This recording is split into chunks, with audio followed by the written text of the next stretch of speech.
So, welcome. We are back to Hustle Cat, because while I thought I would not, the only time I feel like I want to play it is when I want to stream. So, we're streaming it, and there's nothing anyone can do about that. Just as a factual statement.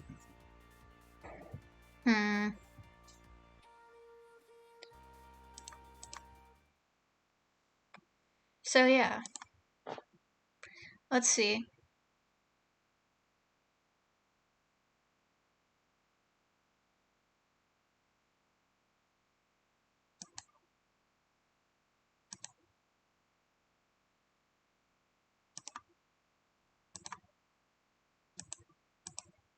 I tend to just usually pick them at random. I don't really care.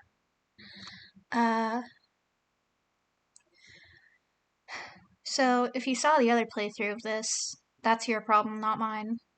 Because we're going to be voice acting and going through the entire thing again. But it's Mason's route. So most of the first part of the game is probably not going to be much different, aside from us picking things that favor Mason over favoring Finley, which is what we did before.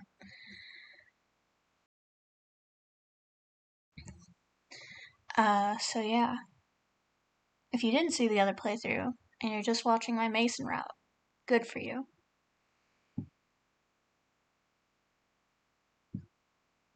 But, so we'll go. Name, Avery Gray. Pronouns, he, him. We could change it in the middle of the game if we want to. Address, pending. Degree, yeah. Skills, rest management, nutrition consumption, meme curation, and 12 words per minute. He does his best. His best just isn't very good. This is me.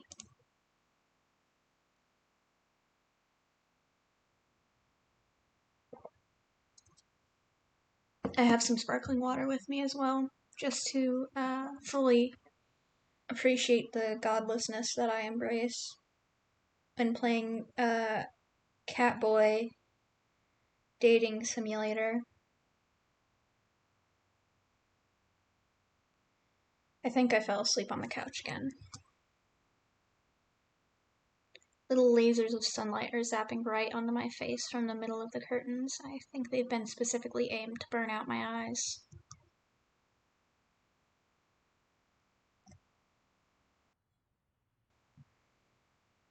What is it, like noon? Jeez. Not my fault. This couch pulls you in like you're drowning in bread dough. My spine pops in loud protest as I swim free from my bread dough cushion trap. Here, let me adjust the volume on my headphones.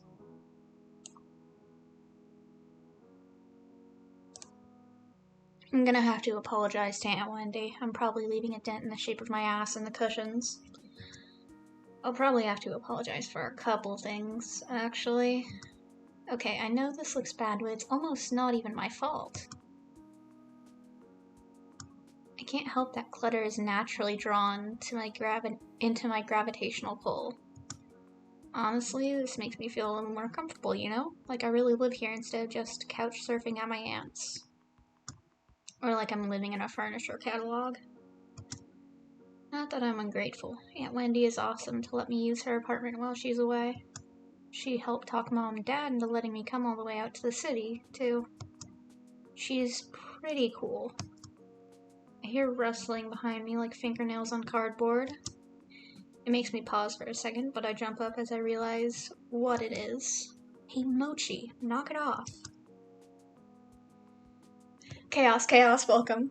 We're at the beginning of Hustle Cat, one of my favorite visual novels, which I said I wasn't going to stream more of, but I cannot resist all of my favorite cat boys and cat girls. And this is us. We're Avery. And we're vibing. And we have a trash bag cat. Mochi, the living trash bag disguised as a cat, stares up indignantly from inside the pizza box. He's trying to scrape up some dried cheese off the bottom again. His little mushed up face is probably trying to stare me down, but it's kind of hard to tell where he's looking with those crossed eyes. Mochi? Look at him, he's a fucking mess. I clap my hands a few times to break the stalemate. He jumps at the sound, then waddles back to the bedroom in defeat. I guess since I'm up too, I might as well get to whatever I'm gonna do today. I shuffle to the curtains and throw them open. My laptop is sitting open on the coffee table. Oh yeah, job searching, I guess. That's what I'm gonna do. I plop back down on the couch, already sinking back into the cushions, and take a look. Geez, there are so many tabs open here. Which one did I leave Greg's list open in again? Not that one. This one? Or this one? Maybe this one? Nah, that's just another cat video. This is, M looking through their tabs. I was up all night watching Jelly Donut, the cat who balances donuts on her head. I have no idea how you get a cat to do something like that. Guess that's why Mochi and I are internet famous. I find the tab and start scrolling through the listings again. It's not like anything new has gone up since yesterday, I bet. Sidewalk cleaner intern, college credit only, internet comments section proofreader, fundraiser street team intern, unpaid. Yeah, it's been like this all month. Can you really blame me for giving up and watching cat videos? I know this kind of thing is supposed to take time, but try telling that to Mom, Dad, or my savings. Any of those could send me back home at any time. And I really have to get this done before Aunt Wendy gets back. Just thinking about writing another cover letter makes my will to exist erode away. I'm gonna go for a walk. When I got here, I expected to be buried in noise from the city's traffic and crowds, but it's actually pretty quiet. The apartment is on a side street, far from the main street bustle. From here, the noises of the city are a distant hum. It's comforting, like the buzz of an old tube TV. I have to walk like 20 minutes to get to the train from here, but I rarely leave the neighborhood, so it doesn't really matter. Still, living a small town life in the city, I guess. Whatever. I've got plenty of adventure in this new neighborhood. I can just set out in any direction and find something new, even if I've been down that way before. Sure, I get lost a lot too, but that's half the fun, right? I turn the corner at the end of the block and head up a tiny side street I haven't tried yet. Neatly arranged trash cans line the side of the road, and I think I'm behind some stores right now. I'm expecting a dead end, but the road suddenly curves to the right. It looks too narrow for cars, but the faded white lines marking the middle seem to claim some brave drivers could try their luck. I decide to follow the sharp bend in the road. After I pass a tall partition, I'm surprised by what I see. A squat 3-story building, painted so ostentatiously bright it'd be impossible to miss, sits in front of me. A cat's paw. Is this a pet store or something? Maybe I can get a dumb toy for Mochi. I walk closer to the front doors of the building. I don't see the aisles of pet food I expected from the broad store windows. Instead, it looks like there are couches and tables in neatly arranged rows.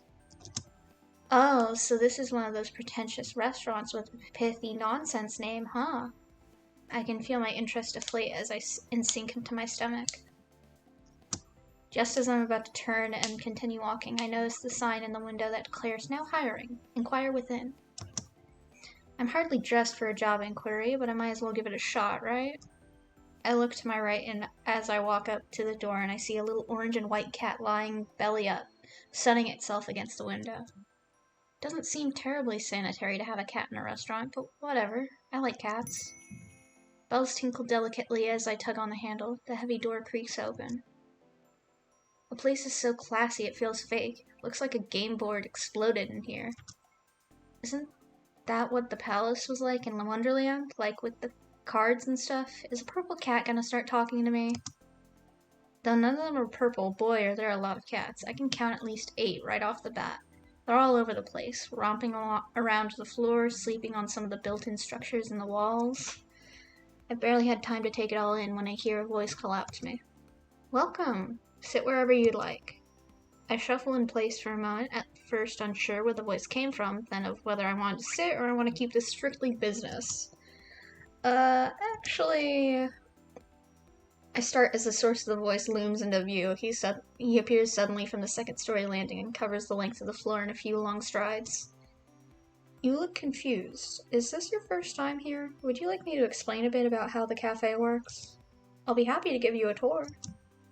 His eyes are gentle. He's one of those people who smiles with his entire body. It's positively infectious. Actually, I'm here about the job. Oh. His pause is brief, but it worries me a little. Is it really that surprising that someone would come in and ask about a job? Did I do it wrong? Oh, great. We don't get a lot of responses. I think it's because Mr. Graves only puts the sign up in the window. He doesn't want to advertise anywhere. Good thing I came in then, huh? You're right.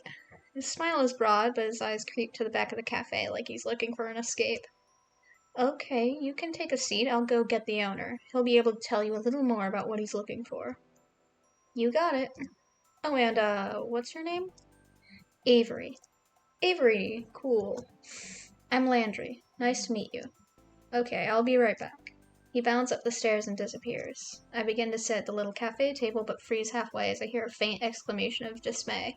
It's followed by thundering footsteps, then by Landry's return. Avery, I'm so sorry. What? I didn't offer you any coffee. Would you like some? Oh, don't scare me like that, sure. You got it. He vanishes into the back again and reappears carefully balancing a stout white mug atop a black saucer in one hand and a tiny creamer in the other. Gently he sets the mug and creamer before me.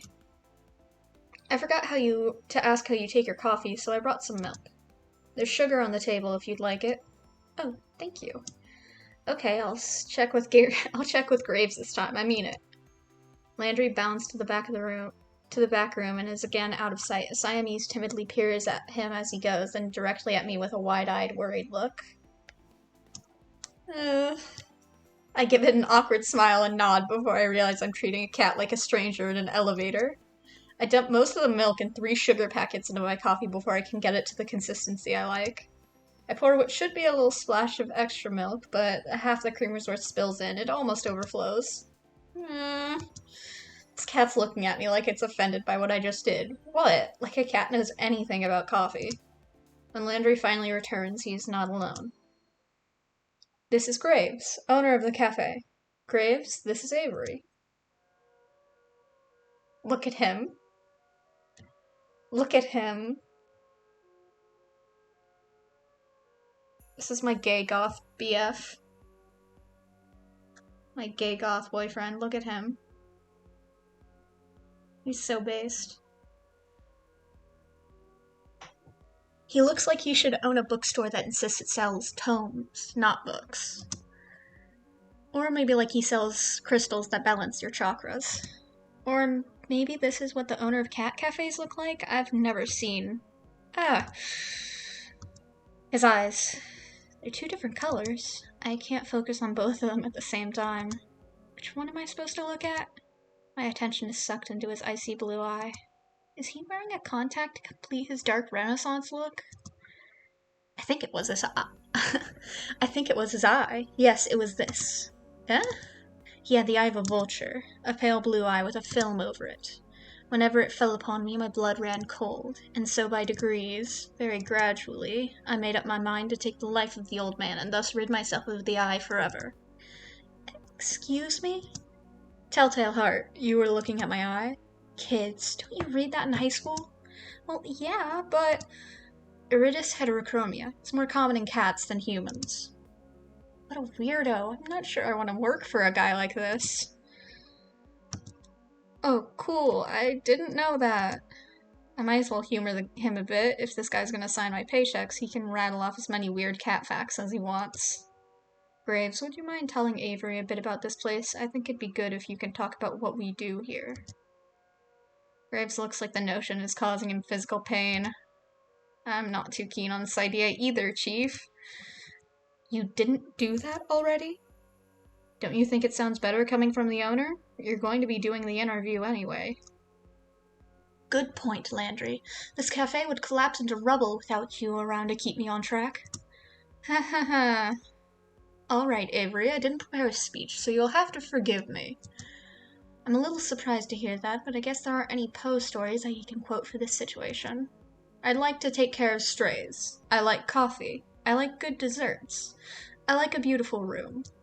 I wanted a place where I could have all of those at once. That's how a cat's paw was born. The cats here are from the neighborhood. Usually they want to come here, so we don't have to convince them to come in. Forever home. Pithy. Hate that term. But the cats who want to be adopted are listed on the wall over there. And I'm a good matchmaker for people and cats. I can tell who's a good fit for the cat's personality. If they meet my standards, I've got a new family member. It's good you help them find homes like that. Well, if I had the room, I'd just keep them all. He totally means that, doesn't he? Cool, I get to be interviewed by a cat hoarder. I don't know, it's probably better that way, right? Who knows? Follow me, we'll talk on the second floor. Before he finishes the sentence, he's already 3 steps up the stairs in the balcony. So much for the introduction to the cafe, I guess. I shake my head a little and follow him. After all, I really need a job. We make our way up to the second floor balcony, which, except us, is only occupied by those amazing looking cakes in the display case. I wonder if I can get a slice on my way out? Graves leans down over the balcony of the cafe and raises his voice to the people below. Or to the cats, I guess, since cats are the only thing I can see from here. Hayes, will you get us some coffee?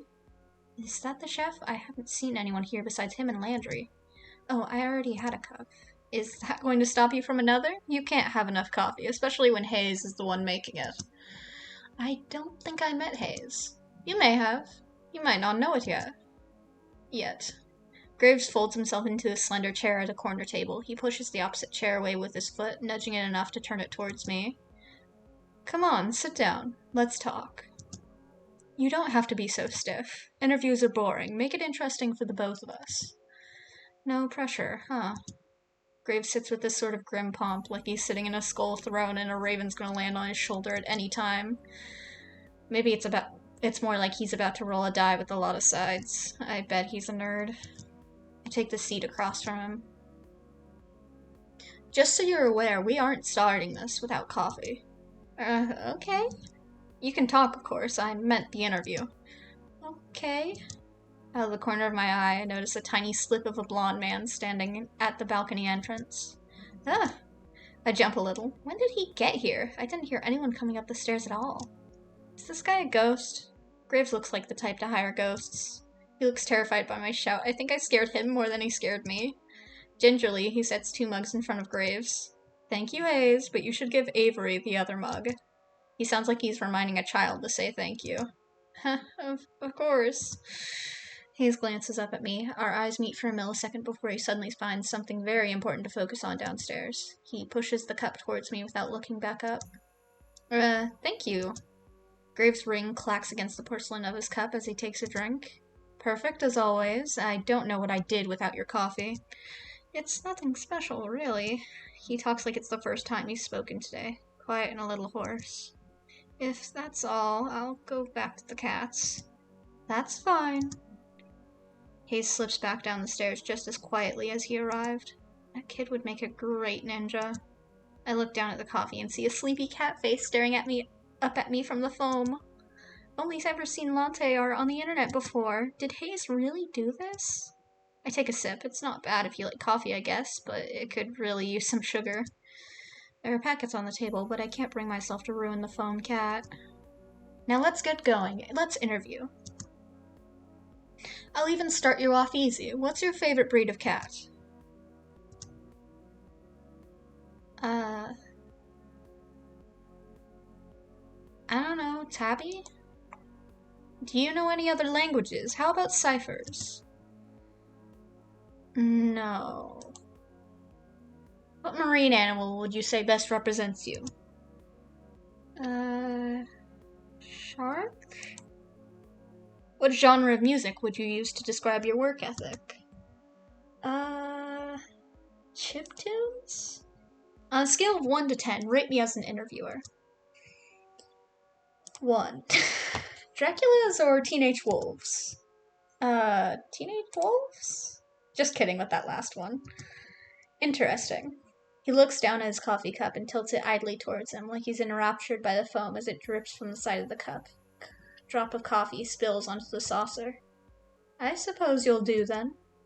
Does that mean I get the job? You're quite astute. That doesn't really answer my question. You can start tomorrow. Wow, thank you. Don't run off yet, I have paperwork for you. Oh, yeah, of course. Graves pushes away from the table, coffee cup in hand. He nabs my saucer, even though I'm not quite finished, and slinks down the stairs. He returns as if he never left, trading the empty coffee cups for a small stack of papers and a pen. He places them in front of me. So, what will my job be? We'll see. Did he hire me with no position in mind? Is this how this guy usually works? I feel like I'm in a daze. Too much information and too much coffee. I take the papers and skim them, signing pretty much anywhere I see an X and a line. What's it all for, and why is there so much? Probably taxes and stuff. I don't know. And who cares? I've got a job. I push the papers back towards Graves, and he eagerly scoops them off the table. Perfect. We open at 11. Be here at 8. We'll have you help with the morning prep. My displeasure must be pretty apparent, because his mouth cracks into another smirk. You can work a later shift after training. You won't have to deal with those cursed mornings for too long. Okay, that's fine. Now go. I have a lot of work to do before tomorrow. You need to get to work fixing that sleep schedule of yours. Okay. He seems lost in his own world now, poring over the paperwork I just filled out. I guess there's all sorts of tax stuff you have to deal with hiring people. Why would he do it so casually? Well, whatever, not my problem. I head down the stairs. Landry's back. He looks uncomfortable, waiting at the foot of the balcony, but perks up when he sees me. So, I'll see you tomorrow, coworker. Oh, congratulations. You can meet everyone tomorrow morning. I'll make sure they're all ready for a meeting when you get in. How many people work here? Well, there's me, Graves, of course. You met Hayes, Finley, Mason, Reese. That's it. It shouldn't take too long to get to know them. Okay, great. I'll see you all tomorrow then. Great. See you. Woohoo, I'm gonna live it up a little. I'm gonna paint this town red. I finally have a job.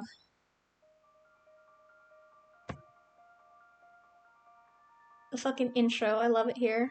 Look at this.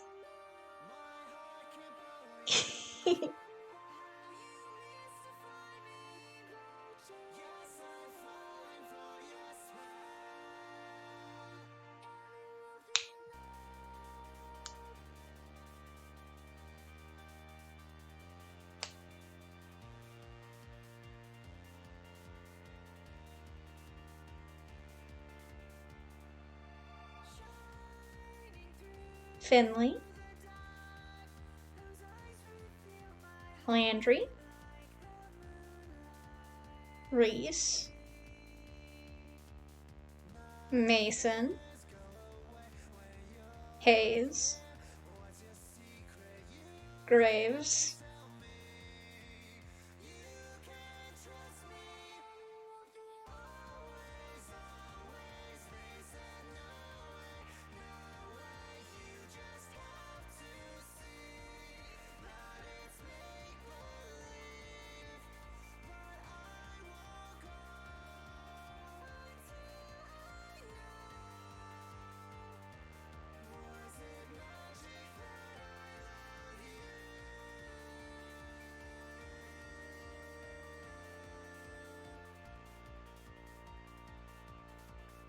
They.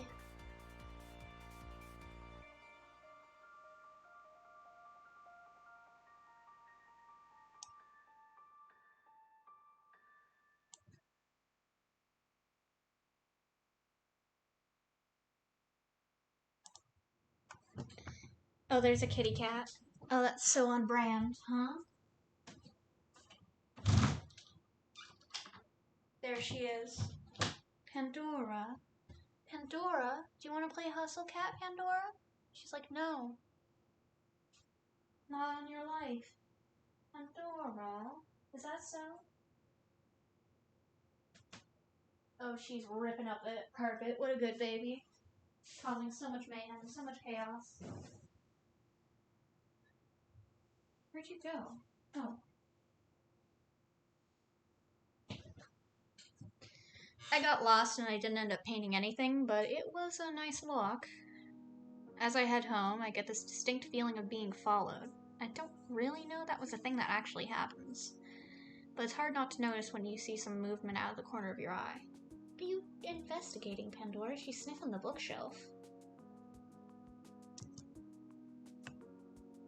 You're sniffing. 1-800, are you sniffing? She's sniffing so much all the time. What a little baby.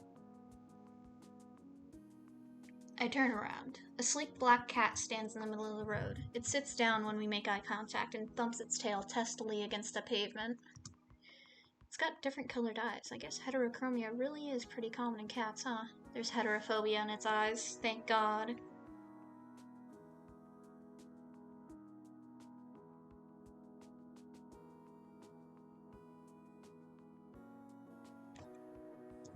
Should I, try to bring it back to the cafe?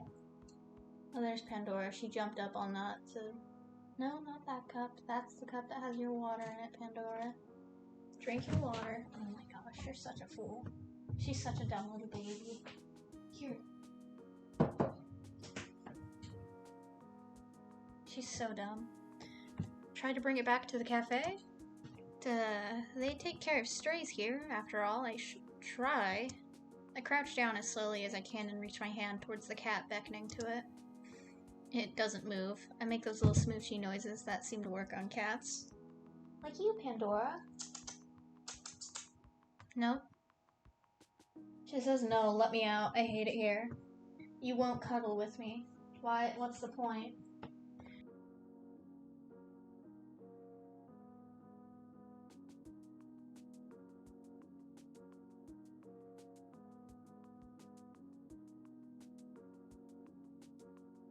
Pandora's a fucking menace. This one doesn't seem terribly impressed. It pins its ears back and looks away, still for a moment before standing up and slinking into an alley. I guess I should just leave this to the professionals.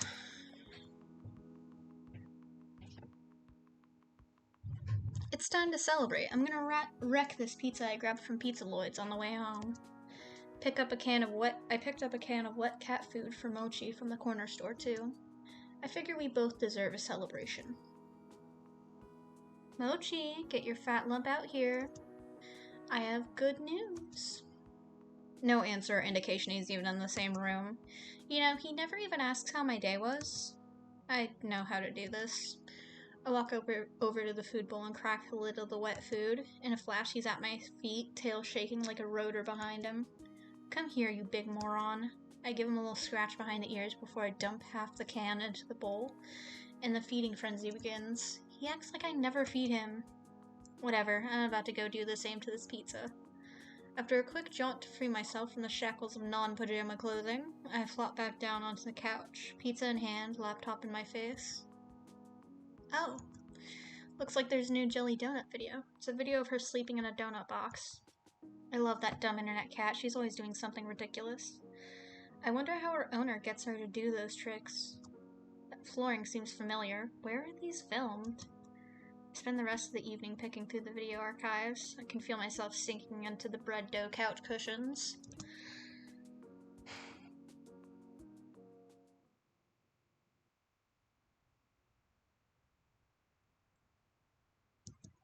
It's so early. What's his problem? I bet he just wants the other half of that wet food. That's why I don't get it for him that often. I excavate myself from the couch and go do what I can to mitigate the bedhead situation I have going on. What time is it anyway? I grab the phone to check. 7:40? Aw, hell. I'm going to be late for my first day of work. I take the world's fastest shower, but there's no time to dry my hair. I'll have to hope that I run fast enough that the wind resistance will do the job for me. No time to sort through my duffel. I'm just gonna have to throw on whatever looks cleanest. It's not like Graves said anything about a dress code, so whatever. Mochi trails me closely, howling more and more insistently along the way. It's like he doesn't care about my punctuality at all. No time to mix the wet food the way he likes it. I dump a scoop of kibble into the bowl on my way out the door. I haven't seen a cat so offended since the one that watched me mess up coffee. They can both deal with it.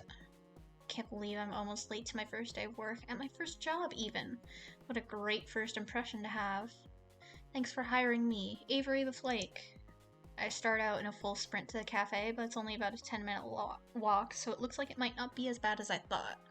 If I run, I can make it in less time. Here it is, a cat's paw. Got a good look at it when I was here yesterday, but it feels totally different when it's your workplace, you know? It's kind of nice to think about. Hey, Avery! Landry peeks his head out from the doorframe and waves me in. I'm surprised by how many people I see are standing around. Graves, Landry, and Hayes are there, but a few others I've never seen. I only see a few cats right now, but they seem utterly disinterested in everything we're doing. They're all piled in a sleepy cluster by the window. I feel a little embarrassed that I'm so disheveled, but I'd rather be on time with wet hair than late and looking perfect. Good. You decided to challenge the morning sun after all. Now that the star is here, we can start this show. Still as weird as yesterday, I see. Caught another sucker, boss? That's esteemed co-worker to you, Reese. You just keep collecting these strays. Before we go too far, everyone should introduce themselves to Avery. Avery, we've already met, and you already know Graves. Did you meet Hayes yesterday? Briefly. Hello, Hayes. Hello. He looks like he's going to try to slip between the cracks in the tile. How does a guy like this handle a job that deals with people? Hayes is a great barista. He's a great help in the kitchen, but he likes to spend a lot of his time with the cats, too. Hayes flashes me a quick look. The side of his mouth upturns ever so slightly, like he's trying to smile, but he's out of practice. I reach out to shake his hand, and he's practically bracing for impact. Before I reach him, a bright light flashes at the corner of my vision. What? Is that a camera? Oh, sorry, sweetie. I thought I turned the flash off. I whip my head to the other side of the lineup. The girl at the end is aiming her phone directly at me. Sorry, don't mind me. I just want to commemorate our new employee. I'm Finley, and I take care of social media. I like candids, so I'll try again later when you've forgotten about it. Finley is also... Graves, I know what you're going to say. Don't ruin the surprise. Graves lets out a soft bark of a laugh. All right. You tell Avery whenever you're ready. Thank you. The two in the middle of the lineup look beyond unimpressed. One is a smart-mouthed guy, Reese, and the other looks like someone I wouldn't want to mess with. Finley puts her hand on the shoulder of the tough-looking woman standing next to her. Since she's not going to introduce herself, this is Mason. She's our head chef. Or our only chef, I guess. Well, nice to meet you both. Yeah. Finley reaches up and places her hand against the back of Mason's head. She pushes her hand forward, forcing Mason to nod. I'm amazed Mason is putting up with this. Wow, that's the most you've spoken all day. She likes you already, Avery. Mason makes a quick little noise that could either be a laugh or a grunt. Maybe it was both. How kind of you to save the best for last. I'm Reese, and I'm the one you'll be answering to after Graves, so you better stay on my good side. I would have sworn Landry's second in command here, so I don't know what this kid's talking about. I didn't even see him at all during the interview yesterday. I'm on cat detail today, so don't think it means I won't be keeping an eye on you. Cat detail must mean taking care of the cats. Obviously. I'm learning quickly. I don't know why the second in command would be so eager about telling me he's gonna clean litter boxes today. Maybe it's a weird status thing around here? Ew. I'll be on my best behavior then, I guess. Good. Okay, that should be everyone then. Avery, you'll be training with me today. I hope that's okay. That's fine with me. Looks like I'm no longer needed. I have other work to do. You know where to find me. Graves slinks to the back of the cafe. I can hear footsteps on creaky stairs. Mason and Hayes disappear after him. Avery, did you have breakfast? We're going to have something to eat before work if you'd like to join us. It's tradition. That sounds great. I fed my cat, but I forgot to feed myself. Reese has already seated himself at a long booth seating along the wall. He scoots two of the tables together, and Landry pulls over another chair. Great, just sit and relax. Mason's finishing up breakfast. I move to take a seat, but Finley blocks my path.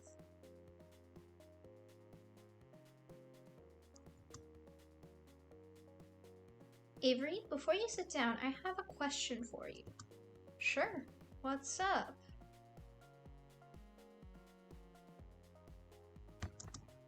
Okay, is that... Her voice drops, almost conspiratorially. She leans in to whisper. That's an IKEA shirt, isn't it? He's my favorite too. Oh, what? IKEA? From Sweden? Yes, I'm going to continue the bit because I mispronounced it as IKEA the first time, that I'm now going to always call it IKEA, and instead of Blast Zone, it's from Sweden. From what? Look, you don't have to play dumb. I get it. No, I really have no idea what that is. Is that like a show? Is this shirt from something? Oh, no. Never mind, don't worry about it.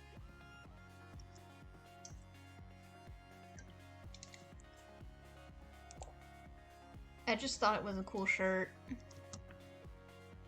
Well, it is, but it's weird to buy things from games you haven't played. Oh, it's a game.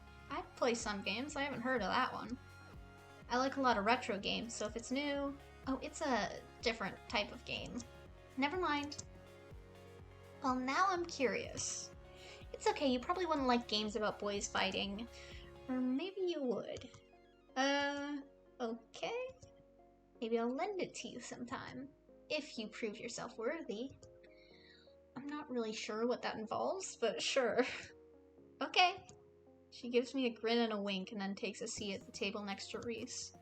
I noticed that somebody set the table while I was talking to Finley. Mason and Hayes should be out in a minute, Avery. Come sit down. Sure. Where should I sit, though?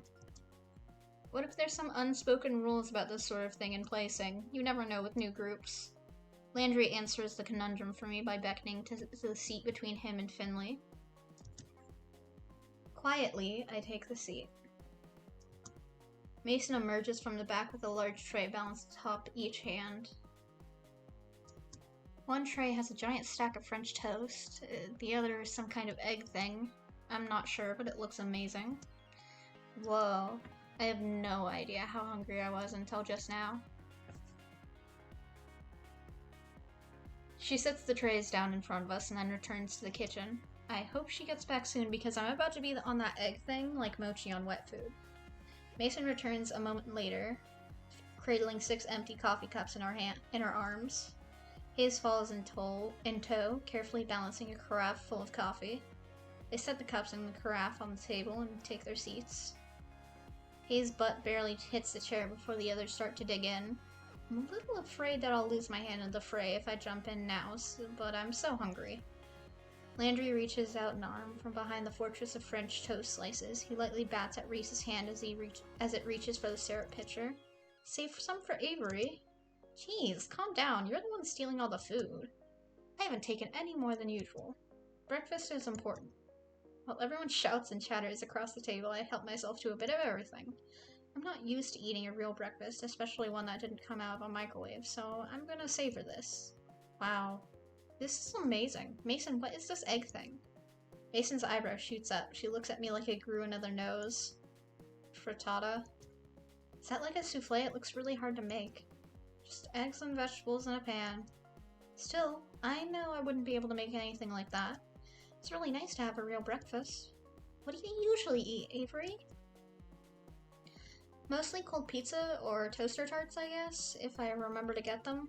Mason glares like I just knocked her plate on the floor. She stares directly at me, through me, with a hard look in her eyes. You eat here now. Always. Can I still have pizza sometimes? Not for breakfast. Ever.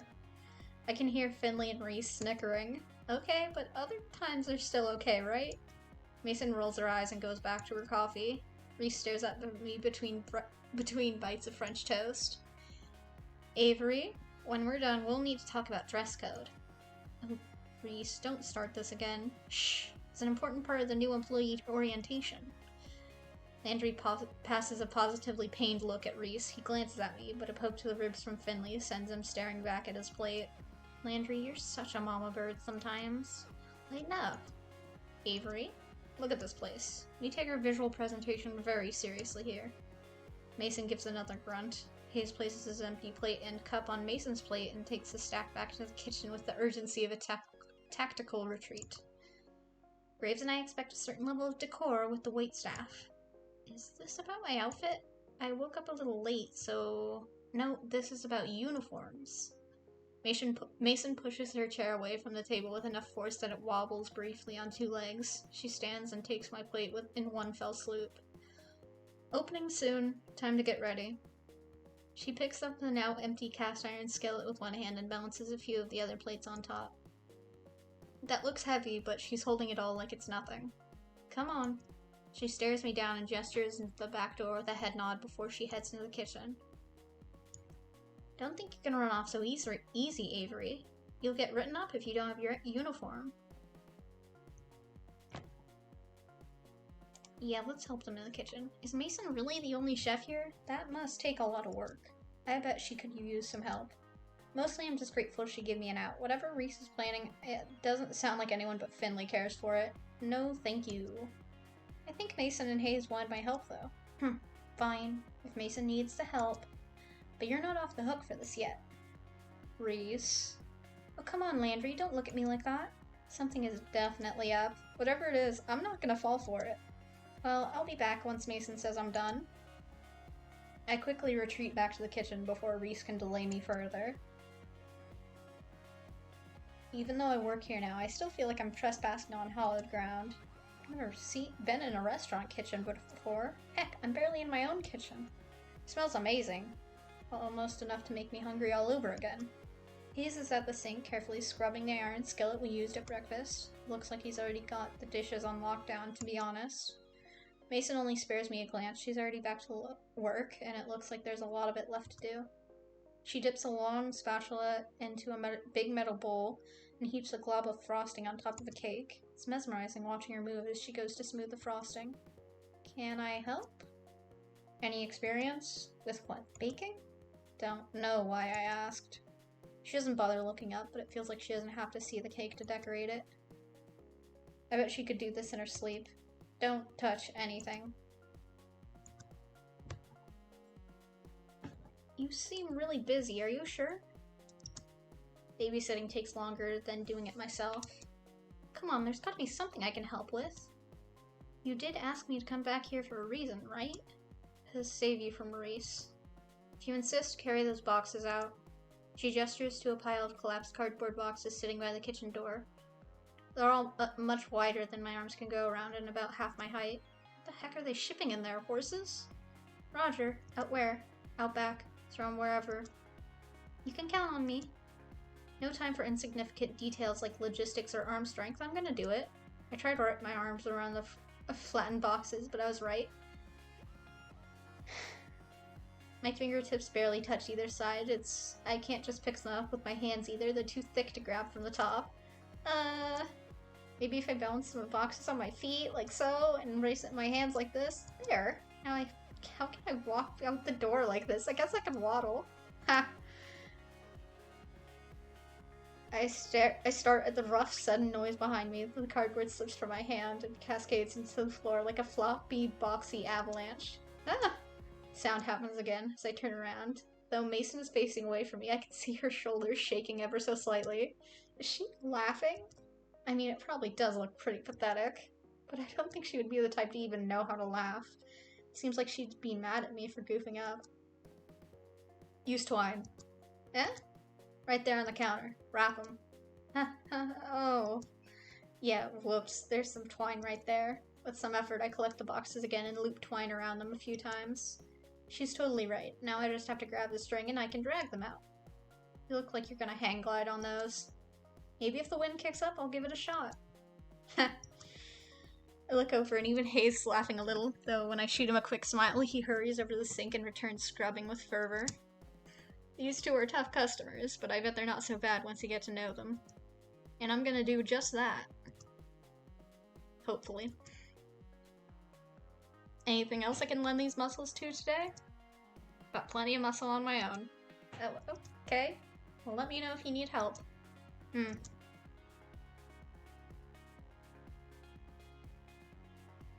I guess I should find where Landry ran off to.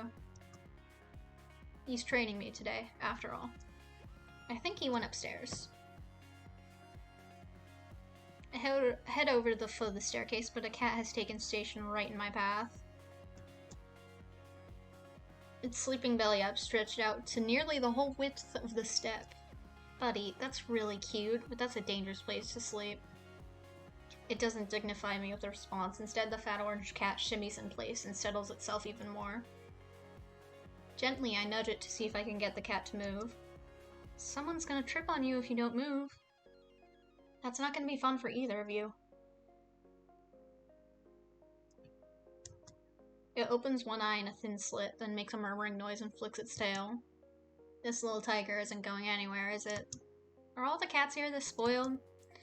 Guess I'll have to pick it up and move it myself. I lean over to scoop it up, but as I do, a tiny orange and white bob-tailed cat whizzes past on my feet. It stops on the step below the sleeping cat and raises one paw and bats the other cat squarely on the forehead. The sleeping cat wakes up and hops to its feet, looking angry. Am I going to have to break up a cat fight? Hey, you two. The bobtail flattens its ears and stares intently at the orange cat. They both perk up when they hear a voice from above. It's Hash Browns sleeping on the stairs again. Orange cat, Hash Browns, I guess, trots away. Landry works his way down the stairs, eyes on the bobtail kitten. Is it really necessary to smack him? You should be nice. The bobtail turns its head away in a wide arc, almost as if it's giving an okay, whatever response. It lazily struts over to the windowsill and takes up sentry. That cat's name is Hash Browns? Haha, yeah. Graves names all the cats here. He comes up with some interesting ones. What are some of their names? Well, at the moment there's Ramona, Shunsuke, Kotick, Owl, Bramblepelt, Now, Hisa, Valentine, Marina, Ein, Junta, Jam Band, and so on. Holy crap. Which one was that bobtail? Oh, his face falls. Why does he look so nervous? That's, why don't you ask Reese later? Huh. Is that his cat? Did he name it or something? Is it a bad name? No, he's... Graves should have told you about, Let's get to work. It's time to open. Landry isn't having any more of this. He walks past me to the front door. Without a glance, he unlocks it and flips the sign from closed to open. And ta-da! Your first day at a cat spa has begun. And nobody's here. This is a little anticlimactic. Haha, yeah. The mornings are usually pretty slow. I might pick up later. It didn't. At all. All day. Sure, a few people came in, and Landry had me wait their tables while he supervised. It went pretty well, and I made a couple of bucks in tips, but that was it. Finley came down a couple of times to check in, and I saw Mason and Hayes every time I went into the kitchen, but I didn't see Reese at all. Reese's bobtailed cat, on the other hand, was all over the place. I think I see why he'd taken a shine to this one. They're both complete hams. Not that I mind that it was slow. It just meant I got to play with the cats more. There are like 10 of them here? Maybe? I can't get a solid count on them. They seem to vanish sometimes. Looks like there are a lot of areas for them to hide. Thank you for your help today, Avery. Landry, Finley, and I just finished wiping down the tables. Mason was gone before the cafe closed, and I don't know where Hayes went. So, how'd you like it? Is it always this quiet? I mean, not that I'm complaining.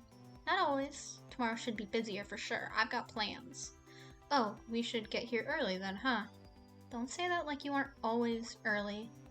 Oh, I have to come in earlier? Don't worry too much about it, Avery. Just show up at your regular time. Okay, thanks. Can't imagine what busy means here. What, like 6 people in here at the same time? I've got a little more work I want to do on the blog, so you all go ahead. I'll close up if Graves doesn't get here to do it. Oh, thank you. Avery, you can head out. Thanks. Are you leaving now? I could walk with you. I'll be out in a bit. You go on ahead. Oh, alright. See you tomorrow. Night.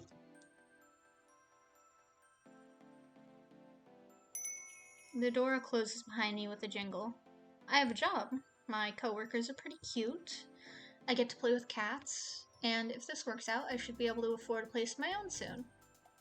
Wait until my parents hear about this. I'm feeling pretty good right now. I can't help but give a little celebratory fist pump. Alright. I think I hear someone snort a laugh behind me. I thought I said that pretty quietly. Turn around and see, but there's nobody there except a cat. Two cats, actually. Cats from the cafe. Reese's cat and the Siamese cat, to be precise. Crap, how did they get outside? Did I let them out when I left? This is real bad. I'm pretty sure one of the first rules of working at a cat cafe is do not lose the cats. They're not looking at me anymore. Now's my chance. I start creeping towards both of the cats. If I move too suddenly, I might spook them.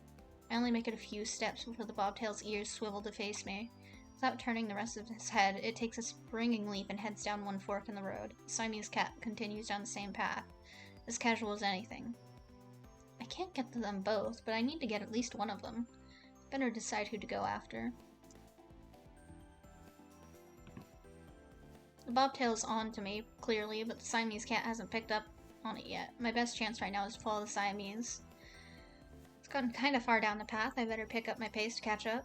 Try to mimic those long strides Landry always takes to cover more ground, but it doesn't work out so well. Jogging's gonna be easier. Or not. My feet are falling harder on the ground. The cat notices. It's going faster now, so I better pick up the pace. I break out in a full run to follow him. He definitely knows I'm there now, but it doesn't matter. I have bigger legs, so I'm definitely gonna catch up sooner or later. I'm a pretty good runner. I finally close the gap between us. Suddenly the cat screeches to a halt and jerks around to face me. Avery, stop it. Eh? Why are you chasing me? Because we got out. What am I saying? Why are you saying? How are you saying? It's me. Me? Hayes? Last I checked, Hayes was a guy with glasses. You don't seem like the pranking type, Hayes. The Hayes cat is puffing up like a dusting brush. I feel like this cat's getting caught up in whatever. I feel bad this cat's getting caught up in whatever shenanigans they're trying to pull me through right now. This seems like it should be against work procedure. He's telling the truth, Avery. The voice comes from behind me. I whirl around to see Landry, but he's not there. Down here, I readjust my gaze downwards. Oh, come on. No, this isn't a joke, Avery. Landry cat takes a few steps past me and sits down in front of the Hayes cat. Even as a Maine Coon, his gait is long. No, come on. No. Graves didn't tell you. Tell me what? That you're all secret cats? That doesn't make any sense. This is the dumbest thing I've ever heard. I'm sorry, Avery. I thought he told you. Is that why you were acting weird? You were keeping something this bonkers a secret? It's not easy to talk about. Whenever we leave the cafe grounds, we, turn into cats. I'm surprised to hear Hayes pipe up, of all people. All cats. Cat people? It began around the time we started to work here. Graves calls it a curse. A curse. This is too much. Though, I don't know if everyone thinks of it that way. But wait, everyone? Is everyone at the cafe a secret cat? Yes? Graves too? Nobody has seen him as a cat, but it seems safe to assume. Am I going to turn into a cat too? Landry isn't even looking at me anymore. He's avoiding eye contact as hard as he can. Hayes does the same. Autistic behavior. I love it from them. Neither answers. I'm going to turn into a cat? Oh, come on. Sorry, Avery. Maybe you can stop it? We don't know what causes the curse. Maybe if you talk to the others tomorrow. Yeah. Okay. Sure. Why not? Let's have a whole cat council. We can invite Hash Browns, too. Is he also a person? I can see the fur between Hayes' shoulders raising on end in a little ridge. Seeing that takes the wind out of my sails a little bit. Yeah, alright. I'm too tired for this. This better be a weird dream or something. A weird work-induced hallucination. Sorry, Avery.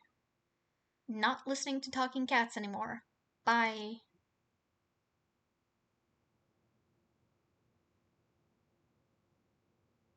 The sun's barely gone down, but I'm capital letter done with the day. This is too much. Don't forget the good food this time. The canned stuff. Did someone just say something? There's nobody here but Mochi. Oh, for crap's sake. I find him standing next to the food bowl, looking up at me with those expectant eyes. I gently nudge him with my foot. Did you say that? Nope. Nope, I'm done. I dump the rest of the canned food into the bowl and scurry out of the kitchen. Then I dump myself in bed. I don't even want to think about it right now. I'm just going to sleep in a real bed for once. Maybe sleeping on that couch so much is messing with my head. Oh, the cat wants back in. What a little animal.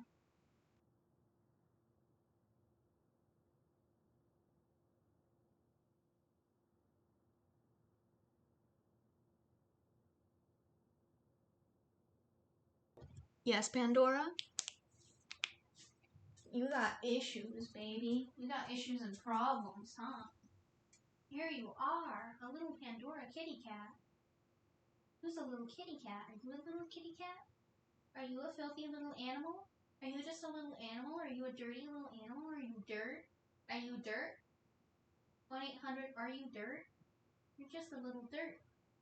You're just a baby. You're just a baby. Oh, Pandora, Pandora, Pandora, Pandora. There's so much to say all the time. You're an idiot baby. You're an idiot baby, Pandora. You're just an idiot little girl. Hello, Pandora. I love you. I love you, I love you, I love you. I love you, Pandora. Hello. What's up? Something up with your eye, baby?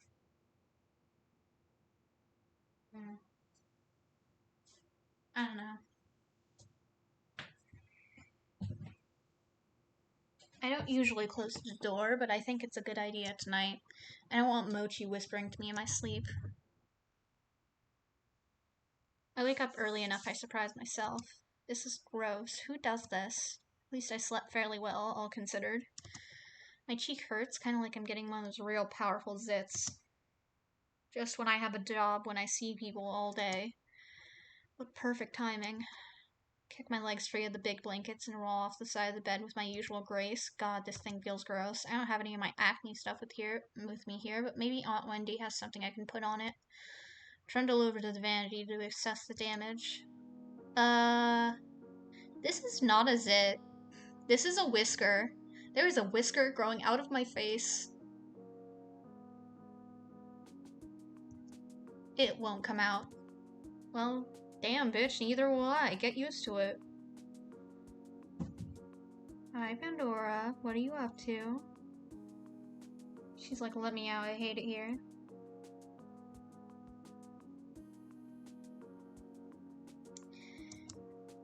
I thought at first maybe it was Mochi's and it got stuck there, but nope. Growing out of my face. I tried to pluck it. That was probably one of the worst ideas I've ever had. Okay, listen, I can say aunt or aunt. Aunt is like, listen, I can say aunt or aunt however I want. I say it like that because, then you make sure that you're not getting it confused with the bug, the ant. Though, when I am talking to people who I call, like, aunt, insert name here, I will say aunt. I'll be like, yeah, aunt, whatever. But when I'm reading it, like, aloud, I'm gonna say aunt instead. Pandora, do you want out? Pandora's being a menace. Say it like a real American, aunt that bitch. Okay. Pandora, you want freedom?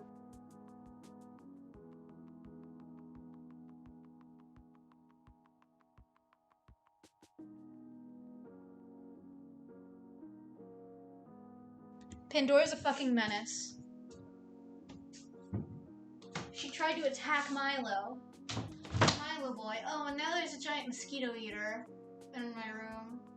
Oh, that's a huge fucker. It's like the size of my palm. I hate it here. I hate animals. I think it's stuck in a spider web already. Idiot. But yeah, Milo, my poor boy, he has already been harassed. Poor boy. Poor boy, poor boy. You're just a poor little man at the end of the day, Milo, and you don't deserve this kind of treatment.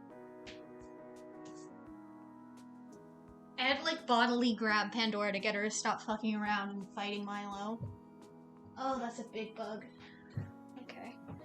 My life's a nightmare. Is this really how the curse starts? I've been pacing around for too long. I gotta go to work, but how am I supposed to leave the house like this? What if someone sees me? I guess I could try to cover it with something. Yeah, Milo? Milo is of a certain opinion that no one should cover their whiskers. Okay, bitch. Yeah, it would not be a problem now. Watch what Avery tries to do. I dig around a bit and find some dust masks under the sink. Maybe that'll do the trick? I can pretend I have a cold or something. Or not, because trying to put it on feels really awkward against my face. Fucking get over it. We're in a panorama, Avery. I'm at a loss here. I'd call one of the staffers, but I didn't get their numbers yesterday. This game came out in like, I don't know, I played it in like 2016, 2017.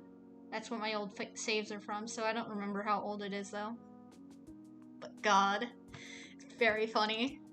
Guess it's kind of hard to use a cell phone as a cat anyway. I'll have to go to the cafe. Yeah, the hindsight is painful. Finished off the last of my sparkling water. Goddamn degenerate. Have to go to the cafe and hope someone's there to ask. I didn't run into anyone on the way to the cafe yesterday, but knowing my luck, there's gonna be a whole crowd or something. I keep my head down and walk quickly. Jeez, my face itches. I hope another one isn't coming in. Thought is enough to make me pick up my pace. Running to work is gonna be a theme for me. Maybe it'll keep me in shape, but I just hope I can keep my human shape too.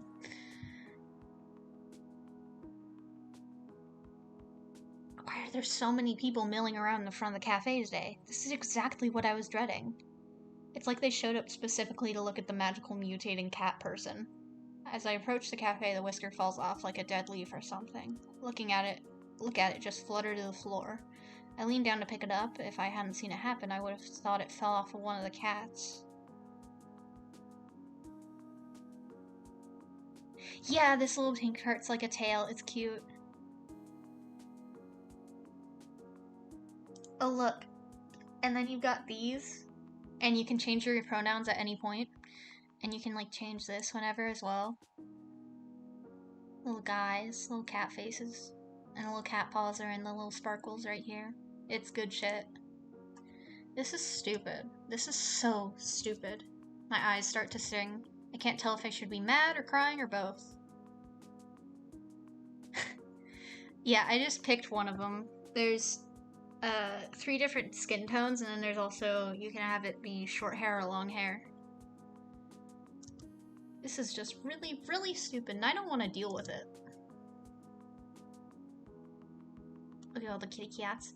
I kick the door open with my foot, but it's actually pretty heavy, so it just sort of nudges open. Where the hell is Graves? Looks like most of them are already here. They're already setting the... Fuck. I'm stupid. They're already setting the table for breakfast like this is a regular, normal day where no one grows cat whiskers.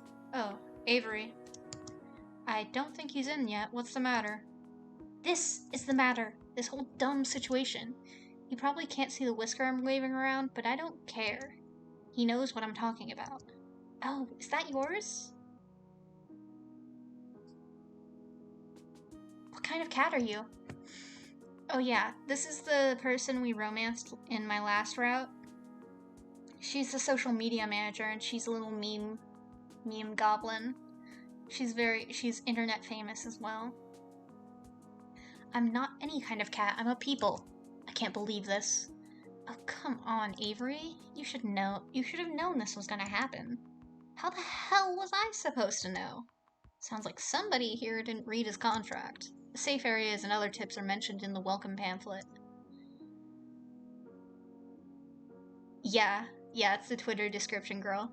I gotta date every single one of them to be able to unlock the mega goth boyfriend. The gay goth boyfriend. What contract? You signed some paperwork when you started, right? Yeah? Well, how can you all be so chill about this? We work for an evil dungeon lord who's going to turn us all to cats. I don't think they're called dungeon lords. Yeah, Mans did just sign wherever he saw an X. Like, it's. And the fucking interview is a ridiculous thing. It's like, hey, what's your favorite sea animal? What's your favorite kind of cat? You know any languages? How about ciphers? It's such bullshit, it's hilarious. We're doing what we can. There's gotta be more you can be doing. Where is Graves? He might be upstairs, but I don't know. I remember hearing Graves go up some creaky steps yesterday. Maybe that's his office or something? Whatever it is, that room's gonna be missing a door after I kick it off its hinges. I storm towards the back of the cafe. Yeah, Avery does need headphones. That'd be based. Like, literally every single character is just... they're so good. The steps must be back here somewhere. So this is who we're romancing right now. Based. Hayes is the person I first romanced because, look at him. Yeah, he's a sweater boy. He's an anxious little blonde sweater boy. How could I not? He makes us a cat latte art the first time we meet him. Like, how could I not? But here's Mason. That's who we're romancing now. Hayes is gawking, and even Mason's got an eye on me. Avery, where are you going? I've had enough of this. I'm gonna give him a piece of my mind. What? This curse crap. The others trail me to the kitchen. What am I, the cat herder? Avery, chill out. Yeah, he's wearing a fucking sweater over a hoodie. That's like... That's what we call bisexual coding. That's coding, right there. He's bi-coded. You can tell because of the amount of coats. He's bi-coded. We aren't all mad about it. Most of us signed up for it on purpose. It's done some good things for some of us. Well, I'm mad about it. I'm mad as hell. Turning into a cat won't do jack for me. I know you're mad, but it's not Graves' fault. He does a lot to help us. We owe him. I don't owe him a damn thing. Transmass-coded as well, yeah. True. But I was thinking of, what people meme about with, Jake Peralta from Brooklyn Nine-Nine. Yeah, the characters are chill with being cats, and it's like, okay. Okay. Points. Autistic.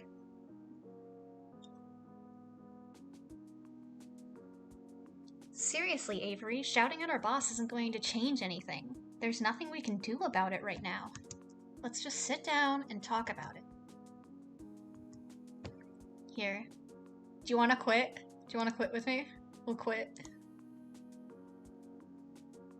Look, you can see my saves from 2017 are still there, and then there are my saves from my last stream. Let's quit, Em. Let's quit together. There's one thing I can do. Quit. I'm walking out of here. Right now. Yeah, and what good is that gonna do? You're gonna fix this all by yourself? Where are you even gonna go? Reese, don't antagonize him. You're gonna make this worse. I'm not putting up with this anymore. Fair. Sometimes you gotta play Mario Kart while other people are turned into cat boys.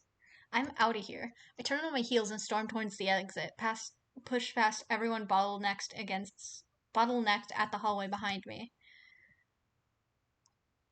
I make it into the cafe and almost back out the front door. Landria and Finley both move quickly, and before I know it, they're standing ahead of me. Please, Avery, calm down. Oh shit, nice. I love quote-unquote legal. Yeah, the customers are all at the front waiting for it to open, and then we're just over here causing a fucking scene. Don't get ahead of yourself. Listen to us.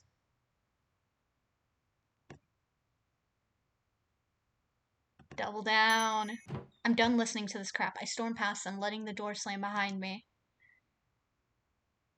I can hear them shouting as I go, so I break into a run full tilt away from the cafe. Nobody follows me. I can't hear anybody after a few minutes of running. I keep running, breakneck, until my lungs give out. I don't know if a cat could run that fast for that long, and I don't want to find out. My face itches. I reach up to scratch it. I feel the texture of fur against my palm.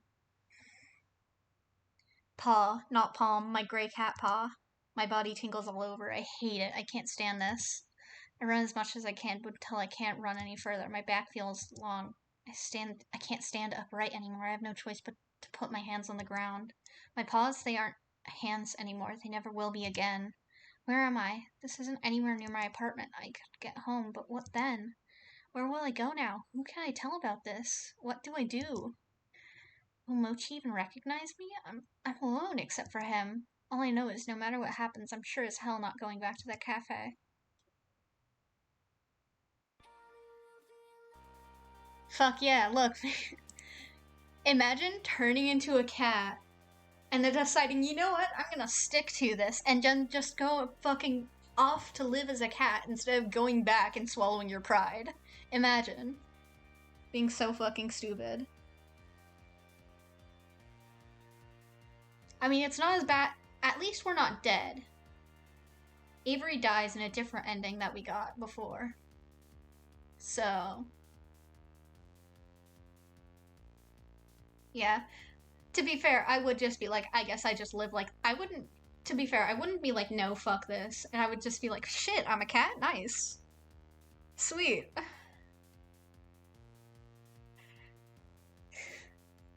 But Avery is dumb of ass. I love them for it.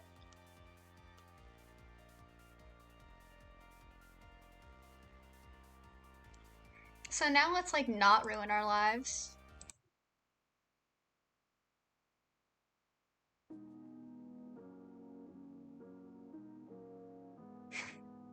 Live in our furry dreams, yeah.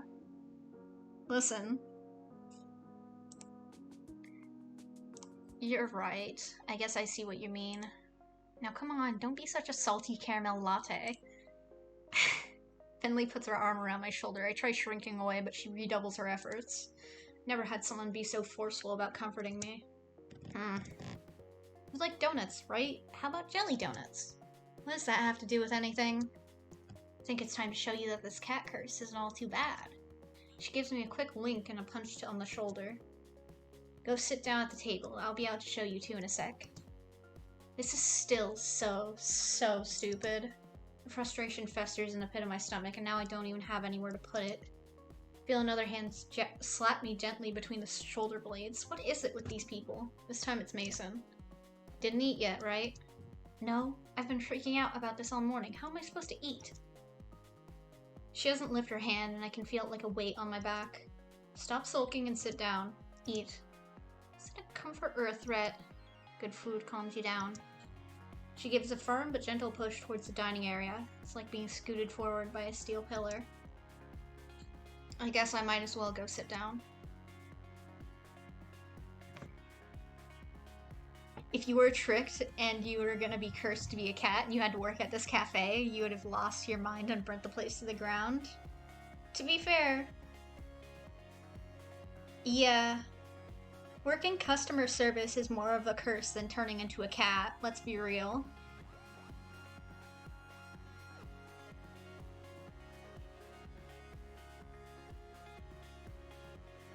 There are people like Hayes who like barely have to interact with the like people, but still, even the like idea of working customer service is more of a curse than being a cat forever. That's just like gay rights. Yeah, you'd need to stay in town because this is the only safe place where you don't turn into a cat. And then like Avery already is like living in someone else's apartment who is on vacation but could come back and is living in like, oh my god. Never go to the doctors either, yeah. Gonna have to go to the fucking vet and be like, yeah. Hell, my cat has a suspiciously only human-bearing disease.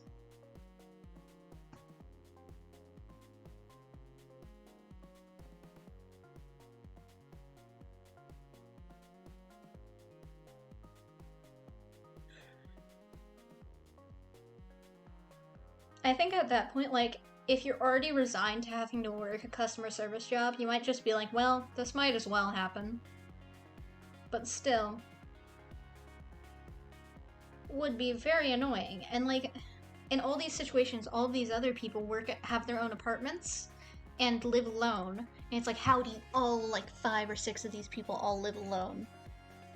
Well, we don't know about Mason, and Graves lives like up ahead, so up above, so I'm not quite sure, but still.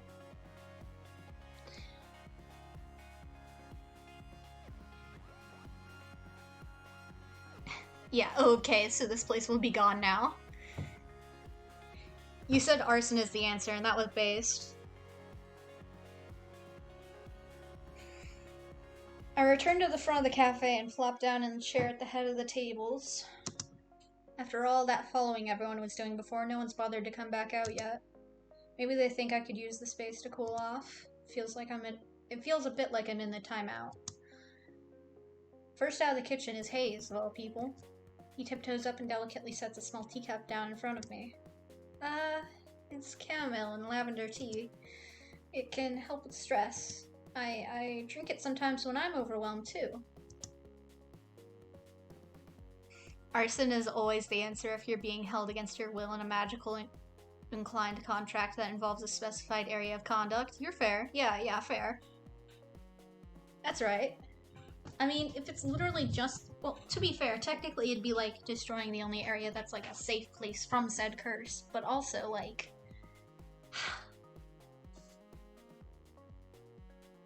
There are clearly other methods, and yet Graves doesn't encourage anyone to actually use them. And sure, Graves might not know that it works, but it could work. Like, he doesn't even fucking try. And we don't know because we don't unlock Graves' route until we romance everyone else, so that's why I'm romancing Mason as my last, so that I can finally romance Graves and figure out what the fuck is up with him. What's his deal? Because we don't learn anything about him. Hayes flinches a bit when I look up at him. I pick up the teacup and hold it to my face. It smells lovely, at least. He looks at me with his eyebrows upturned until I take a sip. When I oblige, I see what he means. This is pretty calming. I let out a deep sigh. I can feel my shoulders slump a bit. Hayes seems relieved that I've approved. He takes it as permission to sit and takes a seat next to me. You know, I get anxious a lot. You probably guessed that though, huh? Some things help me out, like the tea, but I think the thing that helps most is being a cat. I know that might sound pretty stupid, but it's nice to have somewhere to go. I like that I can curl up in a tiny corner and nothing is expected of me. It helps me a lot. So that really does sound stupid. But that's what we mean when we aren't mad about it. No, I think I get what you're saying. I don't agree, but I get it. Thanks. This man has anxiety. This man is a wreck. He doesn't seem to know what to say. He's just sort of staring down at the table and picking pieces off the paper napkin in front of him. So far, I don't think there is a route that counts as that. I know there are certain endings. Like, I've gotten an ending where, basically we die. So, there might be a thing where there's choice, probably in, Graves' route, where we can, like, fuck him over, or, like, screw everything up. And that might be another thing, but it might be in, like, hidden achievements, because it's not in the, like, visual achievements on Steam. And I think every ending and stuff gets like Steam achievement, because I got one for when we quit, we get one, and then when we die in a certain way, we get one. So yeah, he's just sort of staring down at the table and picking pieces off the paper napkin in front of him.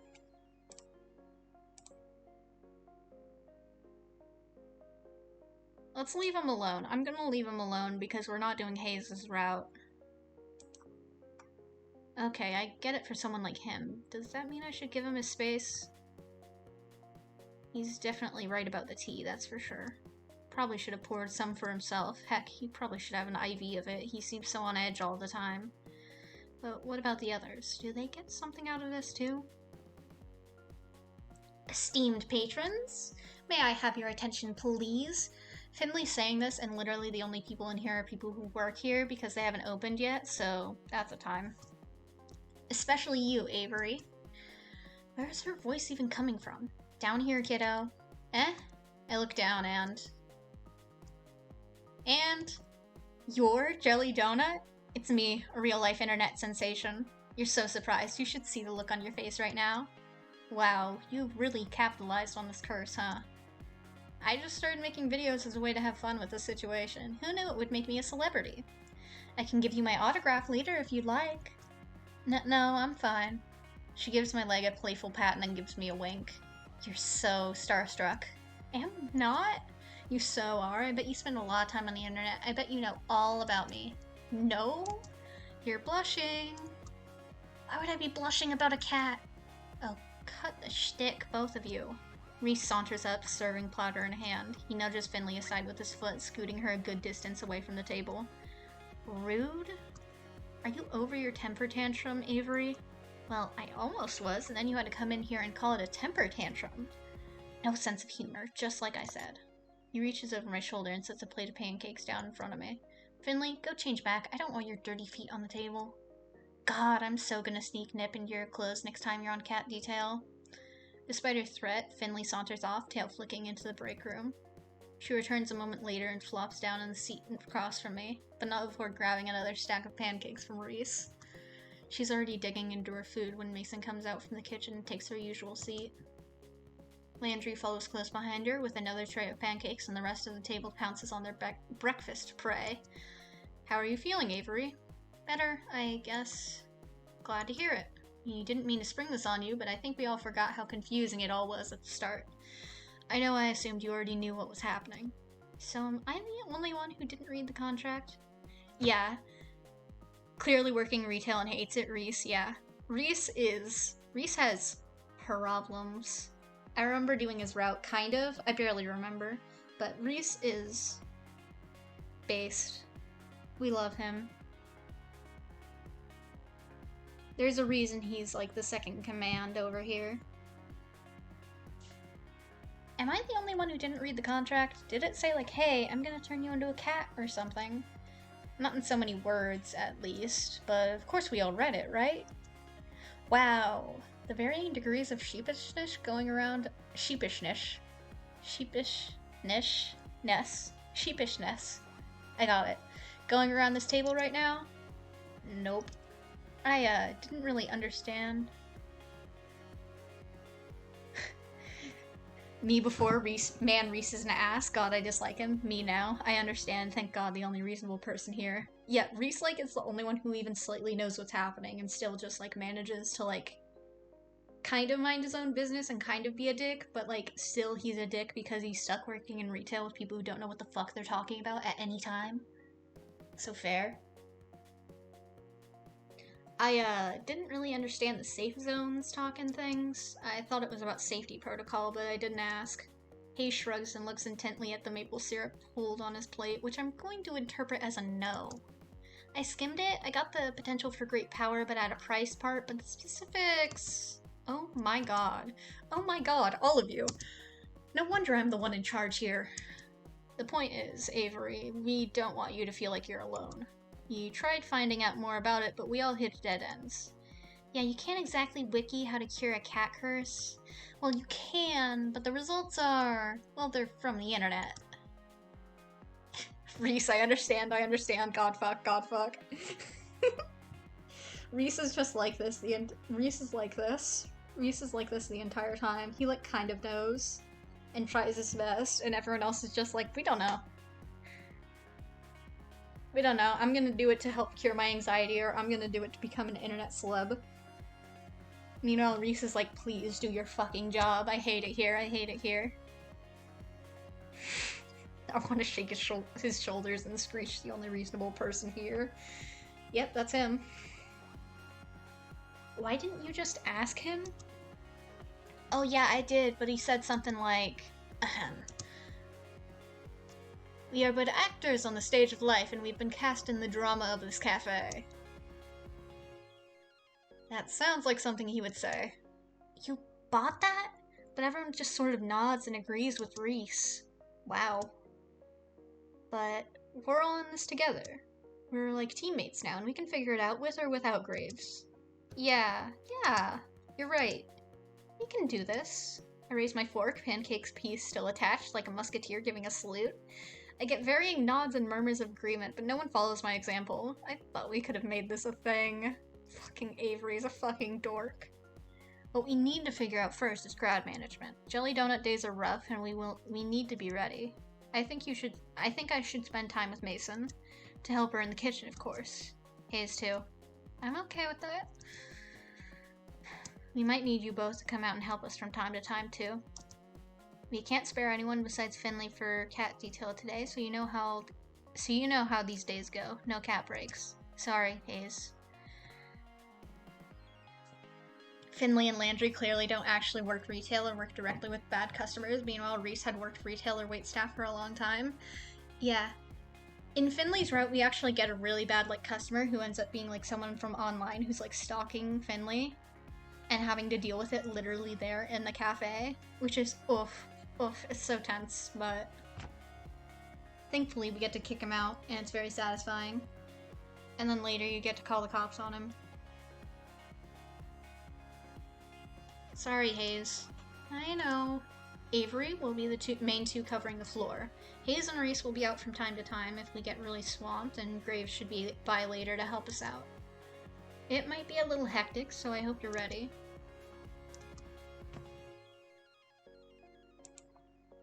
This sounds exciting.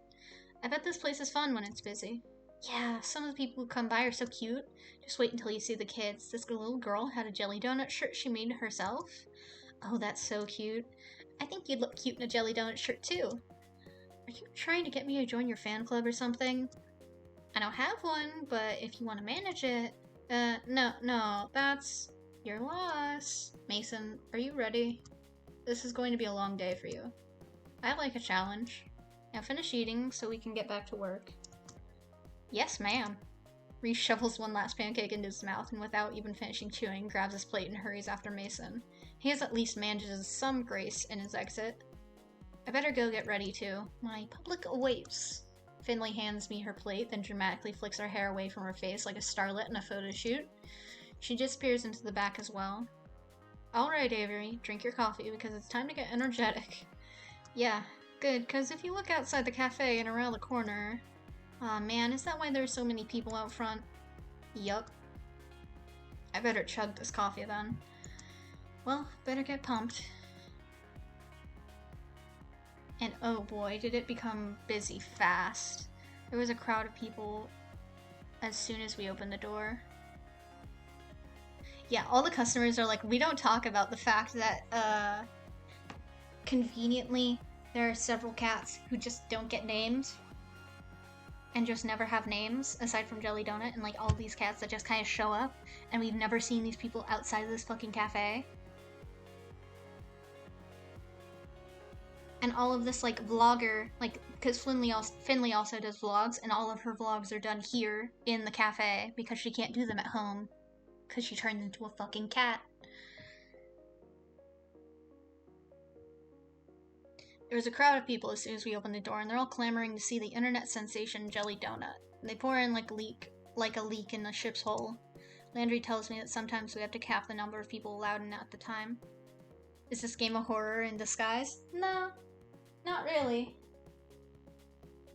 Not as much as some of the other games I get into. We don't talk about the cat people, we don't talk about whatever those poor workers have to deal with. Yeah, it's not Doki Doki levels. There is, of course, an antagonist at some point, but it's not it is kind of life or death at some points, but it's not it's as bad as most visual novels kind of get.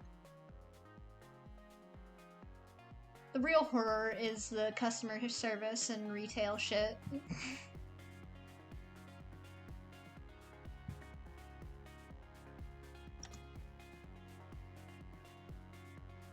Hopefully the numbers stay down until Graves gets back. Yeah, casual visual novel, but then there's retail, and retail is literally... That's the worst part. It's in those visual novels where it's yeah, It's like a visual novel, but the real horror aspect is having to fucking go and relive parts of high school again because you're a high schooler in a visual novel. Currently, the work schedule is like they open at 11, as far as I know, and some people get in there like literally hours early. And then yeah, some people are there the entire day. It feels like they have whole day long shifts, and then sometimes some people stay later or stay earlier because a ton of them will stay and like they will be at the cafe early or late because of course like it's the only time they're human. And then Mason comes in like break of dawn to do shit and then leaves for like even before closing. They do not get a union. There is no one unionizing these cat people.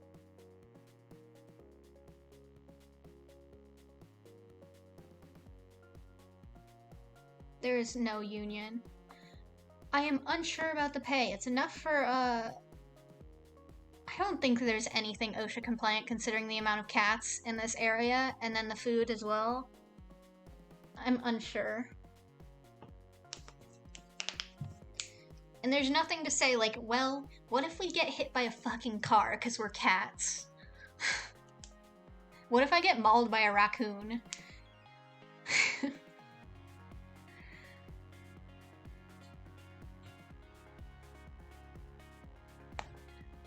What if, because they're fucking magic, some other magic bullshit happens to me and no one just tells me about this magic bullshit because no one will even fucking tell me I'm gonna turn into a fucking cat. Yeah, the real horror is lack of paid compensation or anything. And it wouldn't fucking matter if we get dental because we're not gonna go to a fucking dentist because we have cats. We have cat teeth. Yeah, like, what are the hours? Do we work weekend? Like, we apparently work until we close when it's dark. That's all I know. And I know they open at 11, which, if you're a cafe with breakfast, you'd think that you would open way earlier, right?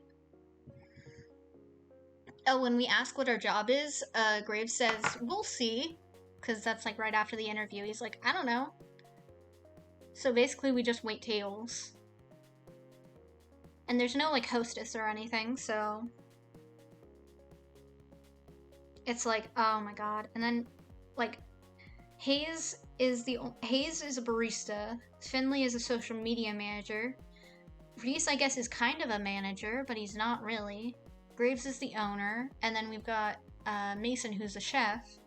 And so Landry is just kind of here as also waitstaff, and then just everything. I have no clue. We are not told anything. When Avery gets all those fucking papers to sign that, he just signs away. He's just like, I guess it's tax stuff, and doesn't fucking read it. And then there's, yeah, oh my god. And then they all just kind of collectively take care of the cats, and Graves is in, like... And then they also, like, adopt, the cats get adopted out, and it's just like, oh my god. This is a nightmare. The real plot holes were was the workers' union we found along the way.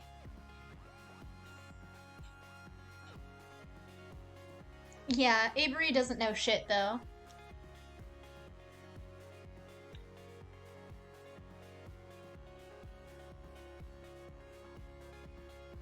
Avery's dumb as hell.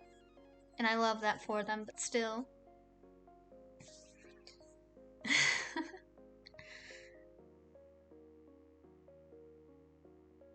Hopefully the numbers stay down until Graves gets back. We'll need the crowd control in the afternoon.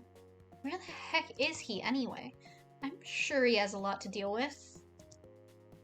Yeah, if ways to fix Hustlecat, have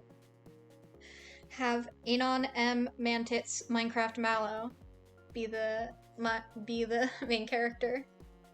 I almost said be the Minecraft because I saw MC and my brain went to Minecraft before it went to main character. Because I have issues.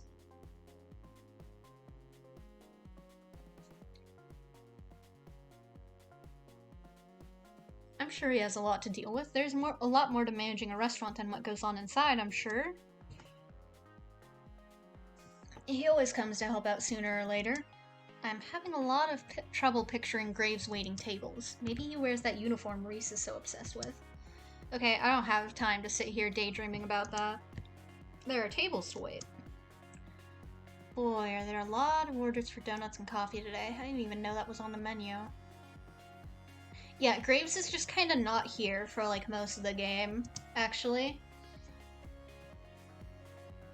He's kind of here sometimes, and then sometimes it's just like, where has Graves been for the past week? Dude, I don't know. I guess it's pretty on point to offer donuts on a day where Jelly Donut is in the cafe, but somehow I hadn't expected it. I don't see them in the pastry case. Maybe they're still in the back? I better go check. Hey Mason, are there donuts back here? Oh, yeah, there are. A whole stack of them, and they're still warm. They're those cakey donuts that are so good too. I shouldn't be hungry after such a big breakfast, but they look amazing. The coast is clear. I don't see Mason. Hayes and Reese aren't even in the room. I could just... We're not sneaking a donut. Get it together, Avery Gray. Don't steal inventory on a busy day. Like donuts, huh? Of course you do. Oh. I didn't even hear her come up behind me, but there she is.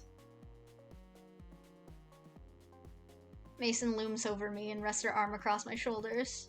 Oh, yeah. These look really good, too. I'll make you some later.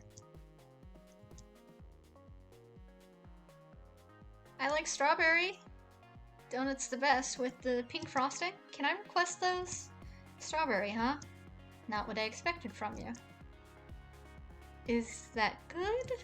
It's nothing. Oh, and with the chocolate drizzle? Sure. And sprinkles? Sure. And don't get carried away. It's too much for one donut. Are you sure? I've had some ideas that'll revolutionize the donut world. Now stop wasting time. It's busy out there. Hey, I don't need this kind of slander in chat. Saying, okay, so your type is tall people, not that hard considering your height. I don't need this from you of all people. I don't need this. I don't need this kind of slander.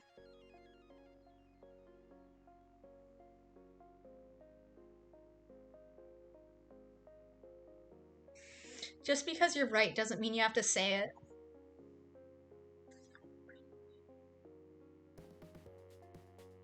I know, right? I know, right? Right. Mason dumps the...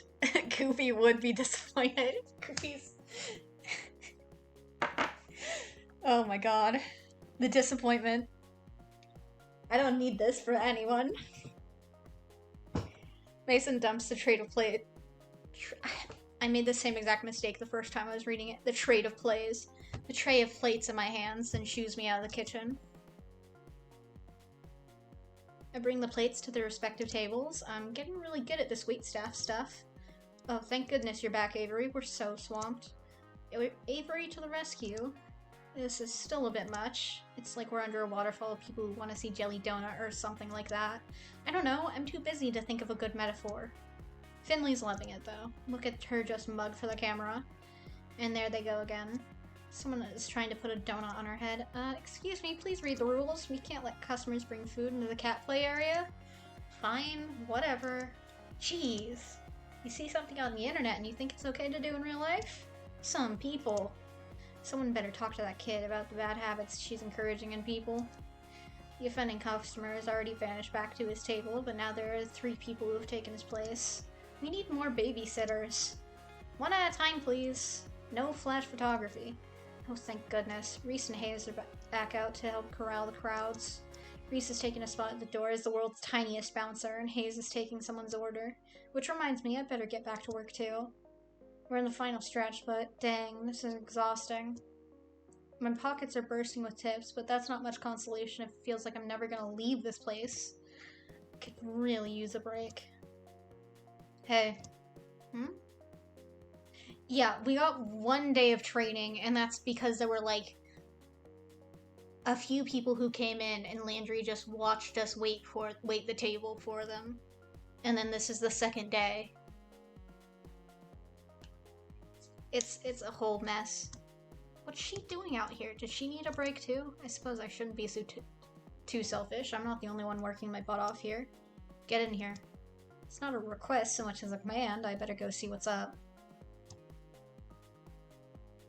Your coworker had 3 weeks of training? Yeah, we had 1 day and then now they're like, that should be good. Some kind of baking bomb go off in here?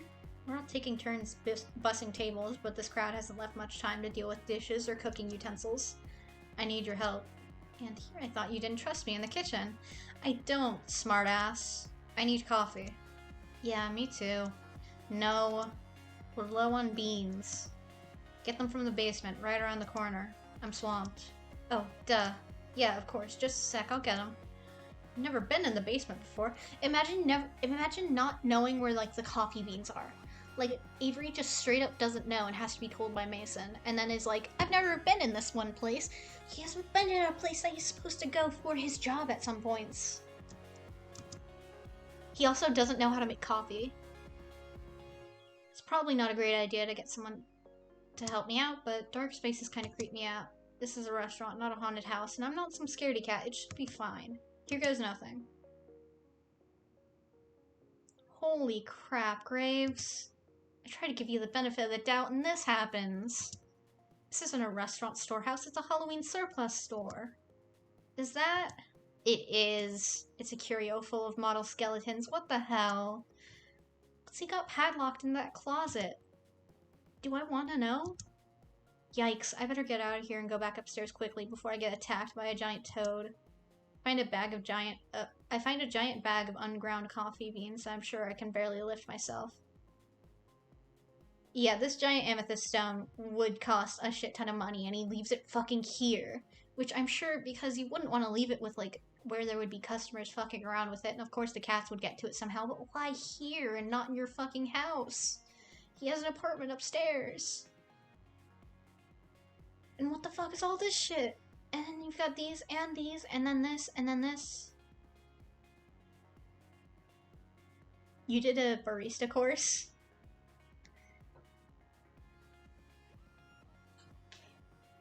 You forgot all of it? Fair. I forget everything the moment I finish, like, a fucking test on it.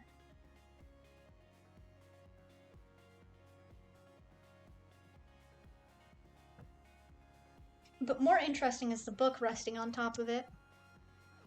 With its worn leather embossed with silver swirlies in the shape of a cat, it looks like a spell book or something. It's probably Graves' diary. I'm so curious. Wouldn't hurt to take a little peek, right?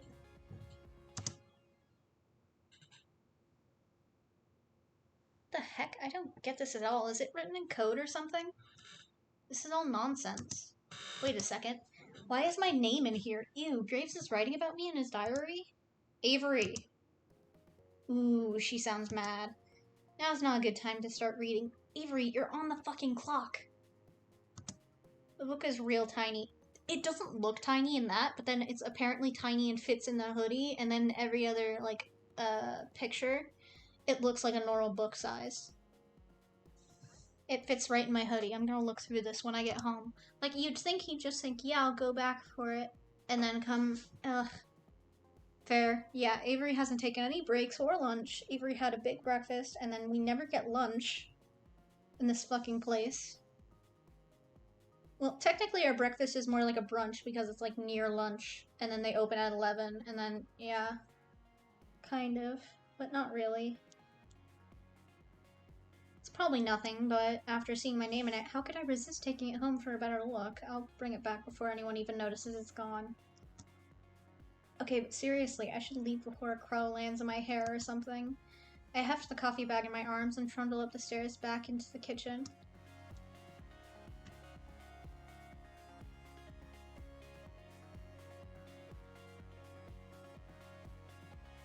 Ah, the light of day. It was way too quiet in the basement. I barely get the door open when I hear muffled noises from the dining room and the clanging of pots and pans in the kitchen. Get lost? Took you long enough. Sorry, I don't know my way around down there yet. Creepy, isn't it? Yeah, I'm glad you said it. It gave me the chills. I like it. Somehow I'm not surprised. Thanks. Now get back to work. Okay. Any time? The whirring of the coffee grinder starts immediately after I start talking. This conversation is probably over. Better go out there and see what's going on. It looks like the crowd. See, look, it's like gets dark out. It's like dark out and like all the street lights are on and everything. It looks like the crowd has dissipated. I also didn't see Finley or Jelly Donut anywhere. I guess even her energy has its limits, huh? Hey cutie, how about some coffee? I had a really busy day at work. Oh, there she is. Wow, she looks worn out. I bet that does take a lot out of you. Wait, cutie? Dang, is she just being friendly or is she making a move? Tempted to just pull that you know where the coffee is and be an ass. Should we be an ass? No. This is Mason's friend. We can't be an ass. One coffee coming right up. You want me to put anything in it? Ooh, you sweetheart. Skim milk and 2 sugars, please.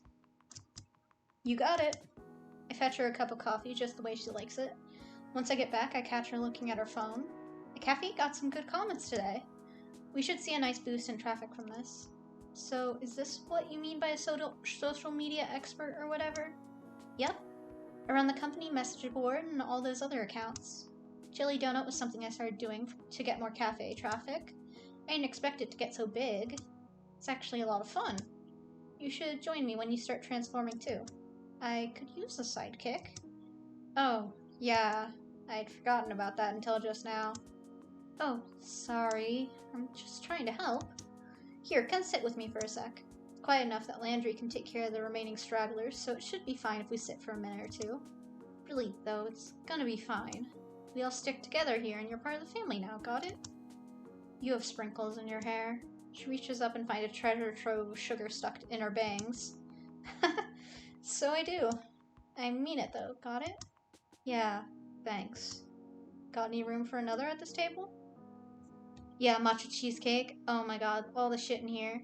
I remember I have a distinct memory of playing this back when, I had like a different room that was technically this room, but it was like before. Anyway, I have a distinct memory of playing this while eating key lime pie. Oof, it was such good key lime pie. Got any room for another at this table?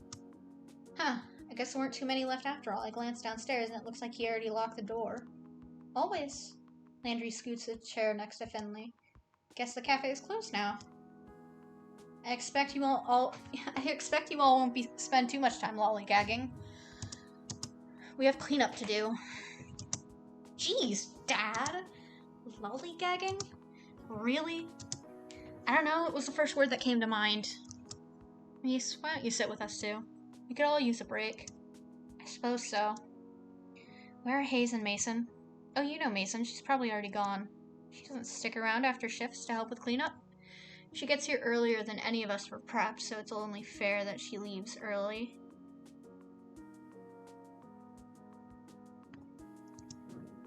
Besides, I think she has something that she does after work. What, as a cat? Hey, don't judge. I wonder what kind of cat she is anyway. Feels kind of rude to think that, but you know what they say about curiosity and cats. I should see if she's here to thank her for her work. I'll be right back. Tell Hayes to come join us if you see him. You got it. Wow, the kitchen's pretty clean already. Was Mason that quick? Oh, there she is. I caught her before she could go. Mason! What? Oh, you really busted your butt today. Thank you. It's my job. She's already got one foot out the door. She seems irritated that I interrupted her.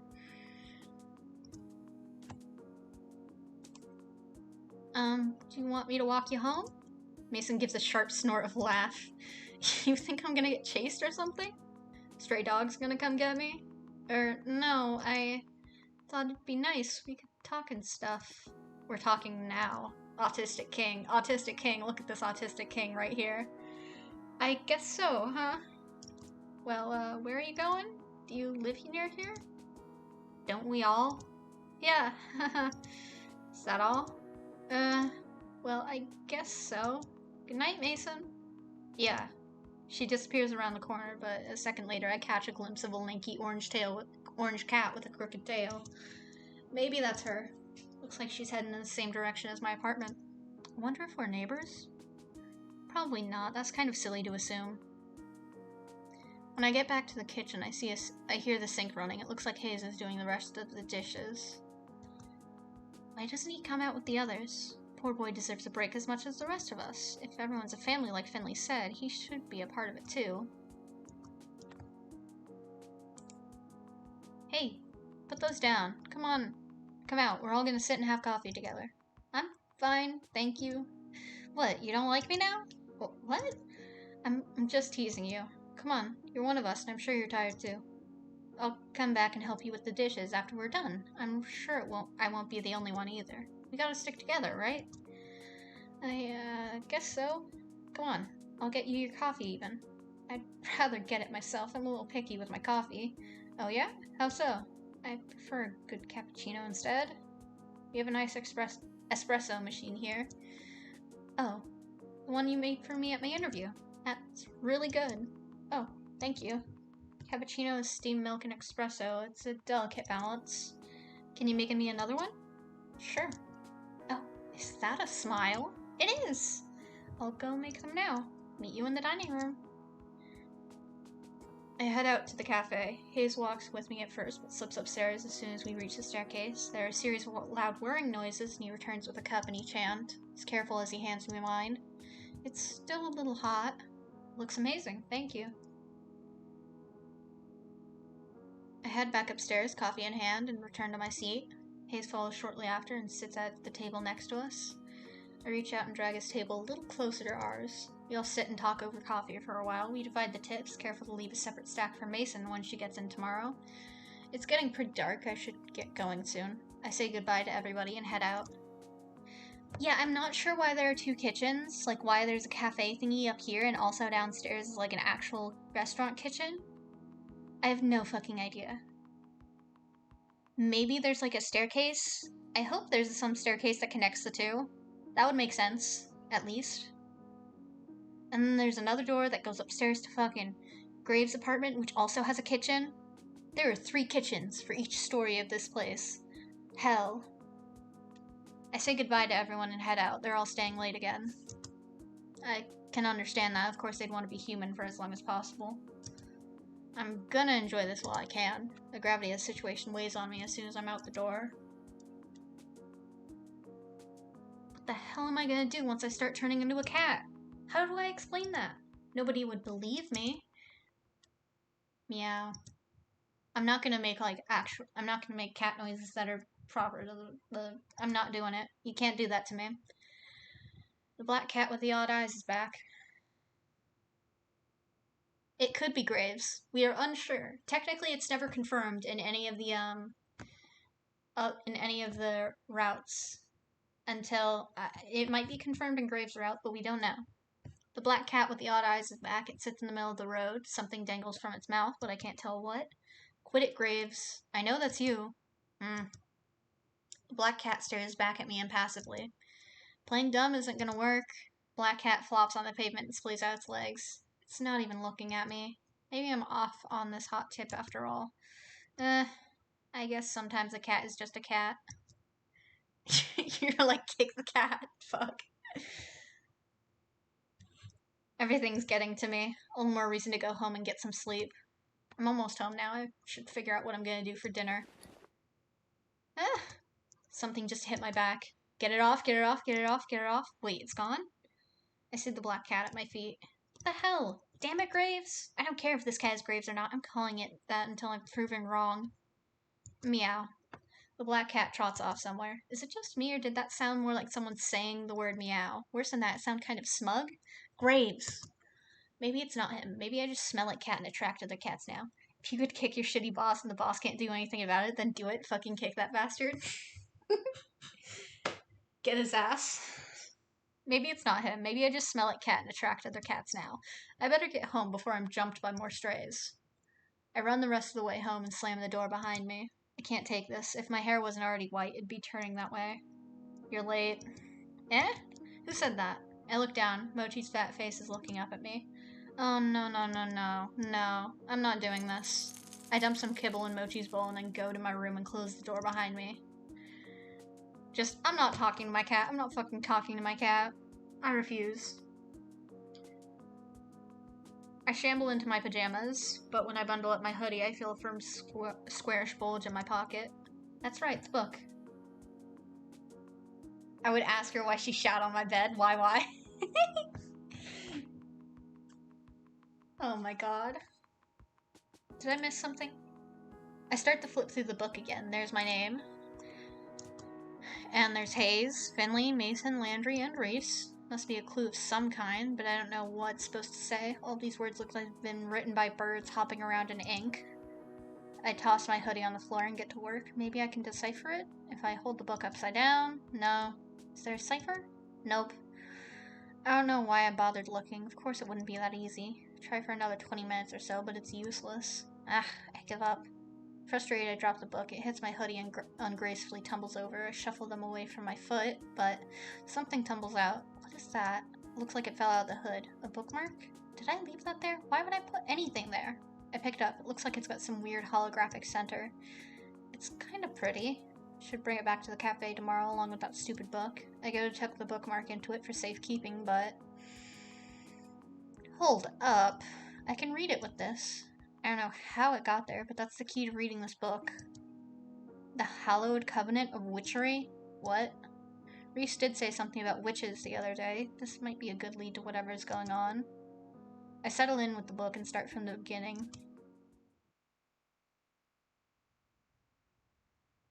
So now it's loaded, so now we're like on Mason's route, so now things might get different from Finley's route. I've been doing this for days now. I wake up, go to work, come home, lose myself in the grimoire, and barely make it to bed right before the sun comes back up. Lather, rinse, repeat. Listen to me. I'm calling this thing a grimoire now. Can't stop reading this dang book, or mumbling to myself, I guess. But seriously, there's all this stuff about witches, covens, powers. I've never seen anything like it. Book of Shadows. A Book of Shadows, maybe. Sometimes I don't even understand the words on the page, but they make me feel strange when I read. Powerful, I guess. Like, if I keep going, they'll suddenly click into place and I'll learn something unknowable. It's getting to me, though. I feel haggard. My coworkers pointed out I'm getting some wicked bags under my eyes. I haven't told them about the book. I bet they think I've just been up playing video games or something.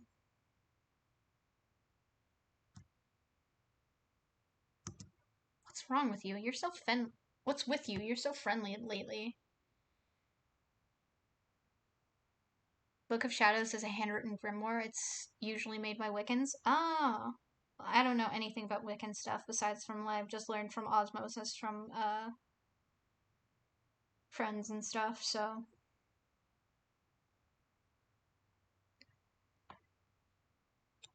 What's with you? You're so friendly lately. Since when do you sit in laps? They do say that some witches get familiars. No, that's ridiculous. I'm getting ahead of myself here. I'm not becoming a witch. I have been trying some of the stuff in the book out, though. Just a bit. You can't blame me for that. Hear me out. I think I managed to move a cola can with magic. Maybe it was balanced weirdly or something and fell on its own, but it feels like it worked. I've definitely been reading this gibberish book for too long. I should stretch my legs or something. Right, Mochi? Insert meowing sound here. See, even Mochi agrees, and he hates exercise.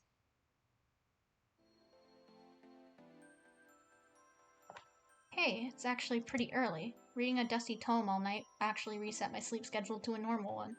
Not really. I'm gonna celebrate with some coffee. I won't even meow like a VTuber. Don't. You have to pay me for this. You have to pay me for me to meow. Actually, I've decided. I'm gonna celebrate with some coffee, breakfast, and a nice walk. When did I become a coffee drinker anyway? It's not bad at all now that I've gotten used to it. The stuff I actually drink is a real shade of tan now, almost.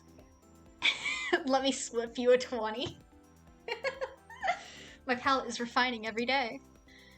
I kind of want just a big old sheet. When's the donation link? Oh my god, I don't need this. I don't need this. What's the PayPal? I actually partially set up a PayPal and then never fucking finished setting up a PayPal like some kind of idiot. So I think I still have a tab somewhere that's just PayPal open up to like partially set up.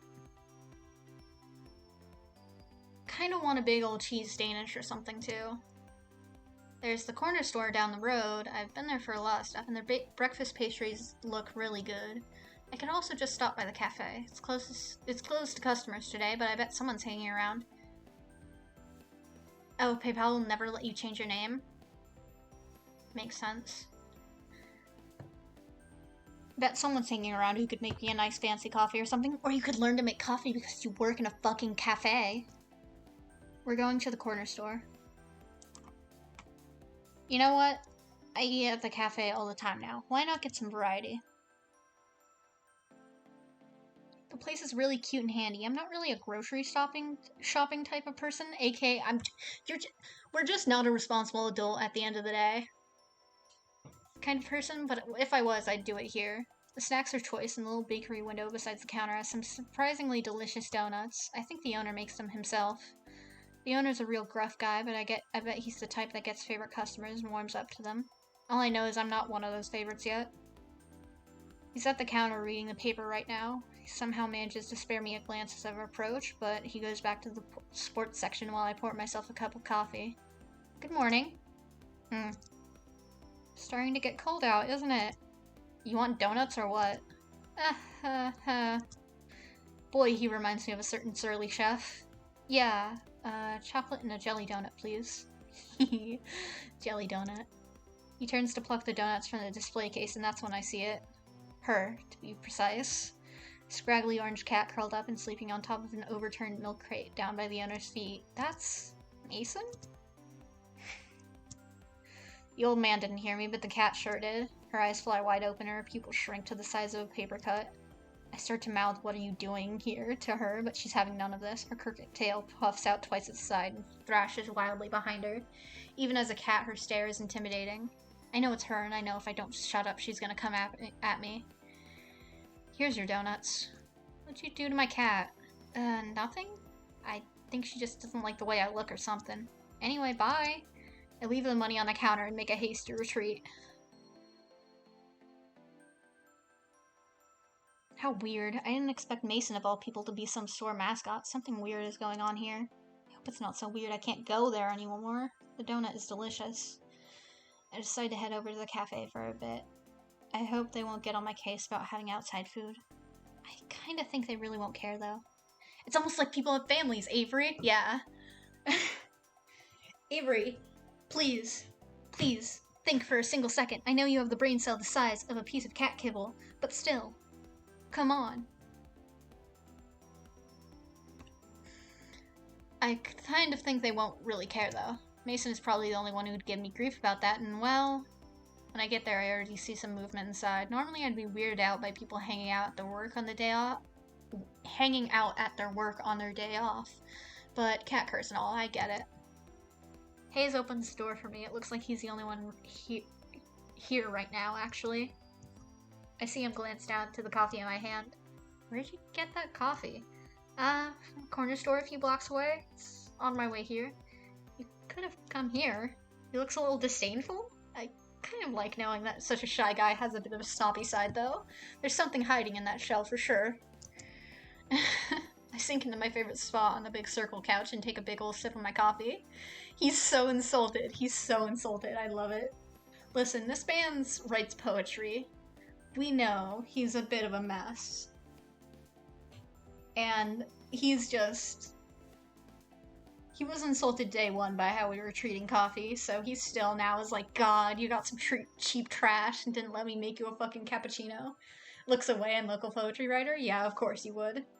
Of course you would. I did mention it just to, be pointed. Just to point and be like, haha.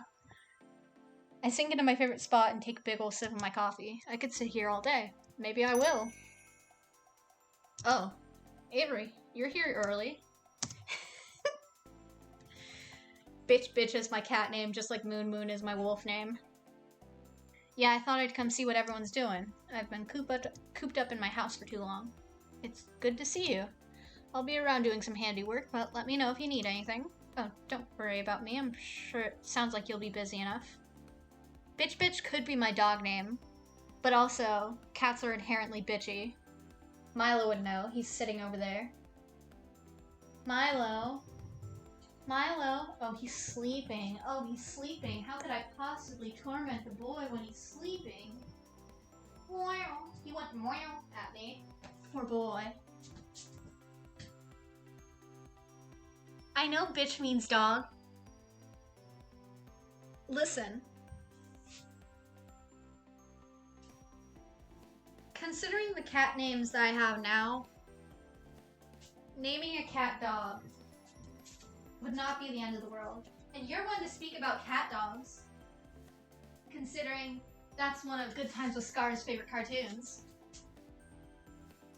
Hey Milo. I'm picking him up. I'm harassing him. He is so orb-shaped. Shut up.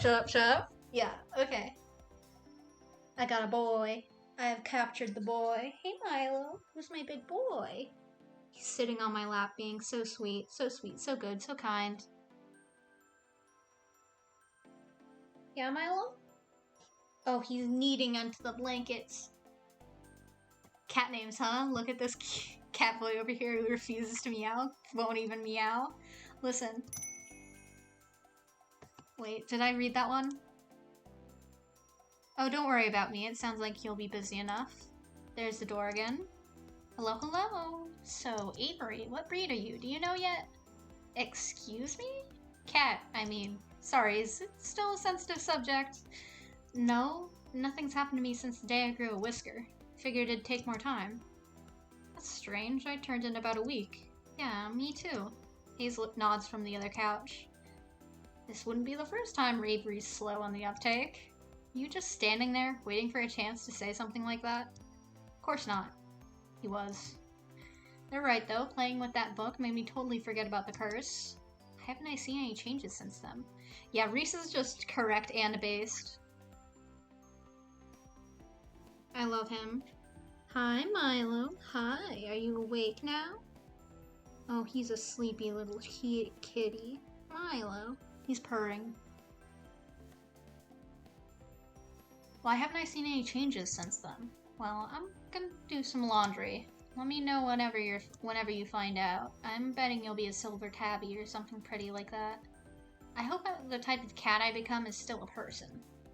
Reese rolls his eyes and flops down on a long row of seats to the side of the cafe. He settles in with a spiral-bound sketchbook. Finley picks up a large bag and trundles towards the stairs. Is there a laundry machine up there? Yeah, in Graves' apartment. He lets us do laundry there for free. Reese is like, yeah, let me be one of the only bitches wearing a bright-ass warm contrast color to indicate I'm not like the others. He's not like other girls, and we know this. And also, he would specifically pick the color and stuff. He's an artsy kind of bitch, actually, in secret. He does some fashion design. We love him. He lets us do laundry there for free. Wait, Graves lives here? Yeah, duh. The third floor is his apartment. Shouldn't we see him, like, all the time? He's basically a ghost, as is. Oh yeah, Finley orders all her clothes online and shit. And, like, developed a method and had to get, like, one of those clunkier, like, more mechanical keyboards to be able to use it with her paws and stuff. Hi, Milo. He's sitting up and kneading on onto the blanket. What a good boy. What a good boy Milo is. He's the best boy. He's my favorite boy. He's my favorite kind of boy. A cat. He's usually out until really late at night and leaves pretty early in the morning. I don't think he sleeps. I bet he sleeps in a fancy coffin. I just mean he's really busy. He takes care of all the administrative stuff for the cafe, after all. Well, I better get to work. That ramp isn't gonna build itself, after all. Landry gives me a little wave, then disappears into the back. He's back a few minutes later. Oh yeah, how they all have a good relationship with their families, because Reese does talk about his parents, because his dad and mom, like, knew are like friends of Graves and stuff. And like, I think they also know about witches and stuff. I think his dad is a witch, or maybe his mom, or maybe both. Milo. Oh, Milo's chewing on my fingers. Finley doesn't mention her family at all. And I can't remember what Hayes' family was like, and I can't remember anything about Landry's. He's back a few minutes later with hands full of lumber and a roll of carpet, so that's why all that stuff was in the basement.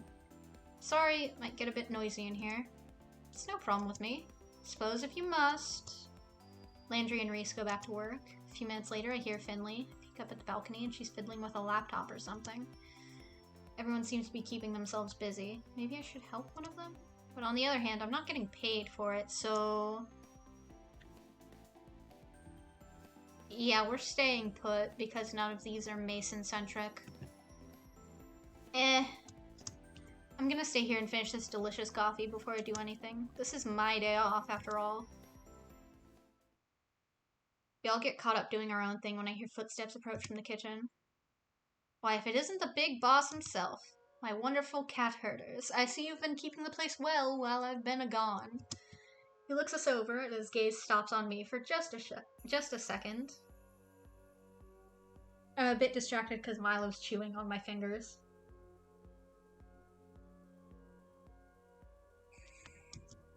He has a weird glimmer in his eye that I can't really place. I'm on to you, buddy. I know you have something to do with that book. It can't have just been there because you're a collector or something. Heck, it has our names in it. I don't really understand what those pages since the bookmark doesn't work on them, but it must be something fishy. Landry, excellent work on the cat's equipment as always. But I'm not done yet. Have you ever given me reason to doubt? I know you'll do a stellar job. We can talk about future designs soon. Sure thing, boss. Reese, I see you've been keeping your protege in line. Keep up the good work. Of course, nothing gets past me. The eyes and talons of an eagle. Protege? Are they talking about me? Hayes, my sweet Hayes. Can I trouble you for some of your exquisite coffee? I'd be happy to. You are a treasure, as always. I hope you've been keeping well. Well, Finley. Finley peeks her head up over the upstairs balcony to shout down. Just come on downstairs. Present! Your videos are keeping me busy. We had a whole new attendance record the other day. And 6 adoptions in 2 days. The home inspections never end. Sorry you have such a precious, adorable girl here making your business work. You are my internet lifeline. His outfit fucks, but I dislike him. Yeah. I have no head for such things. I bet he's been lost ever since telegrams went out of style. And Avery. He's real close now. Yeah, the black cat and him have the same exact eyes, so it's likely him. It's like 99% him, but it's not confirmed.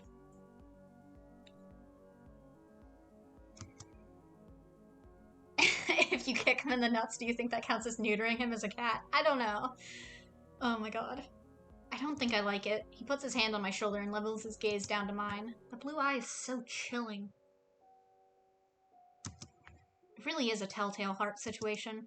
I'm on to you, Avery. What? You're the fastest learner we've had here yet. I forget you're still new. Feels like he's not just talking about cafe work. Well, I've been doing a lot of studying. So you have. So you have.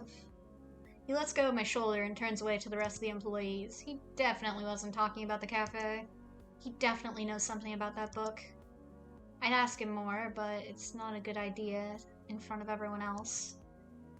I'll chase him down later when he's leaving or something. I have to get more information. So it's like Avery and the Dilfs and Graves route? Yeah, 100%. 100. Hi, Milo. Is that something in your eye? What are you doing, you goof? Oh, he's being a goof. The U route? Yeah, it's the M route. I have to get more information. Where's Mason? I wanted to see her today, too. She hasn't been showing up much on her days off lately. Maybe she found a comfy gig at an old cat lady's or something. Haven't been to your place in ages, though. When did you get here? You startled me. Ah, Mason, I'm so glad you're here. It wouldn't be the same if you didn't join us. As much as I adore your cooking, today I'd rather give you a respite. I think I'm gonna cook on my day off? Of course not. That is why I take the pleasure of providing you, my dear employees, with dinner today. But first, an announcement. Shadow the Hedgehog is a bitch-ass motherfucker. He pissed on my fucking wife. That's right, he took his quilly fucking dick out, and he pissed on my fucking wife. He said his dick was this big, and I said, that's disgusting. He said his dick is like this walnut, except way smaller. My dick is like this. Boom. It's like a bong. It's like a ball with two. I can't do the rest. I'm sorry. I tried my best. He slips back into the kitchen for a moment. Americans be like, ah, yeah, I'm married to my rights. Fair. Slips back into the kitchen for a moment. When he returns, he's holding the garment bag. No. You haven't even let me make the announcement. I know what this is. Absolutely not. For my more cooperative employees, then. With a surely practiced flourish, Graves unzips the garment bag and lets it fall to the floor. Oh no. No. Is that somehow both plaid and checked flannel? I didn't know you could make a suit out of that type of material. There's sort of appalled silence from everybody. Reese looks personally offended. Mason just straight up leaves. No appreciation for your new uniforms, and to think I made it in your size, Avery. Try it on, Avery.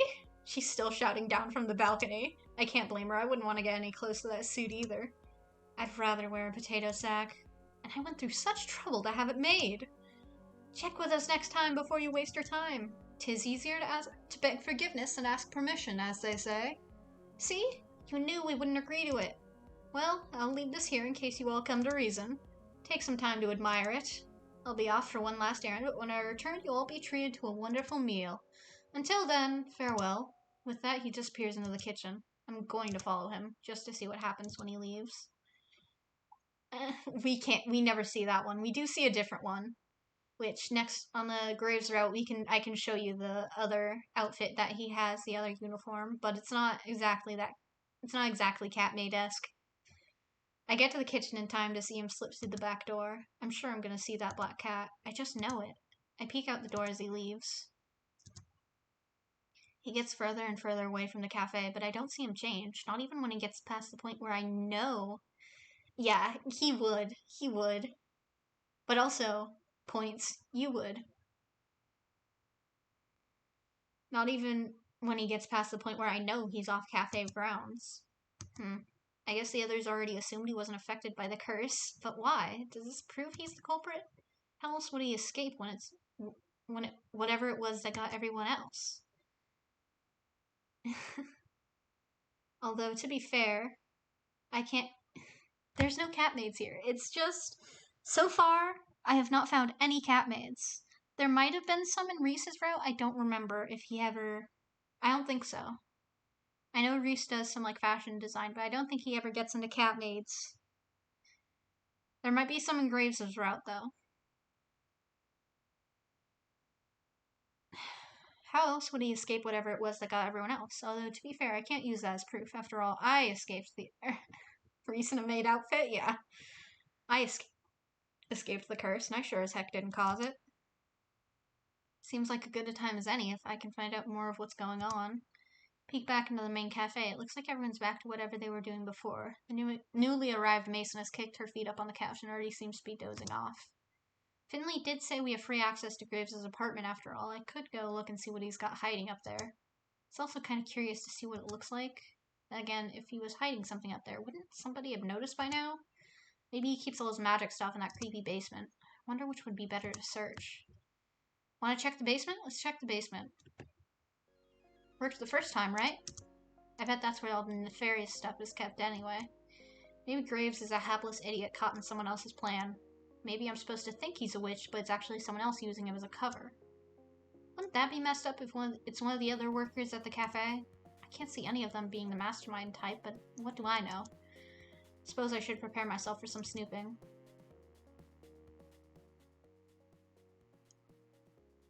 Boy, this place gives me the chills. I mean it, it's like 10 degrees cooler down here than upstairs. Now, if I were a witch, where would I hide my witchery and witching accessories? I take a brief walk to the immediate left of the stairs, but there's nothing here but cafe and cat supplies. Maybe the bulk coffee is also ground up and used to make arcane sigils? Or maybe I'm reaching? Right of the stairs has the interesting stuff anyway. I kneel down to get a closer look at the curio filled with crystals when I hear something creaking above me. Crap. Is Graves gonna catch me? Nah, he left. I'm hearing things. I resume my hunt. Maybe these are magic crystals after all. Creak. Creak. Hello? No answer. Maybe it's my imagination. Creak. Creak. Okay, maybe it's not. I know somebody's there. Are you gonna try and sneak up on me or something? I'm not gonna fall for that. You're so noisy. Oh, it's just you. Just me. Think something was gonna get you? You can't blame me. It's creepy down here with all these specimens and things. I like it. Oh, right. Yeah, it's quiet. So you come down here a lot? Of course. Supplies are down here. That's not what I meant. I know. She's being kind of chatty. In her own way. I feel like this is the most we've ever talked. You like all this collection stuff too? Yeah. Ever look through it? Well, only a little. Find anything good? Oh, just a book. Kind of hard to explain what it's about, I guess. I feel like she wouldn't believe me if I tried to explain it now. We just barely started talking and I'm gonna bust out the, hey, I found a magic spell book. Nah. Boring. Look around more. Wow, didn't take you for the snooping type. Guess you caught me doing exactly that, though. She's just kind of staring now. Not sure what to do, so I kneel down by the curio and start rooting around. What kind of stuff did you find anyway? Here. Feel her kneel down right next to me. I'm not sure if she wants me to move over or something to give her space. She doesn't seem to mind right now. Look. She reaches over me for a weird lumpy looking rock. She rests her arm on my shoulder, then drops the rock in my hands. It's a cool rock. Turn it over. Oh, of course. Oh, it's a geode, duh. Yeah. Out of the corner of my eye, I can see. She's smiling? She's smiling, just a little. Amethyst. It's really pretty. Do you like crystals? Who wouldn't? You're right. Used to collect quartz as a kid. Oh? I wouldn't have expected that. I wonder if she's into that whole healing crystal thing. Maybe she knows something about magic after all? Probably not. I'm not gonna ask, at least. She'd look at me like I had 3 heads. You don't seem the type is all. I bet you look really cool with the quartz point necklace, though. Should keep that in mind. I wonder when her birthday is. Huh. Maybe. She gives my shoulder a light slap, then stands up. I'm going back up. Oh, okay. You coming? Oh, yeah, sure, 1 second. Well, that was a bust, mostly. Kinda nice to talk to Mason, I guess. Feels good to be getting closer to everyone here. Sort of like I finally have a social life. Well, sort of. Guess I'm still hanging out with a bunch of cats, one way or another. Back to the drawing table and this curse business, huh? I drift from person to person, helping everyone with what they're doing for a while, and eventually the urge takes over. I just want to play with the cats. Shunsuke gets all excited when I bust out the bell toy. Guess I'd be excited too. Owl gets messed up on the catnip toy. Now is swatting his own tail. I think the tail might be winning. Valentine is rolling around, kicking at nothing in the air. Seems to be having plenty of fun without me. Marina chases a feather on a string all the way up to the platform. Wish I had that much energy. And then they start taking naps, and that seems... God, imagine going to therapy and your therapist goes, okay, so how's your social life going? And you have to debate explaining this. Oh my god. You just tell your therapist that you hang out with a bunch of furries.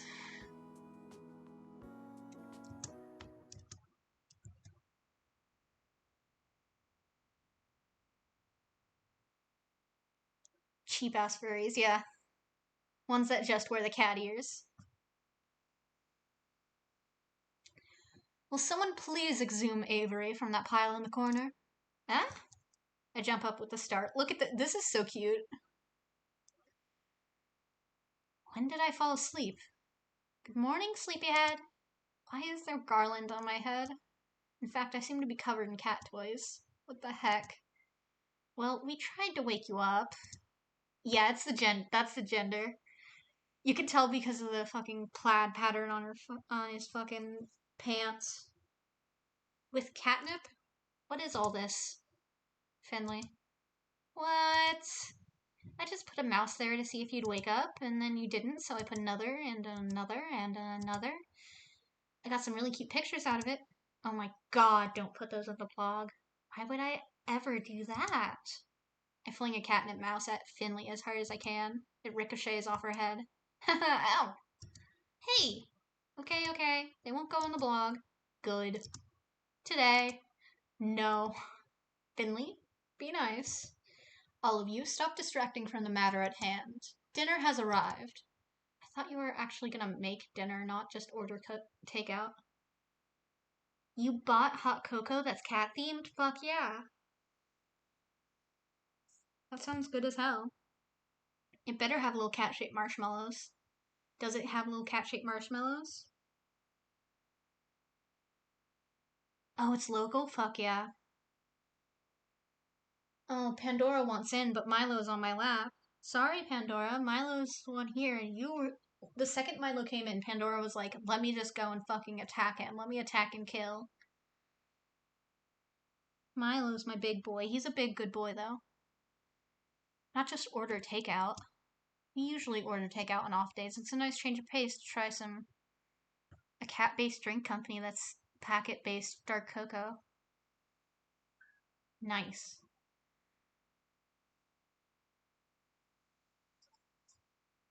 It's a nice change of pace to try some of the other restaurants around here.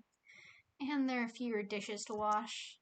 The cuisine du jour is brought to us by a Thai restaurant downtown you also enjoy. Avery, I believe will be experiencing their splendor for the first time tonight. What'd you get? You didn't ask me what I wanted from the menu. I did, actually. You mumbled something about pad thai and rolled over on top of a bunch of cat toys. Well, I mean, that's what I would have wanted anyway, so... I look over to the tables, and they've all pulled them together into one long row again. Takeout boxes pile high up in the center table, and all the places have already been set. Bon appetit, my dear employees. And the pack descends on the takeout boxes. After some sorting, we're all settled with our respective food, and we all sit down for dinner. Graves takes a seat at the head of the table. Well, he claims it in name, but he's hardly sitting at all. When he's not flitting between us and offering us drinks, he's standing behind his chair and telling a story in as grand a Graves gesture as you can imagine. When I was in college, none of you would have recognized me. What, did you take a break from your goth phase? You go grunge for a while? I would never break style. No, in fact, if anything, you could say I was more goth then. I had long black hair and I wore such elaborate makeup. If anything, it sounds more on brand than you are right now. Why stop?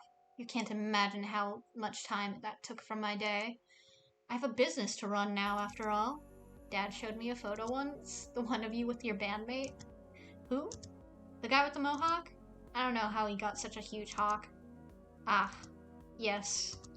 It was pure witchcraft, that hair. He's doing it on purpose, isn't he? With the witch jokes. Wait. You were in a band. Are you really surprised by that, Landry? Hi, my name is Ebony Darkness Dementia Ravenway, and I have long ebony black hair. That's how I got my name? Yeah. That's him. Are you really surprised by that, Landry? Come on. Everybody was in a band in the 90s. I don't recall that stereotype, but yes. I was, in fact, in a band. I bet it was called, like, the Masters of the Night or something like that. No, Avery, it was not. I'd thank you for giving me more credit than that. Nah, more like Nightly Nightshade? Or Dark Carousel? No. Or Sorrows of Blood? Et tu, Hayes? You are all so cruel. You have to tell us the real name or they'll keep going. I refuse to further enable this slander. It was Spider Coven with an X. Reese! What? How do you spell spider with an X? goth willpower. You're kidding me. They had a song that was called something like Rose Baptism. I only remember the parts that were in French, but no. It went something like, "No, this is traitorous. My own pupil betrays me. Trapped within my own mind, something in French. My will dissolves to blood, the soul's red rind, life is but a march towards death. Right, Graves?" Graves isn't listening to us anymore. He's pacing around and mumbling in agony. "How do you know all this, Reese?" "Graves and my dad went to college together. He went to their shows. He met your mother at one of them, if I recall. You have to thank me for your very existence, my boy." Ugh, don't put it like that. Everyone's laughing and having a good time. Even Graves is being a good sport. This is nice. I wonder how long they've been working together. They're like a big family. Graves is a lot more charming than I thought. He knows how to work a crowd, at least. I'm starting to get it. I get why no one's that mad at Graves, even though they're all going through this weird nonsense. He's kind of like everyone's weird but benevolent uncle. We all chat over dinner. Yeah, this is where Avery's DILF kink begins. And then coffee, and before I know it, the sun is totally gone. How long have we been doing this? Shoot, I better get home and feed Mochi before he throws a fit. He gets real passive-aggressive when he's fed late. It is quite late. Take care of all dishes and sundries, so please relax and prepare yourselves to face the day tomorrow. Yeah, I guess we better all get going, huh? Later. Mason's already headed out the back. She barely even turns her head when she waves goodbye. Alright, everybody. See you tomorrow. Boy, it got late. Streetlights are on, but I sort of hate walking the back roads at night because they're sparsely lit. I don't know why, it just feels a little like a bad idea tonight. I decide to go the other way home. It's a bit longer, but the store lights are brighter once I get through this alley. Besides, it's pretty nice out. Lots of rusty junk on the street. Did someone just dump their crappy old bike here? Rude. How long has that been here? Looks like it's been around for years, but I don't remember seeing that messed up bike like that yesterday. I should be more observant. Graves should complain about someone. Doesn't make the walk to the cafe look that good to customers. I can't shake this creeping feeling clawing up my spine. This is a quiet neighborhood. I've never felt this something. Something feels different. Off. Eerie. I haven't been getting much sleep lately. I could be imagining it. I don't know. All I know is I want to be home. There's one other person on the street. Doesn't look like he's going anywhere. What is he doing? This is a weird place to loiter. Is he lost? I should offer him directions. As I get closer, he whips his head up and stares me down with this intense gravity, threatening to root me in place and allow the chill in my spine to sink in its claws. I sever eye contact and hurry on my way. Never mind, I shouldn't talk to him at all.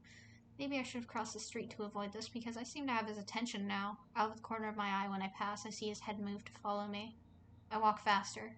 Okay, maybe I'm exaggerating, maybe making things up, but I'm now about to stay and find out what his deal is. Yikes. I feel like he's still watching me, but I'm not going to look back and find out. I walk even faster. Yikes.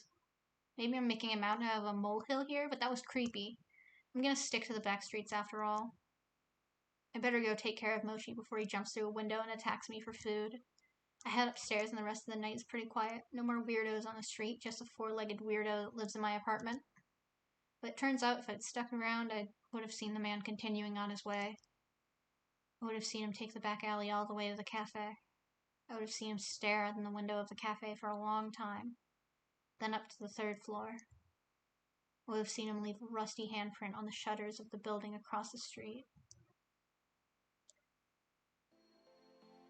Graves pops in and out of the cafe like a stray cat over the next couple of weeks, never staying long. I still don't know what he's doing when he's gone. Days come and go and we settle into a routine. Everyone shows up and does their thing. Getting better at my job, and I'm getting better at some of the other stuff too. Hey Mochi, check it out. Mochi opens one eye and thumps his tail against the other side of the couch. I am almost totally sure he understands me now, somehow. When I talk to him, it's not like I'm talking to a sentient pillow anymore. He actually acknowledges what I say and responds. It's not like that weird to talk to your pets anyway, right? I mean, it's not like he's literally talking back to me. That would be weird. I set two cola cans next to each other and then take a step back. Are you watching? You better be watching. Okay, here we go. I concentrate and the cola cans flutter apart into long ribbons like potato peels. They collapse on each other and form a jumbled mess of aluminum. There's some soft crunching while the ball of soda can wobbles around a bit. Shapes begin to emerge from the ball of aluminum ribbons. Arms, legs, ears. Then, before you know it, ta-da! Soda can sculpture of a cat. It's you! Mochi makes a little huffing noise, then closes his eyes. I set the cat sculpture aside with all the others. But you don't think it looks like you? You're the worst audience. I'm gonna show this to the guys at the cafe. They'll appreciate it. I think I feel comfortable enough with my magic, I guess you might as well call it, to bring it up to everybody. I can demonstrate it now, after all, so it's not like they have a reason to not believe me. The real problem now is figuring out how the heck to bring it up. I'm going to mull this one over a bit. I suppose a day or two more planning wouldn't hurt. Milo, please, have mercy. Oh no, don't leave me, my boy. I love you, Milo. Don't leave me, please. Suppose this might go poorly. It might. I'm about to ruin everyone's career with this one, and it's just a fucking cat sculpture. I suppose a day or two more planning won't hurt. Should start getting ready for work. I had a couple of days off, but I've still been going in to hang out with everybody almost every day. What can I say? I really like everyone there. Some more than others. Okay, one especially more than others, but whatever. But again, first things first. We'll worry about the cat situation, then I'll worry about the cute coworker situation. I grab my keys, smoosh my face into Mochi's to say goodbye. He hates it. And then head on my way. Aww.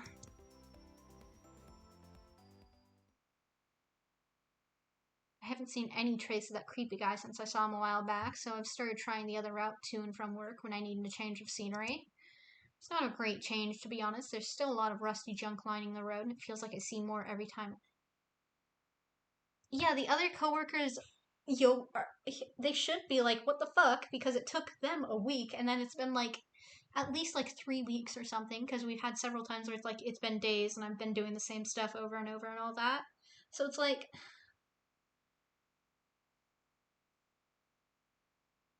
King, what the fuck?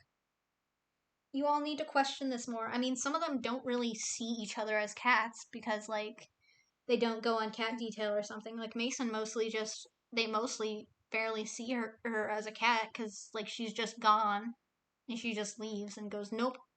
So, like, in theory, he could be turning into a cat and they wouldn't know yet, but, like, also, he probably would bring it up because of how much of a bitch fit he threw before when he got one whisker, so.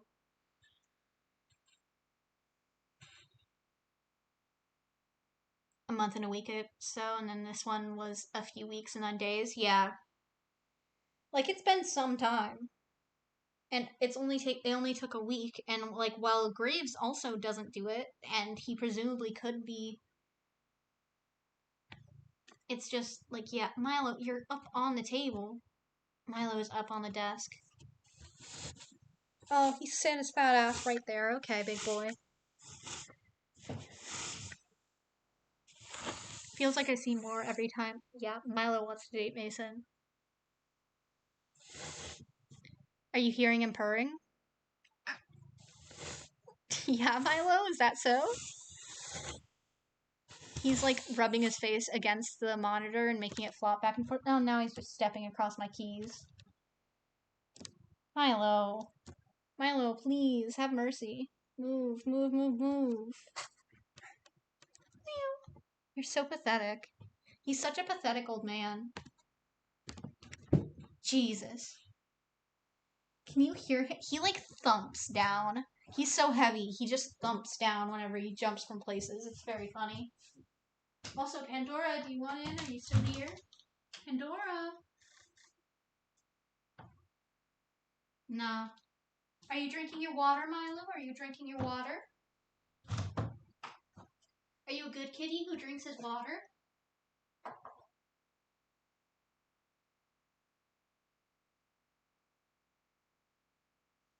Milo's a mess. He always gets so much fucking water on his chin because he like dips his entire chin into the water while he drinks from it. He's such a mess. There's still a lot of rusty junk lining the road, and it feels like I see more every time I come down this way.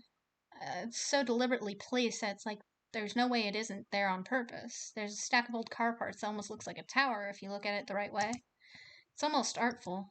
Though today there's a different addition to the walkway. Graves? He's right there, very much human, standing over the rusty, decrepit bike. He's so lost in thought, I wonder if he even notices I'm here. Graves? What's up? Oh, Avery. Just, assessing the litter around the cafe.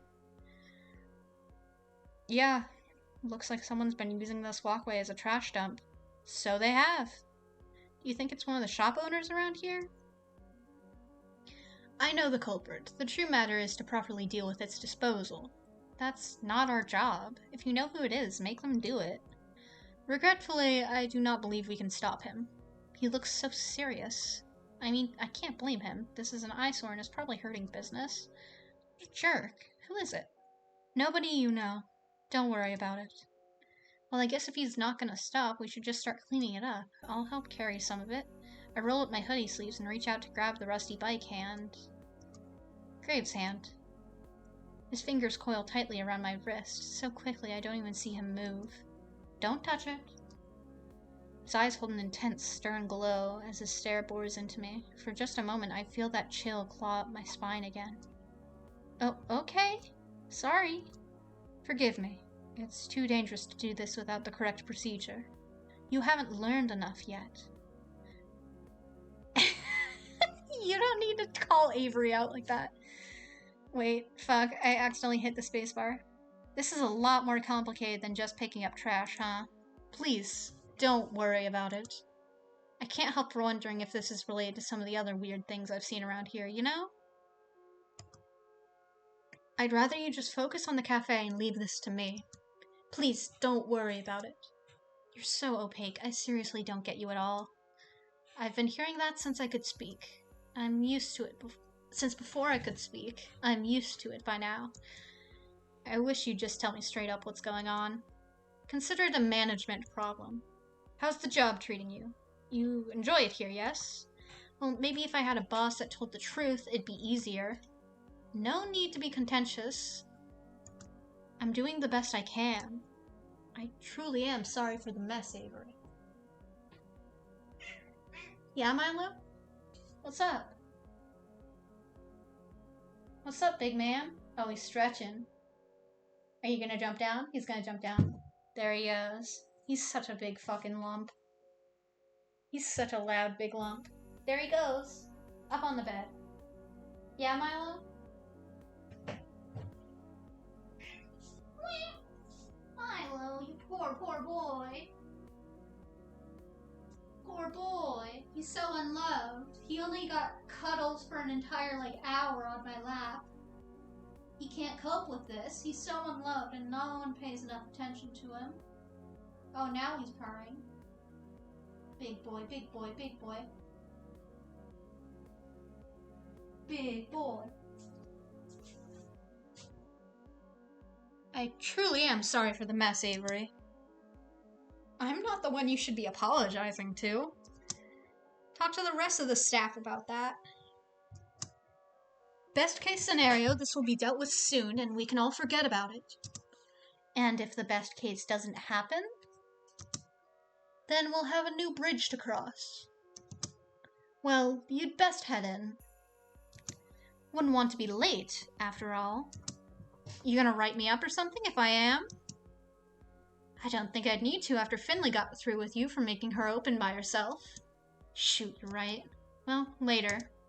Till then, there isn't much time until we open, so I hurry off to the cafe.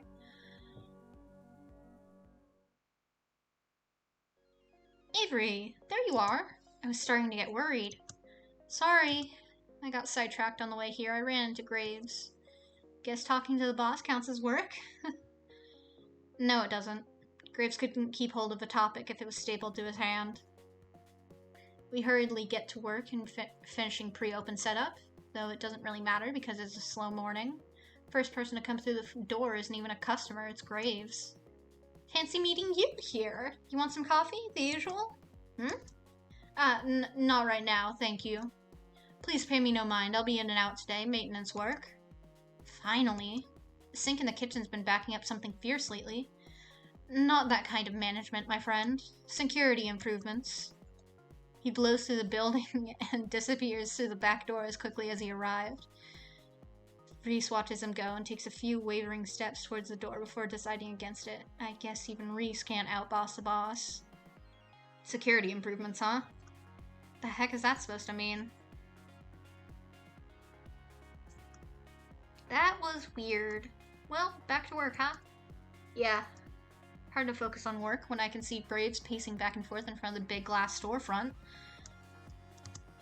Luckily, it's a slow day, so I can excuse myself every so often to peek in on him. I think I saw him bury something under a loose tile. At one point, I dipped my head out and see what he's doing. He's just standing there, staring at the wall, tracing a picture on it with his finger. I'm sure he's doing it to look busy, but then I catch a glimpse of something like light reflecting off a piece of metal on the wall itself. Flashes for a moment and then it's gone. Maybe I'm seeing things. Maybe he's doing something to the building, something arcane, I guess. But even if he is, why? Why is he suddenly so concerned with security? Is he setting up like a magic anti-theft alarm or something, or is it something more sinister? Can't help but think of his weird behavior this morning and his focus on the rust piles. Something must be coming. Something as serious as the cat curse. If he's just going to leave us in the dark, I gotta do something. It's time I finally talked to someone about magic, the cook, I was gonna say the cook and the burst, the book and the curse, and everything. I hope she doesn't kick me out of the kitchen first. We are 100% in Mason's route now. We win these. I feel like I'm intruding whenever I'm here. I'm never sure if it's Mason's aura, or if it's because cooking is the most mysterious magic of all. What if she doesn't believe me? What if she thinks I'm stupid? I don't think that's gonna happen. I'm starting to figure out how to read her. I don't think she's that type of person. I hope. I don't know. It's hard to figure out without feedback, you know? She's warmed up to me at least. I can tell that much. I don't know if she's taking pity on me because I can barely feed myself, or if... Well, never mind. No use speculating. Look at me standing here and gawking. I better not slack off. I try to make myself look busy. Oh, she's not even paying attention. You know what's funny? Before I met Mason, I didn't know cooking could be so artistic. Watching her prepare meals is like a dance. Today's special is French toast with little cat shapes seared into the bread. I didn't know that was a thing you could do, but here she is, making this adorable food as if she's been doing it since birth. Kinda makes me want to learn to cook. Could I do that, like, ever? She's a natural. I don't think I could even learn that like that. Catching flies? Eh? Mouth open, staring, gonna catch flies. Oh, you're right. I guess she was paying attention. Do you come in here for something, or should I charge admission for the show? Oh, I'm sorry if I'm bugging you. I can come back if this is a bad time, I mean. Didn't say I didn't like it. Don't mind the company now and again. She glances up and flashes me a, is that? It is! A smile! Wow. Now what? Is this flirting? Oh, thanks, I mean. Hold on, let me try that again. Smooth moves, Grave. Way to get thrown off by a mild maybe flirt. So, I wanted to ask you something and talk about the cat curse. Talk while I work. Can't burn the toast. Oh, okay. So, you know the cat curse and all? I'd hope so. Haha, right. So, I think I figured out how to break it. I figured that at least wearing a look, but she didn't even glance up. Is she excited or what? I mean, I've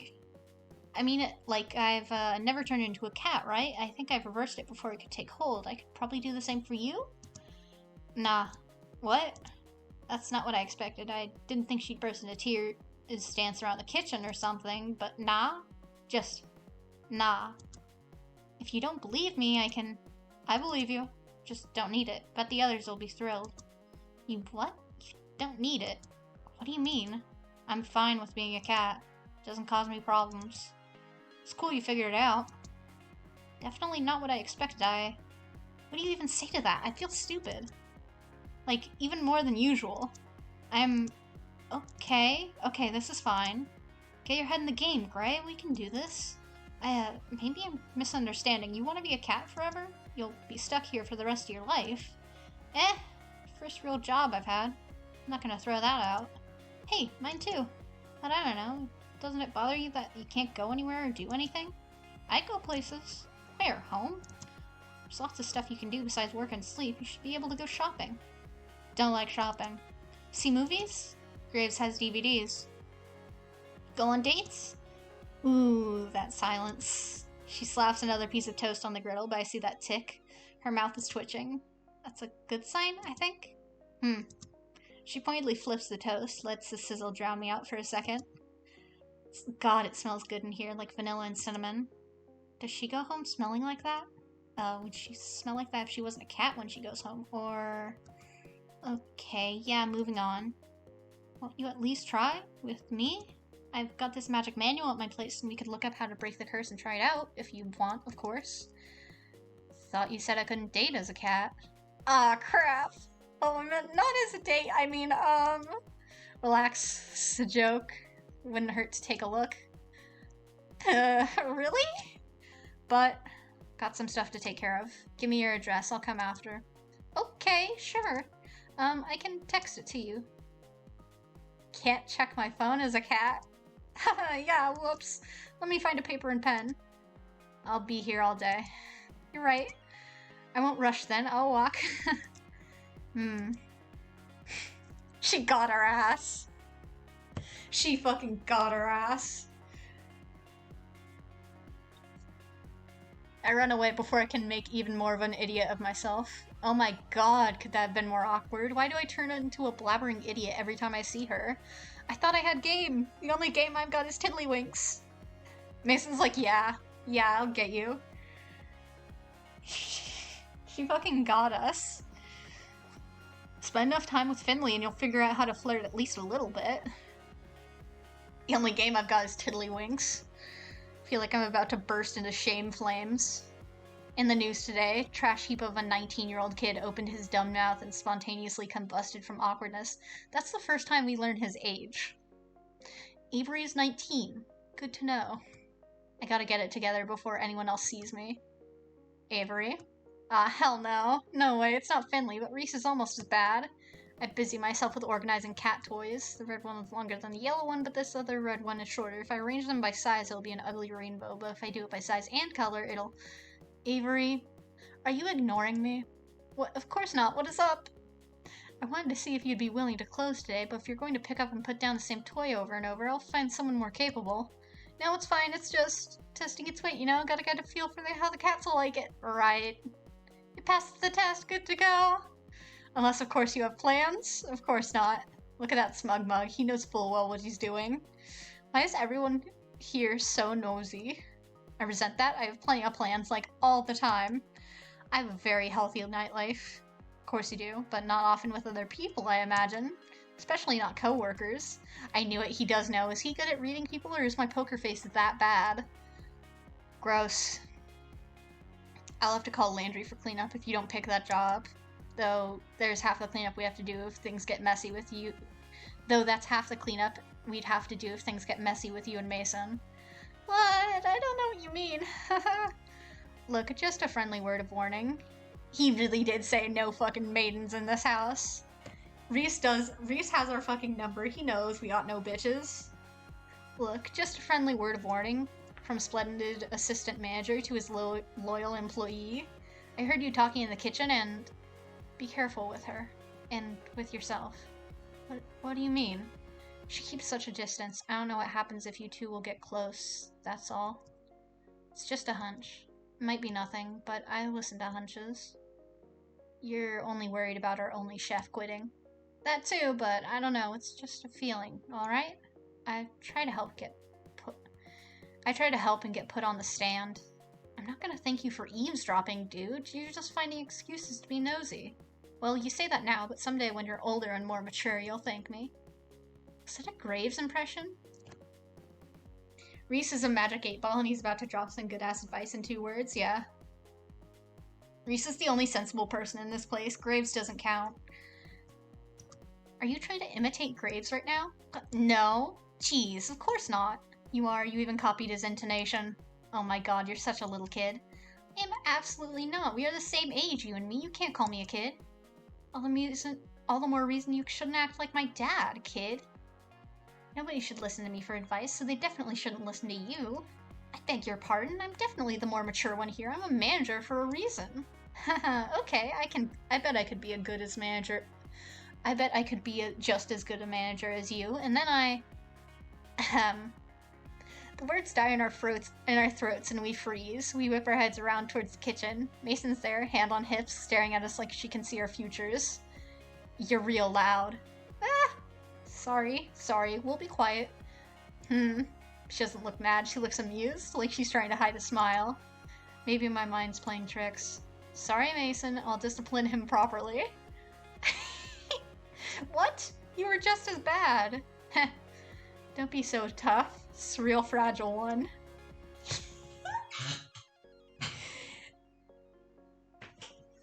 She makes a noise. Is that a laugh? Then she disappears. I was also making a noise that was kind of a laugh.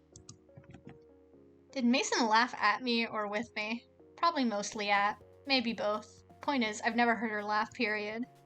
Reese looks as incredulous as I feel. I can feel his shocked gaze from here.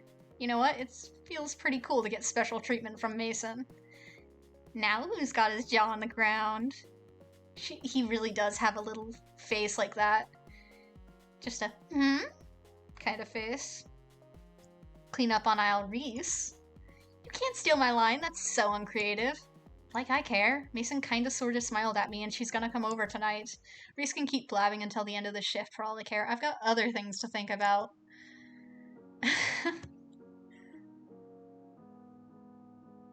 Boy, is it a long day, though. I divide my attention between checking the front and the back of the cafe. The front to see if Graves is still there. He isn't. And the back to see if Mason is still there. Of course she is. It doesn't make time go any faster. I finally find a spare pen and paper to write my address for Mason. We have to hide all the pens so Ein doesn't chew them up. The funny thing is that Avery is going on a date with a cat. Yeah, the last date in Finley's route, it was very funny. Because Finley is just like such a shit all the time. She's like such a flirt, but also like such a little shit all the time, and I love that for her. We have to hide all the pens so Ein doesn't chew them up. Hunting for one thankfully eats up some of my time. It's like a scavenger hunt. Gotta make this nice and easy to read. I spend a little time putting some extra flourishes on my handwriting so it's clear enough. Then I draw a map, then a few cats, and flowers, and... Oh, I'm getting carried away. I shove the paper in my pocket and get back to work. Hopefully Reese or Landry didn't see me messing around. Eons later, the sun gets to the point where it shines in the windows at that angle I hate. That means it's about time for Mason to head out. Sure enough, she's already out of her apron and the pots and pans are all nicely stacked. Aw, man, I should have been in here helping her clean instead of messing around with doodles. Bonding opportunity missed. Hey, Mason. I brought you directions like you asked, you know? I remember like it was yesterday. Is that another joke? Okay, here you go. I hope you like it. Hope you like it. Just bury me alive. I hand her the paper all neatly folded into a triangle. Well, I tried to make it neat. It's kind of lumpy. Another smile plays across her face. Long as it doesn't get me lost, it's fine. Okay, good. I drew a map to put my artistic skills to use. You know, just in case. Okay, so see you later then, I guess? Where are you going? Don't worry about it. See you. Yeah, okay, bye. Then she puts the paper in her mouth? I mean, not eating it. She fits it between her teeth and waves farewell before she steps out the back door. Why would she do that? She vanishes. I peek out after her. There's a scruffy orange cat with a lumpy paper triangle in its mouth. Oh, makes sense. Not like she has pockets. I better get cleaned up and everything too, right? Gotta get back and get ready. Yeah. I rush through the closing tasks and mess up probably 75% of them. My head's way gone by now. I'm checked out. Poor Landry has to clean up after me. Eventually he tells me to just head home. I think it's because he knows it'll be faster to do it himself. Sorry, Landry. I feel light on my feet going home. Maybe I should make dinner? I bet Mason would like that. What would I make, though? How does cooking even work? I think about it for the rest of my walk home. Oh god, please don't try and cook, Avery. Damn it. If I was gonna cook, I need to buy things to cook. There's gotta be something here. Anything? There's all these cans lying around. I'm sure I'll find something edible eventually. I'm not gonna try. I don't even know how to begin trying to make those cat sounds. Yeah, it's a whole mess in here. Milo, he's standing and like looking at me. Milo, what's your deal? He's sniffing around? He's sniffing around? Oh, now he's sitting. What a good boy. He doesn't stop making that gross, low purr meow as he waddles behind me. I shouldn't blame him. The only other time I'm in the kitchen is to feed him, so it makes sense he'd assume. Tough luck, buddy. I'm on a mission. What did Aunt Wendy leave behind? Some pasta in funky shapes. I think those are spices. I recognize cinnamon and red pepper, but the rest are a mystery. Oh my god. I'm gonna lose it. Canned veggies, not so bad. I can work with this. In the fridge. Ooh, smells like I have yogurt now. Let me just take care of that. Jesus Christ! Avery, please. Man, what a mess. All these leftovers I don't remember ordering. This is turning into a stinky excavation. I hope this clears up before Mason gets here. I open some windows and spray some of Aunt Wendy's sickly sweet air freshener directly into the fridge. That should do it. When the dust settles, I review my findings. All I'm left with is some random crap. How am I supposed to make dinner out of this? This is why I don't like cooking. Mochi, this is too hard. You have it so easy getting all your food in cans and bags. Think, Avery, think. I brainstorm. I arrange the potential ingredients before me. When all's said and done, I've created a beautifully lopsided pyramid of cans and boxes. I hope it doesn't fall over. I guess I should stick to pizza. If I order some now, it'll get here before... What's that noise? Is that a cat scratching? I glare at Mochi, but he's sitting there with, like, his usual dumb self. Must be something else. It gets louder. Avery. Oh crap, she's here. I thought she'd ring the doorbell, but of course she can't. Sorry, hold on a sec. I bound to the door, nearly tripping over a box of soda cans. Why didn't I clean it up? On the way, I try to look as all nonchalant when I open the door. That'll impress her. Where is she? Oh. Gotta adjust my gaze downward to account for the, height difference. Hey, come in. I was just, dinner. Just, dinner? Yeah, I was gonna make something with whatever stuff was around here, but that's, probably not gonna work. I'll order pizza. Do you like pizza? No. Nope, never mind. I can't make this work. Not when it's your excuse to not cook. Oh, she meant no like that. Okay, we're back on. Well, I mean, yeah, but come on, cooking is so hard. Even harder if you don't try. Well, yeah, but it's such a hassle and I'm gonna screw it up. You're doing it wrong. Yeah, that's what I said. I'm always doing it wrong. So let's just order takeout. No, because you cook alone. I learned to cook because my grandparents showed me. It was nice. Spent good times together. Telling stories, jokes, you know. I can do that for you. Oh, yeah. I'd like that. Okay, let's cook. I didn't know if it was possible for cats to smile, but Mason demonstrates it before I get the chance to ponder it much. Wow, that is the cutest thing I've ever seen. Well, almost. Her human smile is cuter. But, how? I don't think you can hold a pan like that. I'm no expert, but I feel like opposable thumbs are probably important to cooking. Supervising. I'll tell you what to do. You do it. Isn't there a movie like that? Avery's thinking of Ratatouille. I hate it here. What, are you gonna sit on my shoulder and control me? Mason saunters over to the kitchen and leaps up on the counter. Mochi gives me such a look. Yeah, I know it's a double standard, but I don't care. You're not allowed up here, buddy. Here's fine. She glances over at the haphazard food pyramid I made. Her ears twitch. What's that supposed to mean? Is that good or bad? Is what you're working with? Yeah, whole lot of nothing. It's fine. Olive oil? Oh, maybe. Let me search around. Get 2 saucepans and a skillet. You don't need to... Avery is like, are you gonna sit on my shoulder? Are you gonna pull my hair? Huh? Yeah, it's not even Avery's apartment. It's Avery's aunt's apartment. Aunt Wendy is letting us live in this apartment while she's out, like, vacationing or something. Aye. I start rooting around to the rest of the stuff. I guess this is olive oil? The label's kind of peeled. You don't know what olive oil is? I'm going through several stages of grief as well, and I can't even cook well. Please, Avery. It's olive oil. How do you... The label's kind of peeled, but Mason nods when I hold it up. The pots and pans are the cleanest dishware in my possession. Don't need to wash something you never use, after all.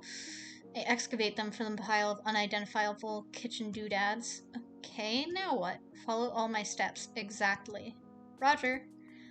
So then I cook for the first time. Ever? Well, the first time I'm willing to count.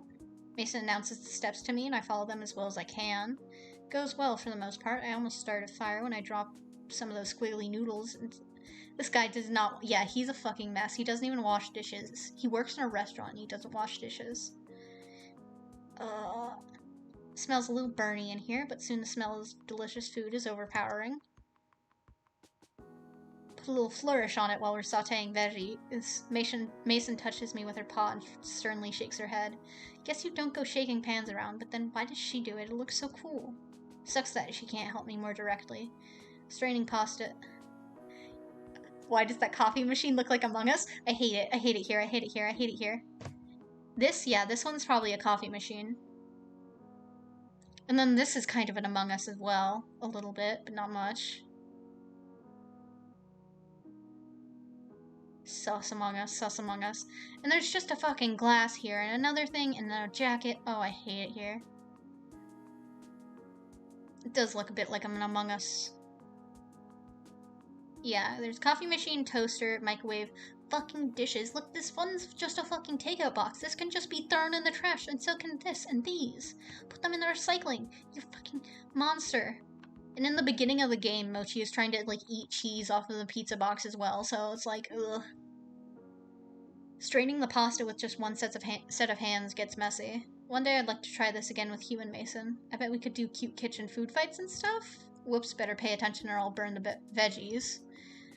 Well, this time, when all's said and done, I've created this pasta and veggie thing, and it actually looks edible.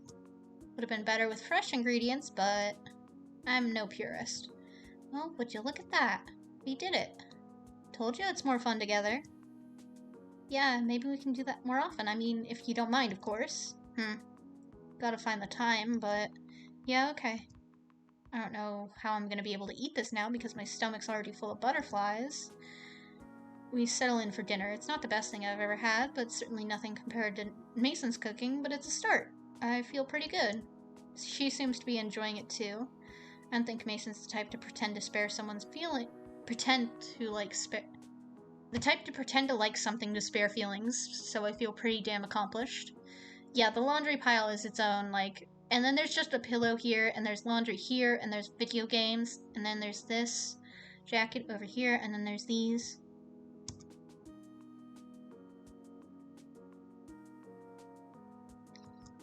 We talk while we eat. Well, it's more like I ramble and Mason listens, or at least pretends to. I'm probably boring her. I should stop, right? Right. I do. She looks back at me expectantly. Whoa, she's actually paying attention. Having her attention flusters me. I fumble my dish and nearly add pasta to the couch. Better get back to business before I psych myself out. Wanna look at the book now? Yeah, sure. Cool, let me get it. I scoop up the dinner bowls, and after a quick loop to the kitchen to dump them in the sink, I'll get to them someday. I dip into the bedroom to grab the book. You're gonna love this. It's pretty cool. I settle down on the couch, huddled in my favorite spot against the armrest, and prop the book open. I show it to Mason like I'm setting up a magic trick. Now you don't see me. With a great flourish, I put the bookmark over the garbled text to show her the transformation. And now you do. Had one of those 3D trick books as a kid too. No, it's not a trick, it's magic. Don't you see how the words literally jump out under the bookmark? Just messing with you. It's pretty cool. Oh. She doesn't seem all that surprised. Tough crowd. The really cool stuff is inside. You ready? I'll read it for you. Just relax and listen, okay? I think it'll be easier this way. I clear my throat with a big noise and roll my shoulders. Gotta speak from the diaphragm, just like they said in drama club. Of course you'd be in fucking drama club. Of course you fucking would, Avery. I mean, I think that's what they said. Not like I ever got a speaking role. Yeah, you wouldn't. Mason doesn't have to know that. Yeah, it's fruity behavior. Fruity behavior, for sure. I start reading, and though I trip, limp wrist. Are you know in drama club? Is he, in drama club? Yeah. I start reading, and I trip over some of the words, just like I always do when I read too fast. Mason's attention remains sharp and focused.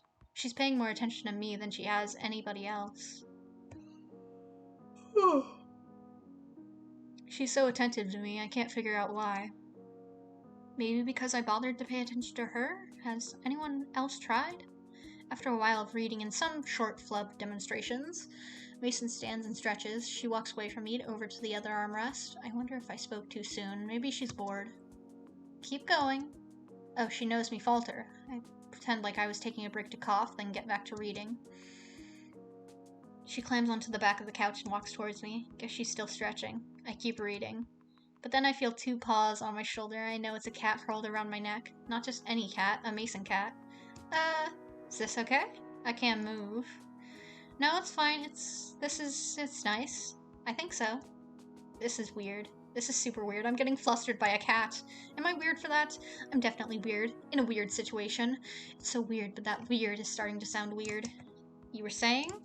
Oh, right, so I pick up the best I can. I think I'm reading the same paragraph for a second time, but Mason doesn't seem to notice or mind. What's that rumble in the back of my neck? Oh. It makes sense that she'd purr as a cat, but wow. What's that supposed to mean? I read more and she grows quiet. I turn my head to ask her why, but I get my answer. She's fallen asleep. Should I wake her up? It's only 10 p.m. It's not that late at all. Though if I consider how early she's at the cafe every day. I asked a lot of her to come out this late and listen to me. She's not even interested in breaking the curse right now. Why'd she come out? Is it... Nah, forget it. We have to try again. Maybe next cooking lesson. In the meantime, I might as well get back to reading. I don't want to disturb her.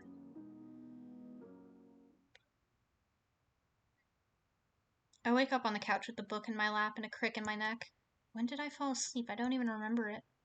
I feel a warm lump by my side. Is that Mason? Nope, just Mochi. What are you doing, you sack of cat food? He flops over, belly up, and makes biscuits in the air at me. I look at him, mug for attention. But seriously, where did she go? She's not anywhere on the couch. Maybe she slept somewhere else? I unfold my creaky legs and look around. Mason? Hey? She's not in here. I peek into the bedroom. Not in there either. What the hell? How would she leave? She can't open doors. I don't remember opening the door either, unless I sleepwalked. That wouldn't be the strangest thing to happen to me lately, but I doubt it's likely. I see a flurry of movement from the corner of my eye. Is it her? No, just the tree branch outside the window. Oh, maybe that's how. Did she climb out the window? Why? It's way earlier than I usually get up, but I feel wide awake. There's no use going back to sleep while a certain cat chef is at large. Might as well go out for breakfast. Maybe I'll find her along the way. As I shower and putter around the apartment, I try to think of where she could have gone. She's always got somewhere to be, so I guess it's wherever that is. It's not like she could have another job, right? Or like a secret date friend? Or maybe I think back to what Reese said. Maybe she's in trouble or causing trouble? That can't be it. She's not like that. I get ready at a grossly early time. Graves is right. I really am getting used to the cursed Daystar or whatever nerdy thing he calls it. Mason's probably at the cafe doing prep, but I don't actually know if anyone's opened the floor yet or not. I might even beat Landry to work, assuming he didn't sleep there. Got a key now, and it feels weird to just, show up. What if Mason isn't there yet, and it's just me and a bunch of cats? What if Graves is wandering around in his pajamas? I don't want to see that. I'll kill time before I go in. I want donuts anyway. This place has the best donuts. I feel like I've had them recently, even though I haven't been here in a while. Maybe they're just so good it feels like it was only yesterday. The owner's absorbed in his own world of coffee and newspaper. Stand at the counter for a few seconds, waiting for him to notice me. He doesn't. Excuse me. I see his hand reach out. It's only scratched the head of the sleeping cat next to him. Hits me as hard as Mason probably punches. I know that cat. Why is she... yourself. I hear ya. What do you want? Oh, I'm sorry. Donuts, please? Yeah, I got those. Yeah, Which do you want, or are you gonna make me guess? His demeanor is so familiar. I glanced at Mason asleep without a care in the world. Cat's not included with the donuts. Pick what you want unless you're gonna stand there catching flies. Oh, sorry. 2 chocolate, please. It seems way familiar. He goes to get the donuts. Mason hasn't stirred. I'm starting to get nervous. I hope she doesn't freak out if she sees me. So you like cats? Never cared either way. Nice to have the company. So she keeps you company? Are you all alone here? Usually. No family or anything? He takes his time putting the donuts in a wax paper bag, meticulously folding the top over and over. He drops the bag on the counter and turns away. Not anymore. Oh, I'm sorry. Why, you do something to him? Oh, no, I mean just in general, I guess. You know, just as a saying. I reach for the donuts even though I don't need them anymore. The foot in my mouth doesn't leave much room for food. So, do you know anyone named Mason? How? Before I can even finish, Mason is a blur. Suddenly she's on me. There's a sharp pain in my hand, a lot of hissing, and a little blood. Ah! Hey, hey! He pulls Mason off me, back behind the counter. She's spitting fury, trying to get at me. I'm too shocked to even move. What'd you do to her? Nothing, I didn't do anything. You saw me. Look, you should go. Sorry, the donuts, sorry. I'll leave the donuts on the counter and make a run for the door. Yeah, maybe you shouldn't have fucking messed with it. Dude. I keep running, well past the point where I can see the corner store. My hand stings like hell and I can see the beads of blood at the corners. But that's not what bothers me. What the hell was her problem? Should I even go to work? She'll be there later, but what if she goes after me then too? I don't think she'd do that, but I also didn't think she'd scratch me. And look where we are now. My pace slows and so I'm sort of puttering along. I could go home, but I don't think I have any peroxide or bandages. And you know where I'd go for that? The corner store. I can't wrap my head around it. Whatever the cause, it feels hard to feel sympathy. It's hard to feel sympathy for someone who just messed up my hand. It's not like I'm feeling any better when I approach the cafe. I see some people-shaped objects in the window. People are here, so I better snap out of it. Looks like Landry and Hayes? I know Hayes won't pry, but Landry's such a mama bird. Well, nothing to do but go for it. I take a deep breath and prepare myself, then open the door. Oh, hey, Avery, Oh my gosh, what happened? We better get you patched up. Oh, Avery, come here. We have a first aid kit in the bathroom. Thanks. Hayes runs into the bathroom for the kit. I duck in to wash my hands and sit on the chair Landry's pulled up. Thanks, guys. It's no big deal. It's just a scratch. Better to treat it quickly and effectively. You shouldn't risk infection. You don't know where strays have been. You could get something like cat scratch fever. I thought that was just a song. Song? Never mind. It's a stray, though, right? It wasn't one of the cats here or your cat? Yeah, it was a wild stray. Okay, I'd be worried if we had a cat who'd become aggressive. How do you tell him it's our chef who's become aggressive? I'd be careful. Leave it to Graves to bring in new cats. However he corrals them, he does it well. He says some more stuff about stray cats and Graves, but I'm not paying attention. As Hayes patches me up, I peer past them both towards the kitchen. Maybe I've made a mistake. Maybe it wasn't Mason. Could it have been a coincidence where some random cat hates the sound of my voice? It's possible, isn't it? First Mason doesn't show up, now this. I knew I felt bad about today. My mouth dries up and I feel my heart stutter. She's not here? Where is she? What if she doesn't come in at all and it's my fault? Hayes, don't get too worked up. We've dealt with all sorts of weird things here. Right? We can handle a cat scratch and a little cooking. Those rank pretty weird on the weirdo meter. What do you mean Mason didn't show up? Where is she?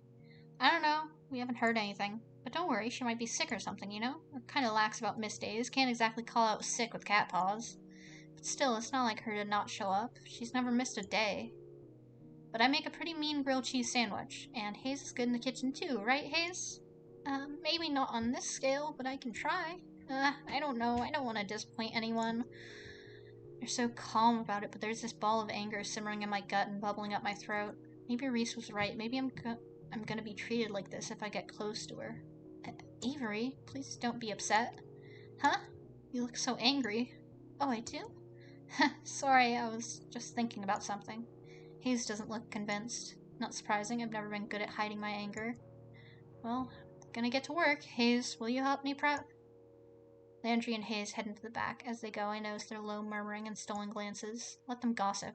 Everyone does around here. I sullenly reload the napkin holder, staring out the window the whole time. Why is my hand covered in salt? Huh, guess I knocked the shaker over. Didn't even notice. Ah, crap. Flick the salt off my hand and pick up the shaker. I didn't break it, did I? Avery. Ah! I pick up the shaker in surprise. I pitch the shaker in surprise. It clatters against the floor. Now it's definitely broken. Avery, she's here. Salt cascades onto the floor. Now I've got more cleanup to do.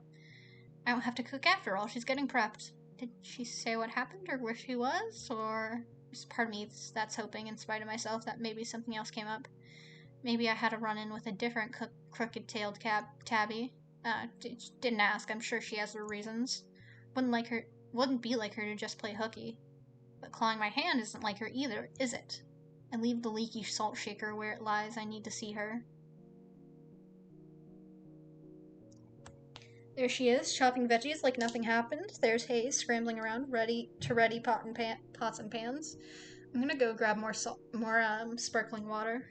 I'll be back after I finish my depravity of going upstairs and grabbing not salt water, sparkling water.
Yeah, Milo?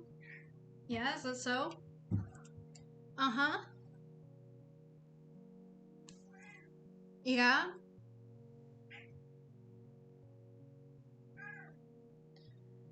This man. This man's. Are you hearing this man?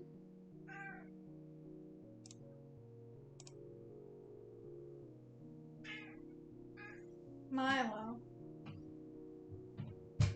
Milo, would you like to be my baby? Is that it? Are you gonna be a baby? Who's a baby? Who's my baby boy? Who's my sweet little baby boy? Oh, you're my sweet little baby boy, Milo. Are you sure you feel okay? If you're sick, you shouldn't fuss over work. We wouldn't want to get germs on the food. Not that you're germ-filled. I'm not sick. Hi, Milo. He demands so many pets right now. Also, there we go.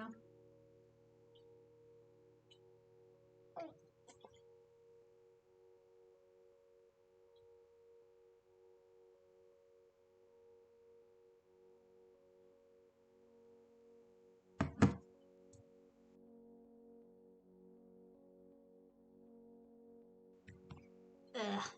Sparkling water.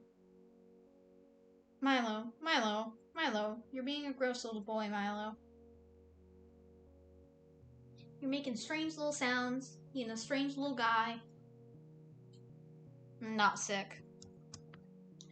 Okay, as long as everything's alright. Oh, Avery, I guess you heard? Mason freezes when she hears my name. She stands still, facing away, shoulders braced. Then she resumes her prep. Just goes back to work like nothing happened. Yeah, just wanting to make sure everything is okay. I want to see her face, know what she's thinking. I try to crane my neck to look, but she whips her head away. I don't get more than a glimpse. I might be reading too much into a split-second glance, but I think I saw guilt. Milo! Oh my god, Milo. He managed to hit my keybinds to mute my audio and mute my desktop audio. Milo, you're such a fucking mess. He's rubbing his face against the monitor again.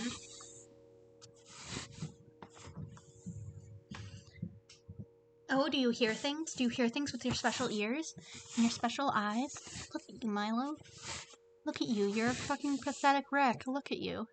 You rub your face against a monitor? Oh, he's doing this thing where he doesn't even have to, like, lie down and lick his tummy. He just, like, has his fat there, so he can just, like, lean his neck down and lick it. And lick his fur. So now he's just, like, sitting up and licking his belly. Milo. You're so pathetic. Oh my god.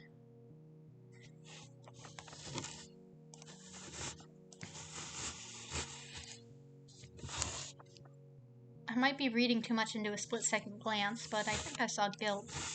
I have to talk to her or I'm going to explode. No, Milo, you're stepping on the keys again. Milo, that's mine. Why are you stretching over my laptop? Milo, I hate you. That's mine. It's my thing. You can have your own water. It's right over there in a water glass because you stole my water glass from me. Are you meowing at me because you can't have sparkling water? You don't even want it. Don't sniff it.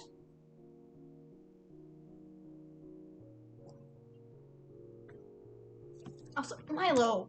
No, Milo! Stop! He's such a bitch, man. He's such a fucking bitch. Hey, Mason. Oh, motherfucker, he fucking muted the desktop audio again, you fucking bitch. You're such a bitch. Milo, stop being a bitch. Stop being a bitch. Get it? Stop. Nothing. I've never seen someone so interested in chopping vegetables. Mason? You hear me, or do I have to ask Hayes to get your attention? But Milo... What? Can you help me get something from the basement? See, my hand got all scratched up by some cat. She chops celery like a public execution. After a long, deep breath, she finally turns to me. Milo, those are good luck charms. You can't touch that. That's actually like a good luck thingy. You can't touch... Milo?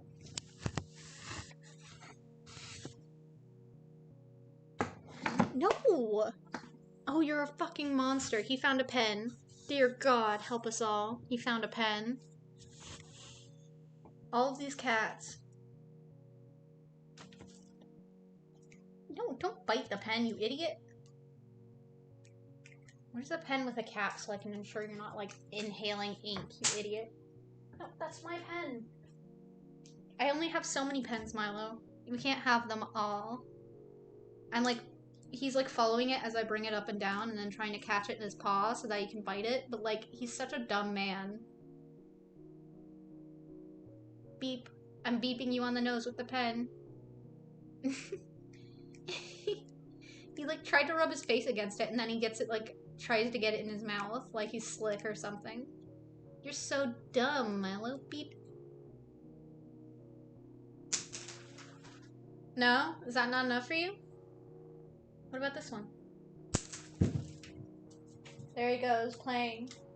He rarely plays. Oh, now he's actually doing it. Look at him. He's being a cat. He's getting exercise. Only thing is, it has to be pens, and I have so few pens, Milo. Yeah, you got it. You got it in your mouth. What a good guy. Yeah? He keeps trying to bite at it, and then he drops it because it's like, I can't bite a tube. You're so stupid, Milo.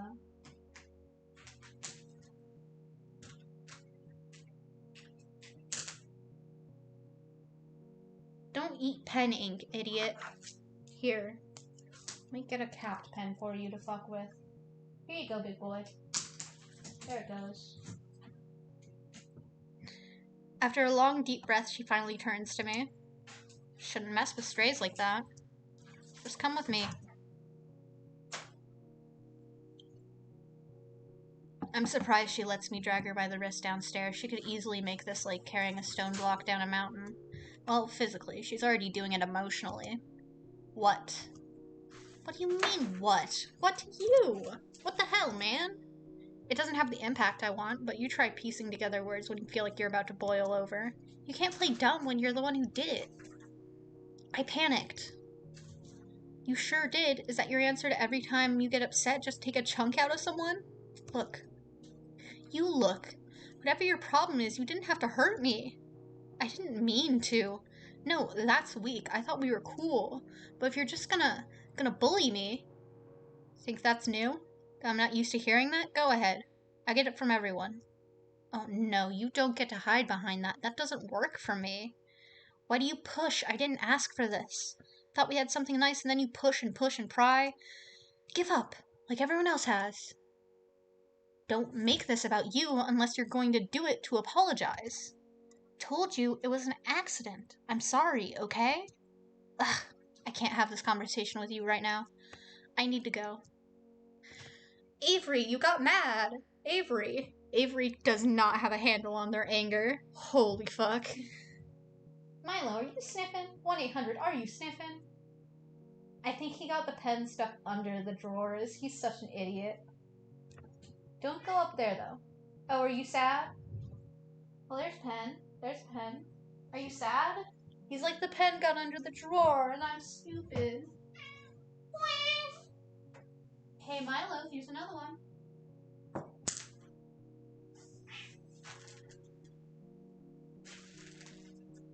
Yeah, idiot? You think you can get it? Get it from under there? Huh? What is it? What?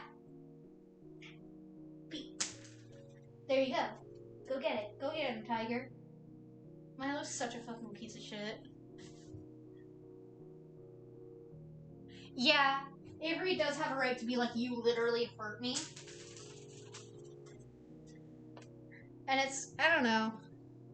That's a whole ass mess. Both of them have issues, TM, so it's not like they're immediately gonna be like, let's communicate about our emotions like adults or something. I store upstairs, shutting out whatever response she might have had for me. I'm making more noise than I expected. Thanks, cheap old wooden steps. Good, let everyone hear it. Yes, that was a burp. No, don't look at me. I don't stop storming until I'm outside. If Landry and Hayes didn't hear me before, I'm sure they heard me slam the door. I can't stay here. I want them to know I'm mad, but that doesn't mean I want to talk about it. I need some air. But where do I go? If I go home, I won't come back. Maybe I'll walk in circles and forget everything about scruffy orange cats. I stare at the ground as I walk, focus on the cracks in the asphalt, the scuffs on the side of my shoe, anything to distract. It works a little. I don't feel like punching my heart anymore. Milo, what are you doing over there, big boy? gets stuck in places and then meowing at me like it's my fault. Milo. You're the one physically assaulting my writing utensils, Milo. Meow. Meow, meow, meow. You can't act like this is my fault, Milo. Not when you're the one who's doing it. I'm Milo, I'm a big whiny boy. I claw into the carpet. Like some kind of monster, or beast, perhaps, or animal. You're such an animal, Milo. How could you do this? You got so much chub. You got so much chub on you, big boy. You can, like, grab Milo's love handles. He's a mess. Idiot man. Idiot boy. Idiot boy. Idiot man. At least I don't feel like punching my heart anymore. Should have paid more attention to where I was going. Look where I ended up. I love making things worse for myself. The owner's still here reading a book. I have no idea what I'm doing. Stand still in the doorway. Good plan. Close the door. Only after the door fails to jingle does he look up. He looks like he's about to say something else but stops. I can feel his eyes on my bandaged hand. You're that kid from earlier. You alright? Yeah, I don't know what I did, but that cat sure didn't like it. Don't worry. I'm not mad or disgruntled or anything. Not at him, at least. Close the door. This time I oblige and step up to the counter. He sets the book down and gives me his full attention. I wanted to, apologize for causing trouble, I guess? If I was prying or something. Doesn't matter to me. Sorry she got wild. Guess it happens with strays. She's sweet with me. Oh, did you find her somewhere or adopt her or something? Don't own her or nothing. Comes and goes when she wants. Runs off during the day, always comes back mornings and evenings. Don't know why, not like I feed her. Think I know the type. How's her hand? It wasn't a deep scratch, but it's principle, you know? You think you know someone and then... So how do you know Mason? You see her? Oh crap, he's sharp. Oh, are you related? I see the resemblance. Sim grunt and all, I didn't know that was genetic. My granddaughter.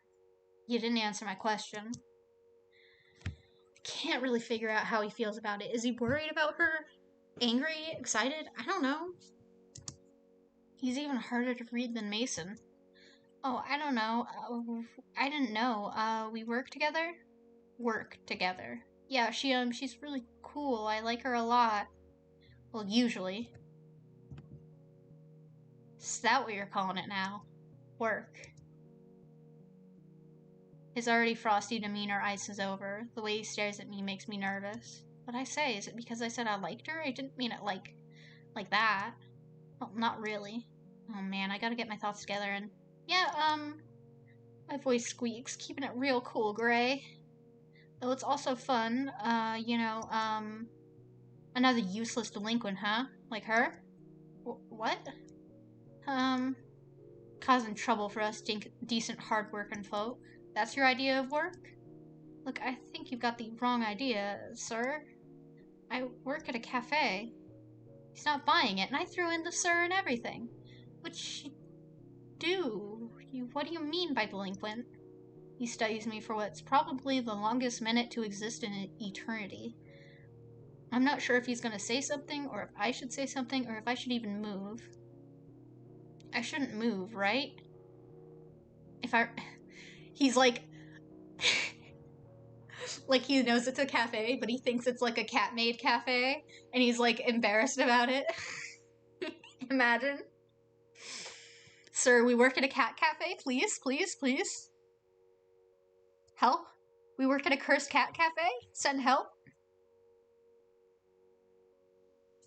I shouldn't move, right? If I ran away, I could never come back, and I'd never learn more about Mason. I'd give anything to have someone break this awkward moment. The worst possible someone has shown up. There she is, hackles raised. Huh, not like her to show up this time of day. I better go. Sorry.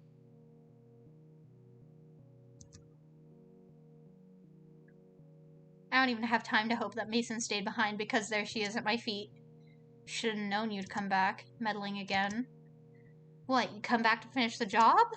Show off the bandage with a sneer. Her tail puffs up like static. Don't do this. Not here. I want to talk so bad. We'll do it at the cafe. Fine with me. It's a long, silent walk back. Curiosity overtakes my anger. What happened between them? I'm sure it's something to do with that delinquent stuff, but I don't even know where to start. The bits and pieces of possibilities swirl uselessly in my head.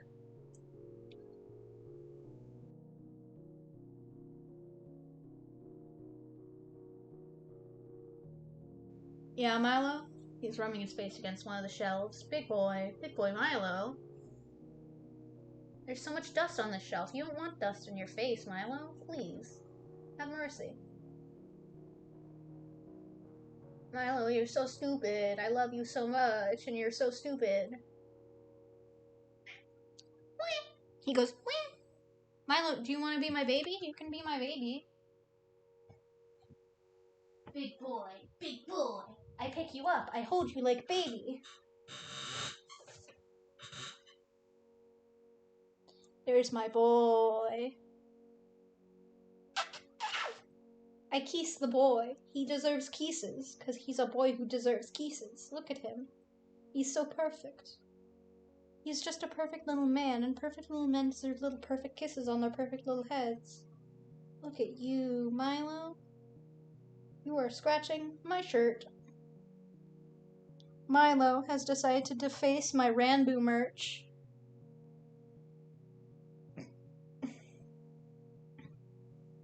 We head straight to the basement, barely sparing a nod for Hayes along the way. At least he didn't try to say anything. I wouldn't have known what to tell him. Milo, let me pet you. Look. Sorry. Don't know what else to say, but I mean it. I'm sorry. I really panicked. Wow. She starts right out with that. Takes some wind out of my sails. She's not defensive or combative anymore. But please, stop pushing. You aren't gonna help. I sort of barged in and messed stuff up, huh? I'm sorry. Is there anything I should know? Like, I mean, stuff like this, so I don't put you in a bad spot again. Though I don't know where else you go as a cat, so maybe it won't come up again. Just there. Just don't go. It's gonna cause problems. Are you still gonna go? Can't see him any other way. With Grandpa? Why not call him? I bet he misses you. You could explain that you're busy with work or have another job and invite him to... He wouldn't come. I'm sure he would. He would close the store for lunch and I could cover the counter for him. Or I could cover the counter for him. I'd make sure he'd make time for his... No. He doesn't want to see me. Why? It's none of your business. Just don't go. Come on, Mason. I care about you a lot and I want to help you. Or at least be there for you. But it's really hard when you won't tell me anything. I reach over and put my hand on hers. She's gonna pull away any second, I know it. But she doesn't. You said it was nice someone wasn't afraid of you, so here I am, not being afraid. Prying. I'm super nosy. I want to know more about you. Milo, you writhe. You writhe like an animal. Milo, please, I'm having a moment with my cat girlfriend. Pandora, you come back, Pandora. Milo, if you want out, go. Pandora, however, you're a mess. Pandora, you're a whole mess. Anyway. I'm super nosy. I want to know more about you. I slip my fingers between hers. She looks away, but tentatively locks her fingers with mine. We used to be close. Eh? Me and her? Oh, her grandpa, of course. God, Avery's such a fucking dumbass. I love them. Wait, she's actually talking about it? I squeeze her hand in encouragement. Grew up with him. Right above that corner store. We'd bake for the store together. It was nice. When I got older, we stopped talking. I think he didn't know what to do with a teenager. Maybe I reminded him too much of my mom. It just turned into fights. That's all we did after a while. I started skipping school, making bad friends, getting into bad stuff. He's not stupid, he knew. We got in a real bad one and I left. I just took my stuff and left. Oh, Mason, I'm so sorry. It's what it is. Can't change the past. Drifted for a while, then I thought, to hell with this, I'm gonna show him wrong and get a real job. So I came here. And I love it, but it's hard to come back, you know? I can't talk to him like that. Went to check on him one day. He was real lonely. Real happy to have company. Started talking to me, cat me, more than he had to human me. First it was about his day, achy knees, what a customer said, but later it was me. Said he missed me, but it was too late. I want to stay with him whenever I can.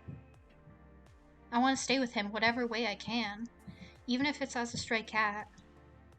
If he said he misses you, couldn't you talk to him? It's not that simple. You saw how mad he was when you saw how mad he got when you said you're my friend? Oh, you saw that?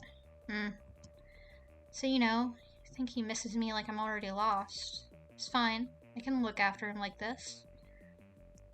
Better than what we could have had if I was human. It's not gonna try to change it. I can't afford to lose it. She pulls her hand away and shoves it back in her pocket. It's a shame. Her hands were rough but warm. Don't know what else to do. I should stick to cooking. At least I'm good at that. I think you're good at more than that. Better get back to work. Hazel burned the kitchen down.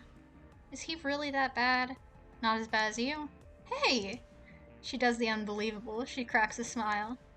With a pat on my shoulder, she heads upstairs. I hear the creaking of each step, but the noise stops at the top. Avery. Yeah? Thanks for listening. Anytime, Mason.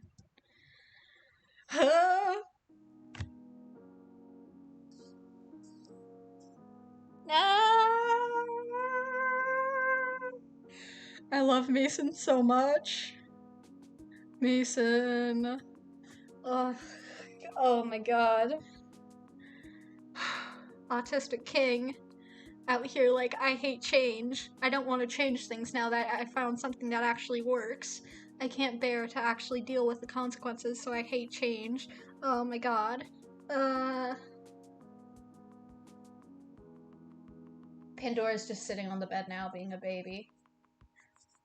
She keeps the menu simple, but these little tea sandwiches are delicious.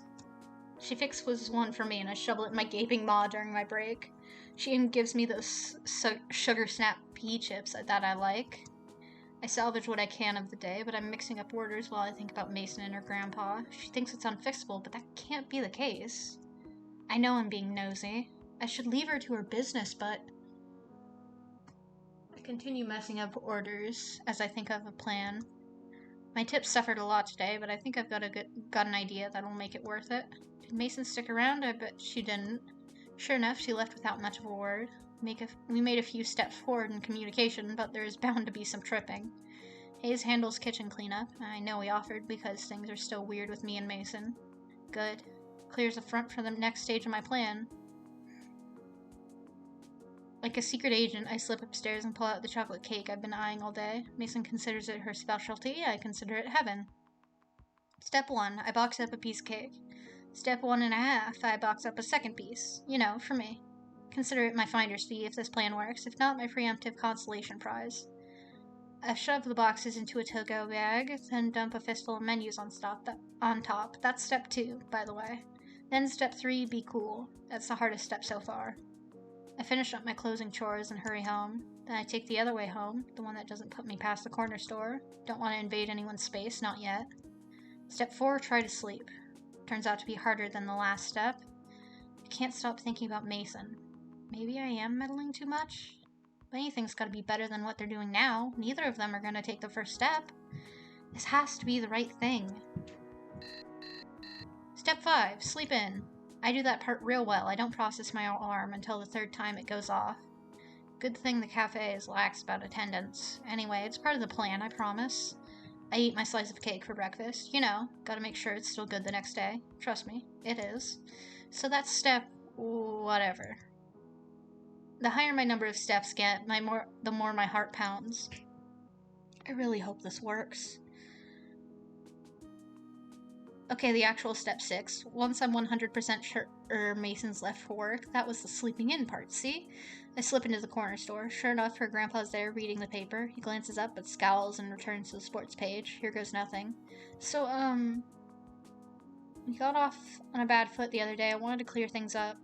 What do you care about some old man's opinion? Don't care about you one way or another. But I care about what you think I'm doing. What you think Mason's doing. I see where Mason got that glower from. Sends a chill down my spine. Get out.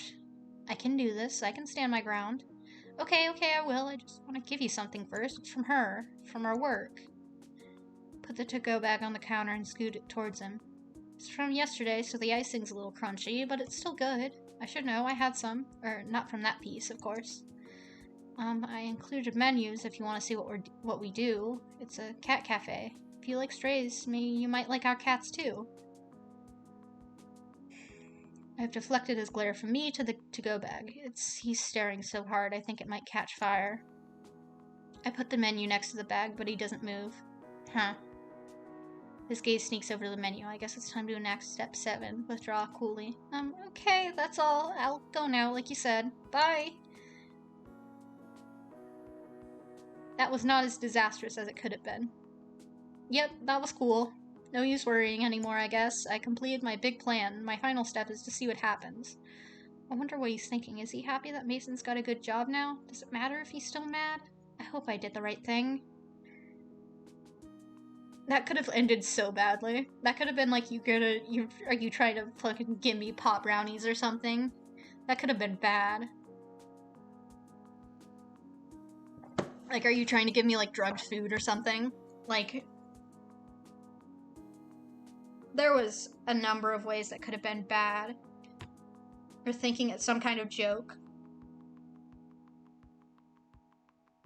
Reese and Landry's heads snap up as they hear the door. Oh, Avery. Thank goodness. Oh, Jesus Christ. God damn it.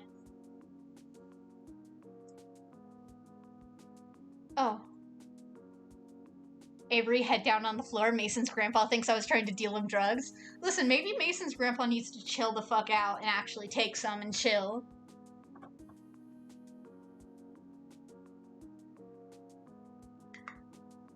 Maybe Mason's grandpa would chill if he had some of that good kush.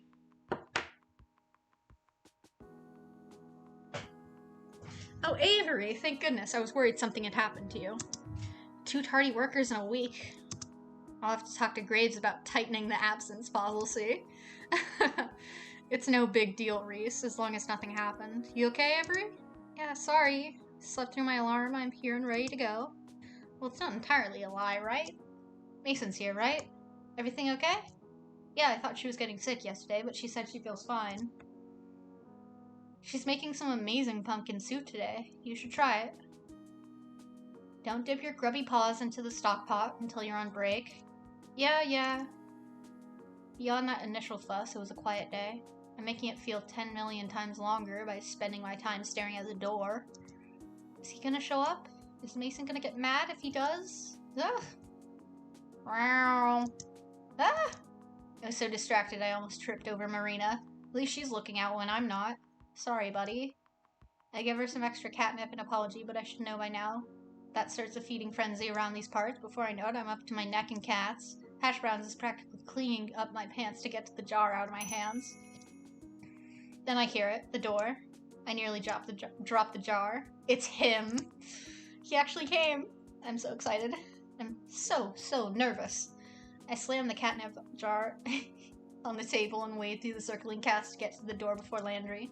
Welcome, sir. I'm happy to see you. Just coffee. You got it. Here, come take a seat. Kick up your heels and relax. Oh my god, Avery, you're being cringe. Avery, you're being cringe. Avery, you forgot, like, step 3 and also step, like, 7. Be cool. He doesn't do that last part, but he follows me to the seat closest to the kitchen and settles in. What kind of coffee would you like? We have all sorts of varieties, compliments of our barista. Do you like espresso, cappuccino, flat white, macchiatos, puncaccinos? Still don't know about coffee, but I'm nervous, okay? So I rambled a bit. No, just coffee. Nothing fancy. You got it, sir. It's on the house, by the way. Family discount. In that case, give me that soup, too. The special. Coming right up. Oh, that's cute. Oh, God. Family discount, bitch. I bound into the kitchen like I'm breaking up a wedding at the end of a rom-com. Fuck. Okay, man. I want to tell her so bad. Don't run in my kitchen. I'm sorry. Just a little wound up. We've got a special guest. Don't care about celebrities. Oh, it's something different. Oh, the little face. You'll see. Order up. Okay, thanks, bye. I grabbed the tray and careened back onto the floor. Asen's grandpa barely even looks up when I set his coffee and soup before him. It's a shame. I put a real good flourish on it, too. He does notice that I can't stop staring at him as he sips his coffee. Close your mouth unless you want to catch flies. Right, like before. I busy myself aggressively cleaning all the tables. King, you are not playing it cool. This is the opposite of playing it cool. This man, you're gonna give this man like a whole, oh my god. Cleaning all the tables around him. He stares at first, but he gets used to it and ignores me. He's just silently eating soup with a stone-faced stare into the distance. Is he watching the cats? I'm gonna pretend he's watching the cats. When I see him push the bowl away, I pounce. So, what did you think? Tis familiar.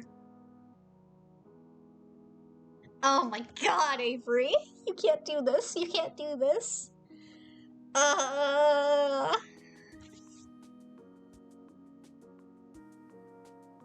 Well, that's great. Avery's like, I'm about to break up our wedding. Yeah, basically.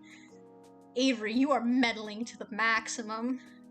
Nothing else, no other route has been so, like, anxiety-inducing with Avery being a shit than this one. I'll get the chef so you can pay compliments to her. I don't stick around to hear him object. Mason, hey Mason! What, I'm right here. Oh. Okay, a customer wants to talk to you. About the food, of course. What, they got a problem? Ain't no problems with my cooking. No, I think you liked it. Come on. I grab her hand and pull her out of the kitchen. You can't just do this! I barely got her out of the kitchen when I feel her freeze. She's suddenly as heavy and still as a statue. Her grandpa looks just as shocked. Eternity passes. I feel like I'm gonna melt caught between their stares. Avery looks pretty angry. Maybe I messed up. Maybe this is a mistake. You're just now thinking this. Oh. She opens her mouth to say something. Huh. You took my recipe. Just doing what you taught me. Been here all this time? Yeah. Got your cake yesterday, the chocolate one. Still making the icing too sweet. Come over and I'll show you how to make it again. Mason's never been one for a lot of words, but now she looks like she's lost all of them. She stares at me, dumbfounded, then back at her grandpa. I'd better get back to work. Did I drive you off? Didn't mean to push you away. I was scared. Lost too many people like that, so I went too tough. Regret it every day. It wasn't you. I was bullheaded, too stubborn. Wanted to prove myself and let pride get the best of me. Her grandpa does something I've never seen from him before. He smiles. Oh, he looks like, oh my god! He looks like, he's just like a happy old man. Oh. His eyes glimmer a bit in a glossy sort of way. Maybe it's the light. He clears his throat. I gotta work. Mason turns and takes unsteady steps towards the kitchen. Key lime pie. Make me key lime tomorrow. You know it's my favorite. Mason freezes in place. It's gotta be the lighting. Her eyes are also glittering when she turns around. Yeah. And with a forced march, she disappears back into the kitchen. I heave a sigh of relief, which is enough to remind her grandpa that I'm here. You. What's your name? Am I in trouble? Avery, sir. Avery. Thank you. Think we need a bonehead to get moving. Bonehead? At any time? I'm just glad. I hope this means you'll talk more. Huh. You said this was on the house, right? Yep, you got it. Good. Come by sometime and I'll repay the favor. You like donuts? Love 'em, sir. Good. Now get back to work. Can't keep the store closed.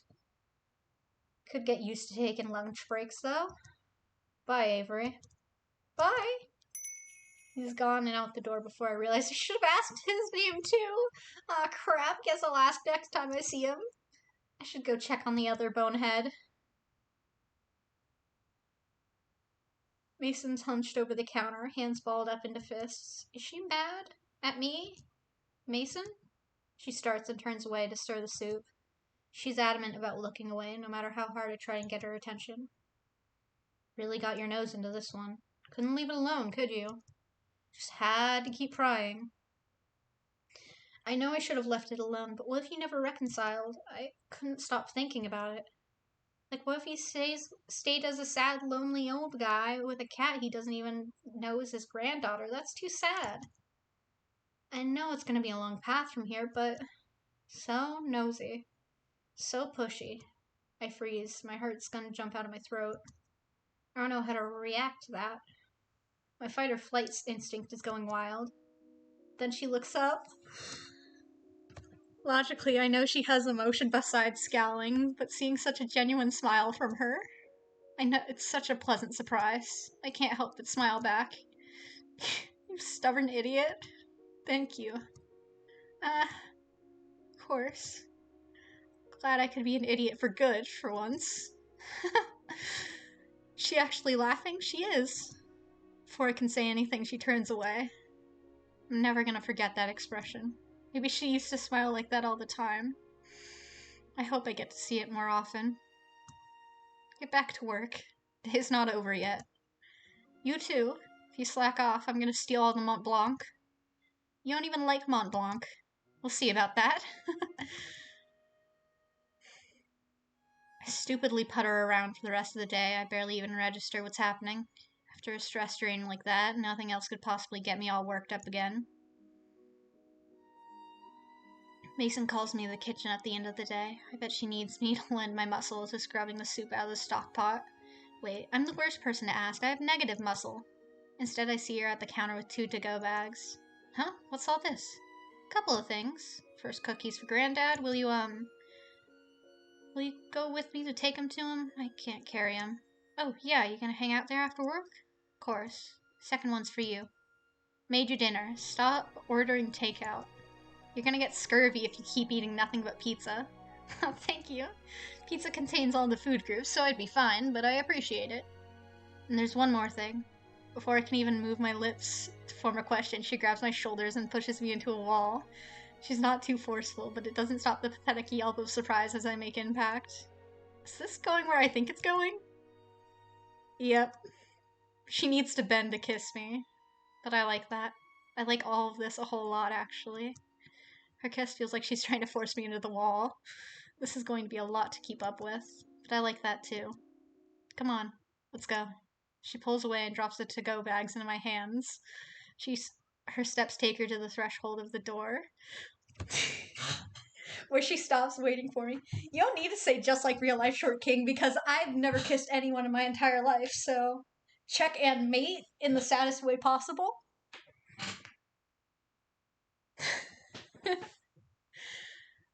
There's a reason I play visual novels. It's because I get no bitches. No bitches. 0 bitches. A negative amount of bitches from your token aloe.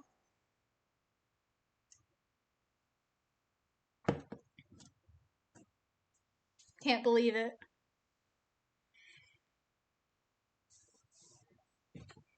She pulls away and drops the to-go bags in my hands. Her steps take her to the threshold of the door where she stops, waiting for me. You got it. I barrel out the back door.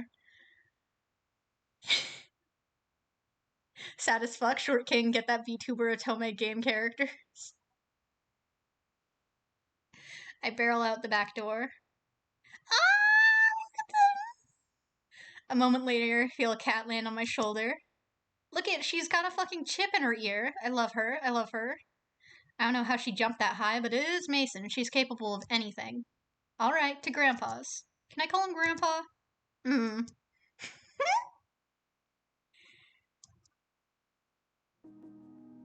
I'm walking on the sun with the stars on my shoulders and the wind in my hair, some other complicated metaphor. This is like Act 3, kinda. I don't know, I've been so happy lately, it's great. I mean, work is still work and mochi is still mochi, but I got a real cute crush I can spend my time with. I actually muted to burp that time. You're welcome. And I'm starting to get to the bottom of this magical curse thing.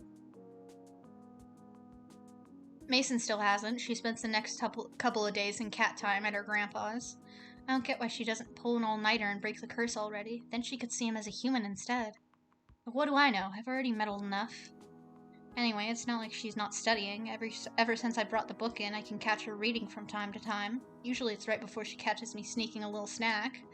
I like to sneak kisses too, but that's a whole other thing. Every night is date night here. She teaches me how to cook dinner and I read to her as we eat. It's nice. Oh my god! Gay people, real! Fuck. Tonight we're getting a late start. I hope she stops messing with the stove soon. I'm getting hungry. Is it broken or something? Crappy old thing. Pilot's out. Oh, that's bad, right? Won't turn on without it. So, definitely bad. She disappears beneath the stove. There's some rustling, some clanging, and a snap. Not like a broken snap, a finger snap. Then Mason's back. What was she so pleased about? Better. Oh, good, what'd you do? She snaps again, and what? A spark shoots from her? Did a spark shoot from her finger? Little trick I picked up. I hit her playfully on the arm. God, her biceps are steel cables. Mason, oh my god! You're holding out on me. When are you gonna tell me about that? What, this? She snaps again. A tiny blue flame leaps from her hand. Needed that pilot lit. Oh my god, let's make something extra delicious to celebrate. That's so cute that she's just like, yeah, it's casual, I just have magic, and then just uses it as a practical thing. After a celebratory dinner where I burned the chicken enough that I wonder if I've got fire magic too, we head out. And then... Want me to give you a ride to your grandpa's? No, I'll walk. Alright, you go on ahead. Mason steps out of the cafe. She doesn't transform. Huh. What? Wait, don't just huh? What did you do? Dunno. Broke it. Ah! Mason! You did it! You did it! Huh. Oh, look at her. She can't hide that smile from me. Oh, well, to celebrate, I'm gonna walk with you to the store, and I'm gonna hold your hand the whole way. Ha! Sure. It's way later than when I usually leave. Usually the sunset's still peeking through the city skyline, but tonight the moon's already high. Back home, the crickets would be chirping full force right now. They get super noisy this time of year. Car noises echo from the main roads are close enough. Mason and I split when we approached her grandpa's store. Just for a bit. Want to see him in person. Tell him I said hi. Huh. She gives me a quick fumbling kiss and marches to the door. I head towards my house, thoughts of my cute crush. Can I call her my girlfriend yet? And whatever she'll make for lunch tomorrow. Maybe I can convince her to make a pizza? Like a healthy one. They make those. As I round the corner, I feel a tense, creeping stiffness crawl at my back. My steps slow. My legs are suddenly heavy. This is familiar. Like the feeling I got the other day before I ran into that dude who kept staring at me. Like someone's breathing down my neck or looming behind me, reading over my shoulder. Is someone following me? I whip around, just the street. I walk faster, feel it growing with every step towards my apartment. Dread hollows a burrow in my stomach. Yes, I burped. Don't look at me. Why do I feel so anxious? I'm just going home. I don't even have that far to go. Am I Uh-oh. Oh no. It's him. Did he find out where I live? Does he live here too? No, that's too much of a coincidence. My limbs freeze. I feel my heart shaking inside my ribcage. My head is swimming. Everything is wrong, and I can't place why. Howdy. Good evening. Good night. My voice feels small and foreign, like it's thrown by a ventriloquist. I try to beeline for the door, but he sidesteps and blocks my way. Now, why the hurry? Won't you answer a couple of questions, kiddo? His deep, drawling voice is saccharine venom. He puts on a smile, but certainly not one that puts me at ease. If someone is flaming garbage because Avery uses magic on them, maybe. Avery's just a little trash lord. Do you need directions? You seem lost. I can't keep the tremor out of my voice. He notices. Well, ain't you smart? Right to the point. Why, yes, I am lost. But I ain't looking for a place. Oh, I found that. Looking for a guy. Think you can help? Pretty new to the city. Probably can't. I reckon you can. Suppose I shouldn't mince words. You're a busy person. I already feel guilty wasting your time. I'm trying to hunt down Graves. You seen him? Is he a friend? He can't be. He feels... See, I've been looking all over for my old buddy, and it's like he don't exist. Ain't that a shame? Oh, yeah, I haven't seen him recently either. Anger flashes over his face like an eclipse, vanishing as quickly as it had come. Too bad. We got so much to talk about. Suppose his apprentice will do. That'll send the message. Intent reaches my feet before it hits my ears. I'm running before I know it. I'm not dumb enough to stick around and find out what he means by send the message. I don't look behind to see if he's following. That would slow me down. I have to get to the cafe. I just have to run like I'm being chased, even if I'm not. I hear a sharp noise behind me like a metal bat hitting a home run. My foot gets stuck. On what? I don't know. But it hits the ground and it stays there. The force knocks me over and twists my ankle in a way that shocks pain up my leg. I'm seeing stars and I want to crawl away, but I can't. I've gotta speak to Graves about your manners. Didn't even excuse yourself. What a rude little kitten. I look down. My foot is covered in rust. Rust? His movement is molasses, like he's enjoying a stroll through the park. I crane my head over my shoulder to see him, but it's hard from this angle. If you'd been polite, we wouldn't need to fight. Didn't want to hurt you, kitten. I only need a couple of answers. But if you want a duel, I ain't gonna complain.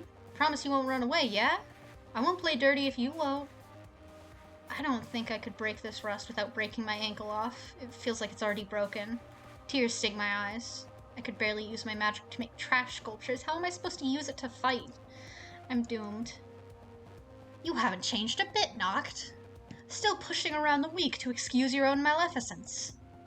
I've never been so happy to hear my boss's voice. Graves! Graves will know what to do. I know it. And here you come, acting like you ain't got nothing to do with it. Gonna get me all nostalgic, old man. From out of nowhere, Graves is already next to me. He kneels down and places a hand on my foot. What's he holding? Are you hurt? Don't move. This may burn a little. The sensation washes over my rusted foot like stepping in a puddle of battery acid. Well, maybe that's a bit extreme. It burns, but it doesn't hurt. Rust crumbles to dust and I'm free. I flex my ankle. It doesn't feel great, but I can at least put weight on it now. Graves stands between me and Noct. With a flourish only Graves could accomplish, he pulls a sword from his cane. He fucking would. He fucking would. What a perfect weapon for him. Noct shoves his hand in his pocket and rests on his metal bat like a cane. Just standing there, waiting. How are you now? Can you stand unassisted? Yeah, thanks. Who is that? If you recall the bike in the alley... I almost forgot. The one that was rusted over? The one Graves told me not to touch? This is why? Meet the source of our collective woes. Aw, come on now. After all we've been through together. Avery, I don't imagine this will end well. I've a favor to ask. Whatever you need, boss. He drops his cane sheath and takes my hand. His eyes are fierce. Fire and ice staring into mine. I feel like I shouldn't blink. I give it to you. All of it. Take care of it for me, Avery. It? What? All of what? Everything. Everything of mine. You'll understand. Now go, as fast as you can. Go to the cafe. You'll be safe there. What was that all about? I don't feel any different. Why are you dawdling? Go!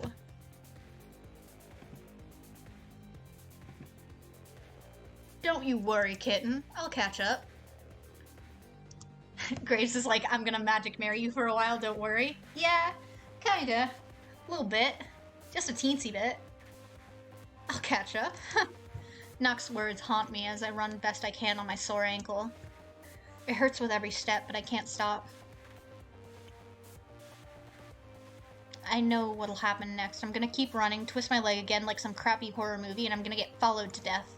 I put my head down as I turn a corner and run straight into someone. Ah! Before I can fall, strong arms wrap around me and hold me close. Avery? Mason! Oh my god, Mason. I throw my arms around her neck and bury my face against her chest. I take a few sharp gasps to catch my breath. Graves! Some guy came after me and my foot got stuck and I twisted my ankle and now Graves!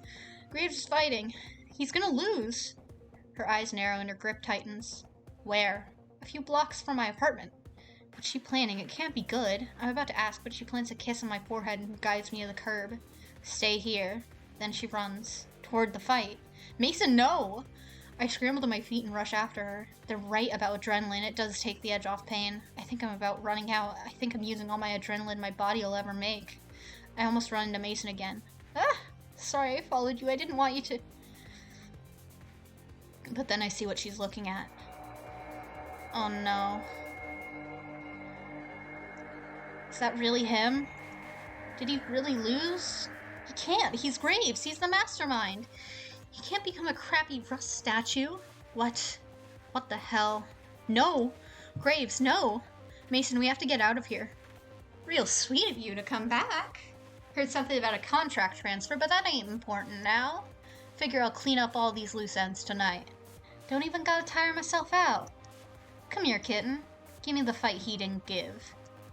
Mason steps between us. Wham. She has a hell of a right hook. I don't think Noct expected anything like that. He takes the hit square on the jaw and topples like a domino. I think he's out cold. Mason! You just sucker punched a witch! Mason cracks her knuckles. Shouldn't have tried to touch you. That's not gonna be enough. He's gonna wake up sooner or later. What are we gonna do? Huh. She scoops me in her arms with no more difficulty than if she was picking up a cat. She runs. Mason doesn't stop until we reach the door. She doesn't put me down until we're inside. She's winded when she sets me down on the couch. She flops down next to me and lets her head fall back, taking deep, heavy breaths. You didn't have to carry me all this way. Of course I did. Just give me a sec. Okay, I'm gonna lock the door and get you some water. Holy crap, now that I've had a few minutes to let everything catch up, my ankle hurts like hell. I try to hobble to the door, but it flies open before I have a chance. I'm ready to fight a murderer armed with a bat, but it's... Finley? You guys. Oh my god, the curse. She grabs my hands and does a little dance, but stops when I wince in pain. Oh, sorry, sweetie. You okay? You twist your ankle? Yeah. What's this about the curse? It's broken! We're all human again. Of course, I'll miss my jelly donut fame, but I'll live. Oh, I'll start a new vlog. What's wrong? You look messed up about it. It's Graves. The curse must have broken because something happened to him. Graves! What happened? Where is he? And suddenly everyone is here. The curse must have broken for everyone at once. That should be good news, but... Oh, Reese. It's bad. He's still out there, I think. Still out where? He lunges, but Mason intercedes. Stop. He's injured. What happened to him? You have to tell me what happened. Someone attacked us. I have no idea who he was, but he had a grudge against Graves. His name was Noct, I think? I don't know who that is. What happened then? This Noct guy, I think he beat Graves. Reese clutches at his chest. He looks like he might fall over and pass out. I reach out to ease him to his seat, but he swats me away. I knew it. I knew he was gonna get in over his head. I knew another witch was on his tail, but he told me to stay out of it. Damn it! I could have helped. Why didn't he let me help? Reese sinks into the couch and slams the armrest with his fist. Beating on furniture isn't gonna do anything, but if that helps him feel better... He sinks his fingers into the cushion and looks hard at the floor. His eyes gloss over. He's holding back tears with everything he's got. I feel really bad. For all his blustering, Reese admired Graves a lot. I think he was the only one of us who really did. I guess now, after Graves saved me like that, I kind of do too. Too little, too late, I suppose. So, now what happens? What do? We avenge him. Of course. We kill Noct. Whoa, whoa. That's a bit extreme. All's fair in a duel. If that's what this guy wants, that's what he'll get. When he comes for the cafe, I'll take it back from him. Comes for the cafe? Why would he do that? When a witch defeats another in a duel, he takes the loser's property. But he'll have to beat me to get it. Is Graves really dead? I don't know. If Noct's intent was to kill him... Damn it. Now Landry's the one who looks pissed. This is kind of scary. I've never seen him do anything but laugh and smile before, so it's almost as jarring as seeing Reese cry. Magic is a scourge. This always happens when you get too close. Reese's head snaps up. And what do you know about magic? You haven't studied? He readies himself with wide eyes, his mouth pursed, like a conversation is a game of double dutch played with live wires. What is it? Why does everyone keep talking about magic? Was Graves cursed too? He must have been, right? It all sounds so unreal still. Are you sure it's magic? Of course it is. How else would this be happening? But he was too strong to get cursed. That part was just us. But he wasn't too strong to not curse us. Does that matter now? He's gone. And this Noct is going to be here to take everything else too. He spits the name like it's profane. Reese launches himself out of the chair and storms to the door. He puts his hand in his pocket like he's concealing a weapon. How could he just take the cafe? That's not how property works. There are like deeds and stuff. Not that I know much more about it than that, but I'm pretty sure my parents didn't kill a witch to buy their house. Of course it's more complicated. I don't exactly have the time to explain witch territories. Just know that when you're defeated in a duel, you give your property to the winner. So unless Graves gave it away before the fight, Noct owns the cafe now. I remember Graves grabbing my hand and staring through me. I remember his words. I think he did. What? Before he told me to run away, he told me that he gave everything to me. You. Why you? You're a newborn baby stumbling through the witching world. That's not fair. You can't handle it. But Avery was there. That's all that matters. Should be happy Noct doesn't get it, right? Besides, he might be a baby, but I trust him. Taught me, after all. When Mason talks, everyone listens. Even Reese. She wraps her arm around my shoulders, and it feels good to lean on her and feel her there. Reese is right, though. I am stumbling through it. So I need help, I think. I don't really know what to do next. Don't know that guy's deal, but I don't think he's satisfied with just taking out Graves. He's gonna come back to finish the job. Panic rises in my throat, and she gives my shoulders a reassuring squeeze. Don't know about you all, but I won't let that happen. You know I'm going to help, but only if you promise to help me recover Graves. Of course, it's the least we can do. I'll go with you, Reese. I don't think Avery should be going out right now if he's a target for this guy. You should stay here under guard for now. We'll take care of everything. You just rest up, okay? But Mochi, someone has to get my cat. The guy knows where I live. What if he takes Mochi hostage? Chill, Avery. I'll get him. There's a bug. I am distracted by a bug. Catboy allegations are alive and well. Where did the bug go? Bug has gone.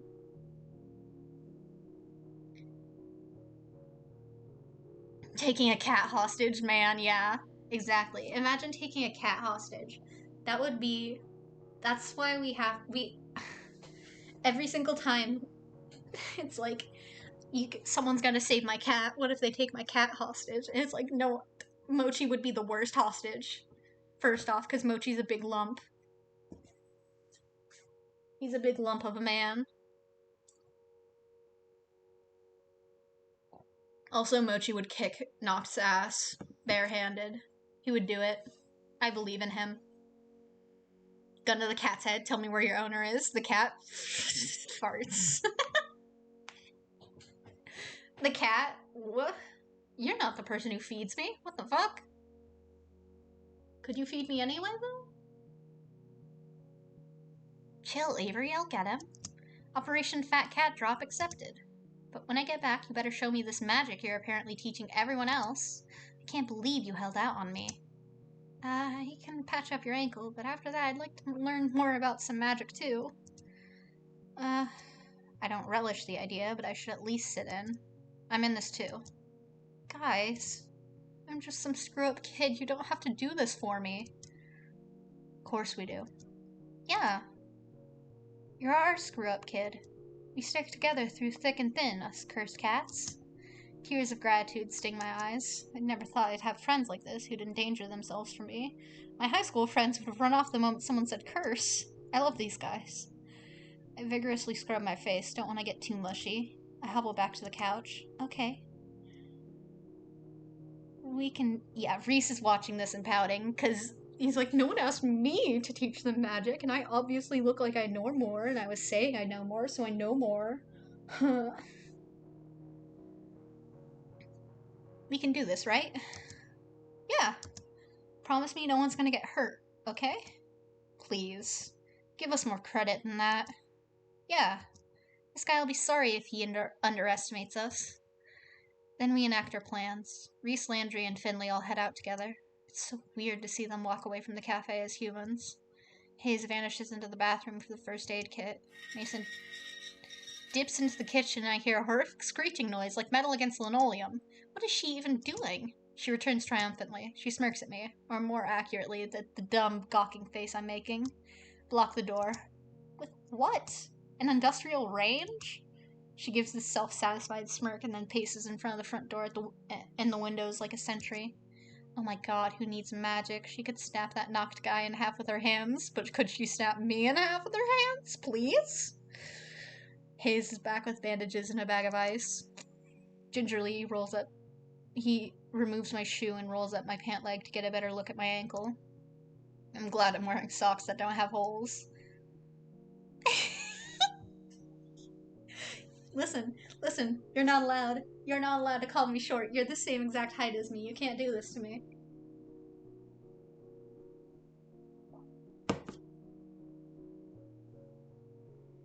My ankle doesn't look too great, but it could be a lot worse. I don't think it's sprained, just twisted. You need rest.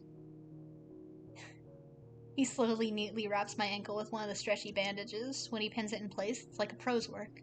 Professional ankle wrapper? Hey, do you know a lot of first aid, Hayes? You already have an insult nickname. You're gonna drop my nickname? I don't need this. You know a lot of first aid, Hayes? You're way calmer than I expected. I studied in scouts. Injuries and things don't bother me, never have. Not everything makes me feel anxious. Well, thank you. I'm glad you're here to patch me up. He smiles sheepishly, but averts his gaze to the ground, towards the ice pack.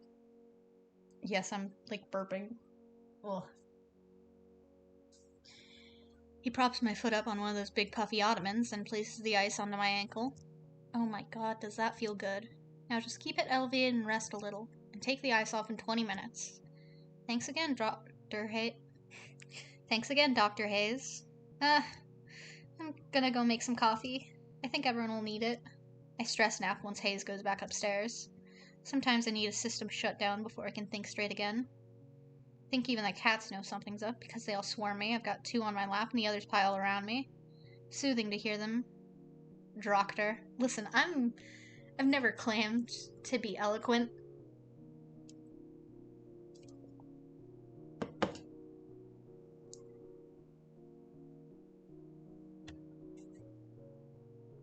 It's soothing to hear them and feel their little paws stretch out at me. I hope it's helping them, too. I feel a hand gently brush hair from my face. I don't need to open my eyes to know it's Mason. I sigh and wiggle further down into the couch. Oh, she doesn't sit. Instead, she kisses my forehead and I hear her step back to the door. Back to her vigil. I shoot awake when If there was ever a character in a game that I would point and say that's Spiral, it's Avery Gray from Hustle Cat. I don't need this slander. Wow. Oh boy. A genderqueer, bisexual mess? I don't need this kind of slander, even if it's completely right. I shoot awake when I hear the door fly open. Is it knocked? Did he come through the front door? Can witches come in uninvited, or is that vampires? Oh, it's Finley again. She bounces the door against her hip since her hands are full of cat carrier. The fussy lump inside is unmistakable.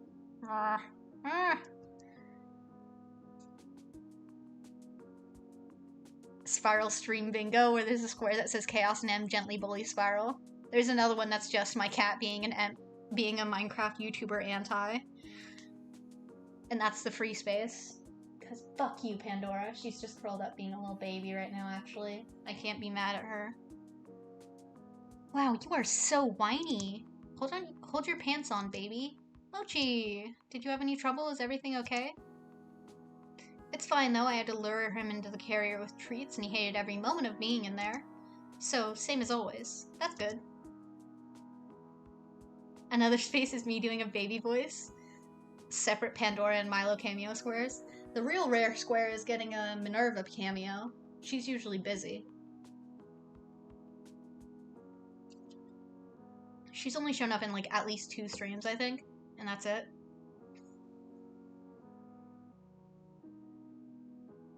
So how about it? Should I unleash the beast? Yeah. Mochi, if you cause any trouble with the other cats, you're going right back in, got it?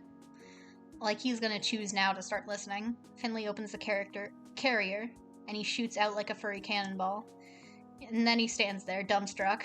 He's got his own troubles now and playing nice with the cafe cats, but at least he's here. That's one less thing Noct could use against me. I glance over the door and find Mason's strong back. Someone else he can't use against me. Mason's way too strong for him. Maybe this time she'll make him run off for good. If he even tries it, maybe he's already scared off.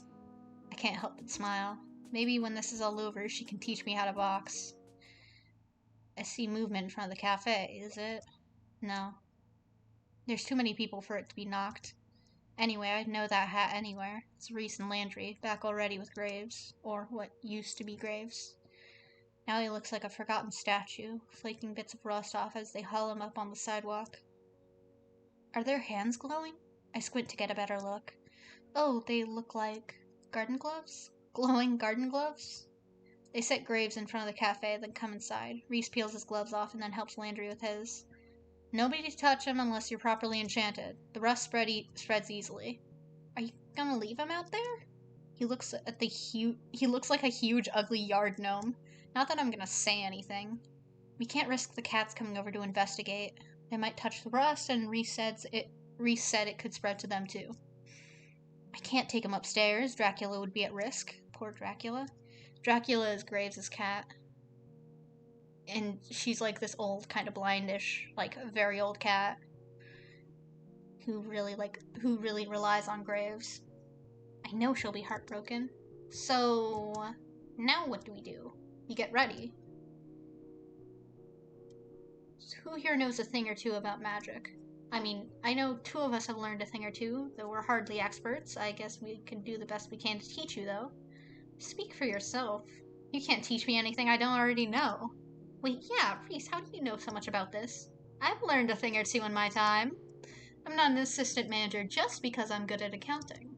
I have no idea what kind of magic you've been learning, Avery, but I won't let you steal the spotlight. I'll beat him. Have you been listening? He beat Graves. We gotta team up and come up with a plan.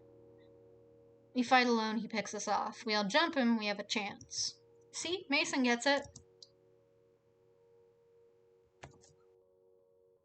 Well, what do you propose? Have you ever cram studied before finals? We'll do that, using the tried and true Gray method. To be fair, I've never cram studied before finals, I just don't study. So, beating the Avery Gray allegations. We shove enough magic in our short-term memory to beat him. You probably forget it 5 minutes after, but who cares by then? Yeah, all you gotta do for math is just the equation, like formulas, and then you're good. But who cares by then? We'll be done. That's the dumbest thing I've ever heard. You got a better one? See? It'll be fine. I'm basically an expert here, too. I got through half of my book reports without even opening the book. Just take the time to study properly. He's like cries in poetry major. Alright, someone get me the book and I'll get this started. If I ever need confirmation that I don't want to be a teacher, I get it today.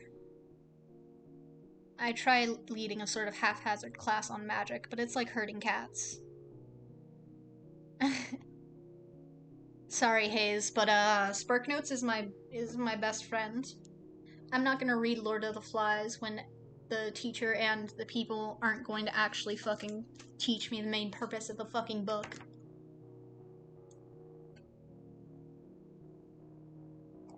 Reese keeps correcting me. I think Mason fell asleep. Landry keeps getting distracted and wandering off. Oh yeah, one time I've totally 3 weeks of Spanish homework in 3 hours and then the exam. One time for a Spanish exam, for the listening section, I just can't process it because it was the normal, not even the normal pace that Spanish speakers usually speak because it's fast for them and it's hard when you're just trying to learn it. But it was a little less than that, but still I couldn't process any of the words, so I just guessed. I was already failing that class anyway. I managed to pass with a C.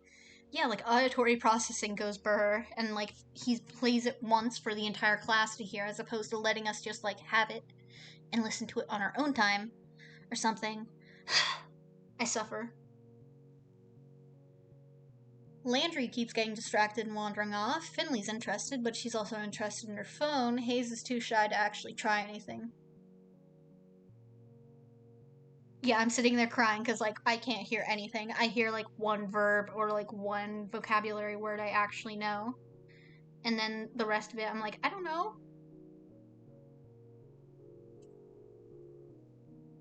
I can barely process English language. You expect me to process Spanish language?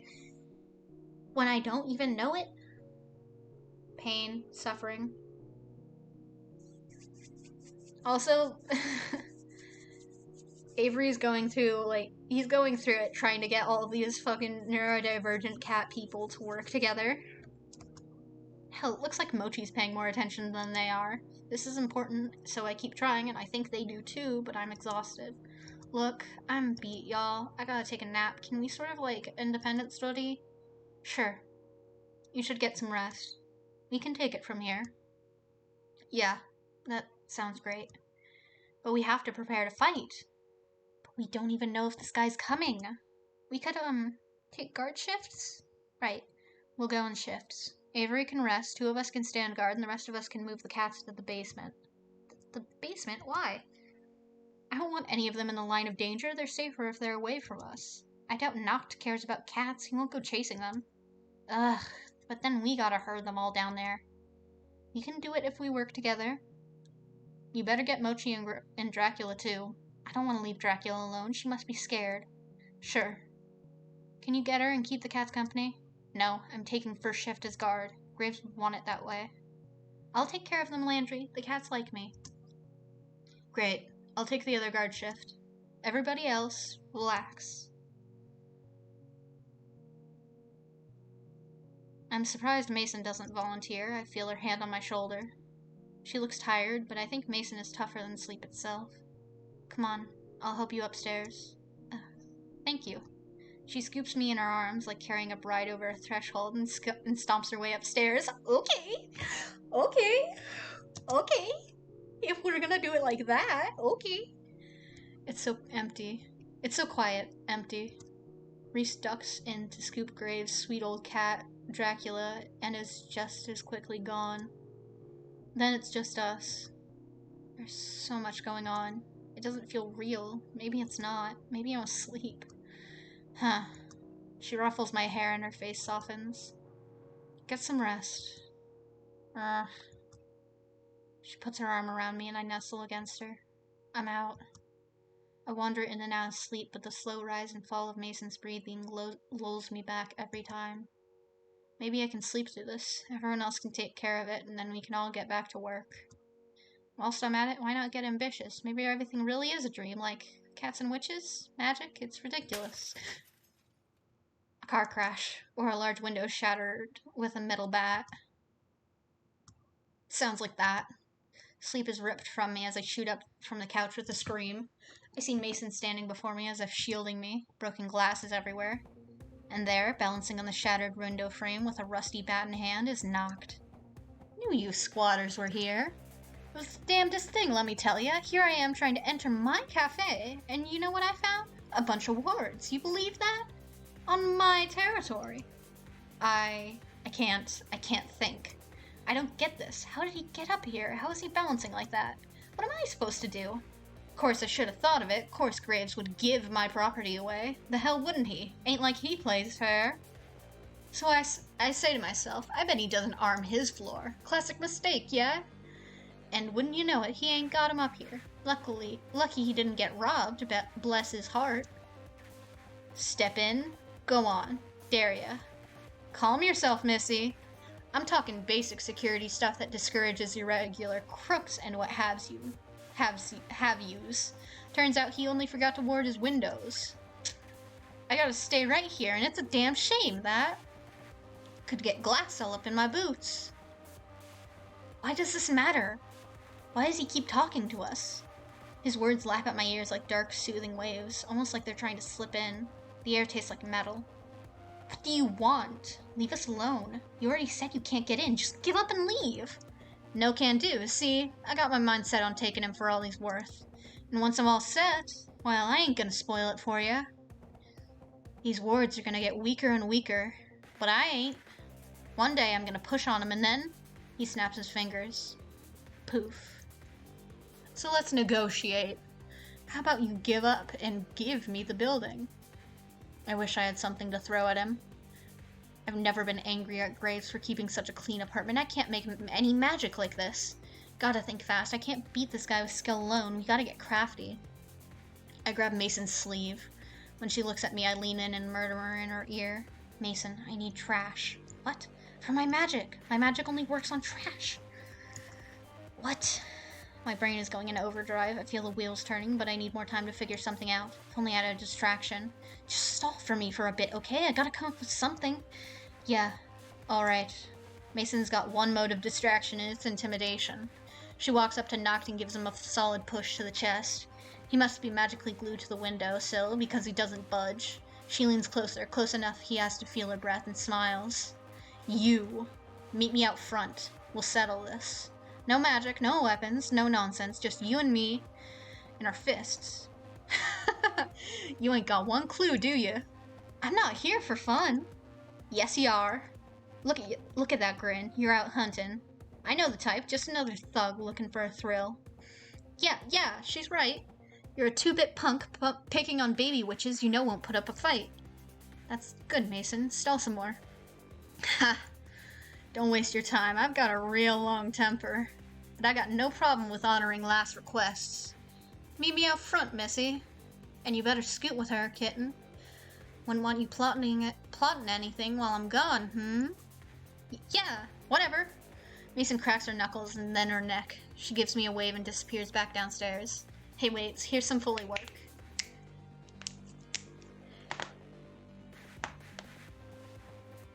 Oof, that was my neck. Oh god, my neck.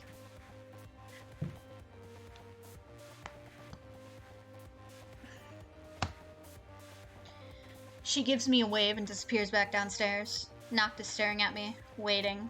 I don't want to be up here by myself with him, but I need to do something first. I duck into the kitchen and grab the bag from the recycling bin. I'll worry about what's in here later, but for now I gotta go.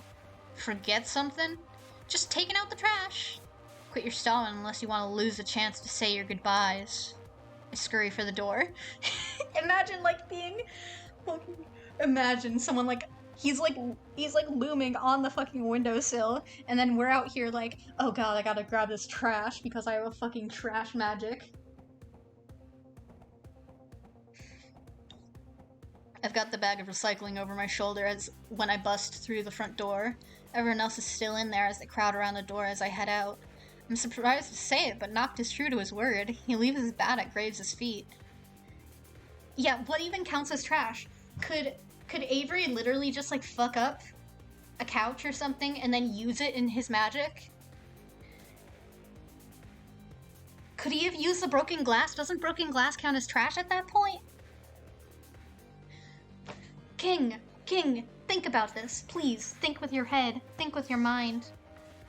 I'm surprised to say it, but Noct is true to his word. He leaves his bat at Graves' feet. What a jerk. Yeah, could he use a broken car? Could he use that rusted bike? Does the rusted,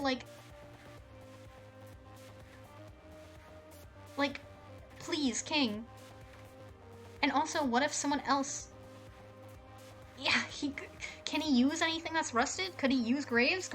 Could he use Graves at the first place even before he was rusted? Could he just use Noct as he is?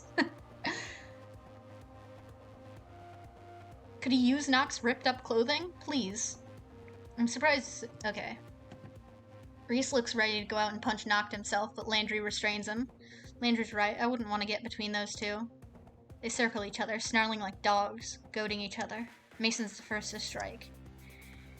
She lunges at Noct faster than I've ever moved in my life. She only barely misses, knocking him out again. I think he took a hit, but he's pretty quick and he's backs to me. It's hard to see what's happening. It's all a mess of fists and fury. He swings, but Mason is faster and good at dodging. I think Noct might tire himself out and make this easier on her. I wonder if that's her plan. You're not very good at this. I'm a little rusty. Ugh, this guy. That was a fucking pun, I hate him. That's all the opening Mason needs. She decks him in the jaw so hard I'm not sure he has teeth anymore. It hurts to look at, but he doesn't move. He looks down and grins. He's not hurt, not even a little. Mason is. She doubles over, clutching her wrist. Yeah. Mason! What did he do? Does he have a steel jaw? Is he hiding something? I rush to her side, but her head whips up and stares me down. I stop. Don't touch me. Before I can ask why, she opens her hand. Her other hand is frozen in a fist, more accurately, thrusted shut. You said no magic. I lied. If I don't do something quick, then we'll have 2 rust statues in the front yard of the cafe. 3 probably, because they'll come for me next.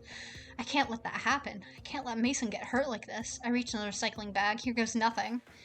If you're gonna use magic, then so can I. Pull out a plastic jug and use my magic to wrap it around my hands. I harden it into something more substantial, something sharper. I try my best to at least make it look a little cool. I don't know if they make full-arm brass knuckles. I think I just made this up. If they did, they sure as hell wouldn't make them out of recycled plastic. But hell, I don't have any better ideas. Let's go. I've never been in a fight in my life. Well, unless you count that time in 4th grade, but now's not the time for semantics. I'm counting this one as my actual first. Plastic? Magic ain't plumbing, kitten. It doesn't work that way. Graves should have taught you that. You don't think in fights, right? You just go on guts and instinct, right? I hope to anything listening that I'm right and I throw a punch. What was that? Oh, you're too much. He just walks by me, chuckling. Straight over to Graves and his bat, he picks it up and points in the distance like he's calling a home run. I gotta do something before this kills me. Too cute. Let's end this, yeah? He swings the bat softly like he's playing t-ball instead of hardball. All I can think to do is hold up my pathetic plastic bracers and hope it blocks both the hit and the magic. It actually does. I kick his shin, but I'd have better results kicking a rusted wall. This is pointless. What am I even doing? He raises his bat again. But Mason catches it. Don't you dare touch him. Mason, no! You'll make his rust spread. I lunge to pull her back, but it's like moving a statue. I look up and she's not rusted at all. She's fire. A blue flame glows around her hands like a simmering stovetop. Rust crackles away from the metal bat. You know how to loosen a rusty bolt? Holy crap, her fingers are digging into the metal. And how's she moving her hand? Apply heat. I can see Noct straining to wrench the bat free. She's got him. Wait, he could just let go of it and rust her with his hands again, couldn't he? I can't let that happen. I tear the stupid plastic gauntlets off my hand and melt it into a sticky mess. Then here goes nothing. I throw myself at Noct and loop the plastic between his wrists and the bat. Try dropping it now, scumbucket. Noct struggles to free himself, but Landry and Reese join us, glowing gloves equipped to hold him in place. Mason wrenches her hands away. The rusty bat snaps like a rotten tree trunk. Your move, buddy. Or wait, you can't move at all, can you? Better turn Graves back and promise to leave us alone, or Mason's gonna melt the rest of you. Noct doesn't answer. He stares behind us with an expression so fierce I worry that it might also melt metal. It's quite alright, Avery. Huh? I whirl around. Rust falls from Graves in grotesque, crackling flakes. Noct, leave here and do not return, or else my coven and I will make sure your next destination is somewhere whence you truly cannot return. Ha! Before that, humor me, will ya? Do you think raising a scrappy little army is gonna save you? Cute idea. Good in theory, but I know what you are, Graves. Can't say I know when, but I know you're gonna stop faking it. You're gonna slip. And that's when you'll find me instead. Just go already. So pushy, kitten. I see why you both get on so well. Now if you'll let me go, I'll be on my way. Landry, Reese, and Mason stare at me expectantly. What am I supposed to do? I looked at Graves. Let him go. The rust largely came from his bat. He won't be able to make any more for a while. Landry and Reese let go, but like hell I'm gonna undo the plastic. He could figure that out himself. Oh, he just snaps it in half with brute force. He blows a kiss as he walks backwards. It might just be a trick of the eyes, but it looks like he's sinking. With each step, he falls further into the asphalt, like he's walking into the ocean. It parts for him like water as he walks. Then he's submerged. Gone. We all exhale, like the air just returned to the world. Reese runs to Graves. I run to Mason. Mason! Mason, oh my god, did that rusty jerk hurt you? How's your hand? I'm fine. See? Nothing even left. I gave the cafe back to Graves, of course. I don't want to be responsible for that, even on a non-magical level. I'm no manager. He's been helpful around the place now, though he's still in and out as much as always. He seems more relaxed, though, you know? Like he's got less on his mind. I thought Mason would go work for her grandpa, but she's still here. Said they'd drive each other up the wall if they worked together. She also said this place would fall apart without her. She's not wrong. I do what I can to help now. She's such a good teacher that I've actually gotten good at baking. I gotta say, my strawberry shortcake is amazing. Her grandpa's a big help, too. He's here for lunch every day and always gives his opinion. He's real gruff about it, of course, but that just makes the rare compliments shine even more. It pushes me to improve. I hate getting up so early, but otherwise it's a lot of fun working in the kitchen. Mason says I should become a real pâtissier. I'm kinda thinking about it. What do you think? Pretty good turnaround for being a lump on my aunt's couch, don't you think? Look at them! They, them.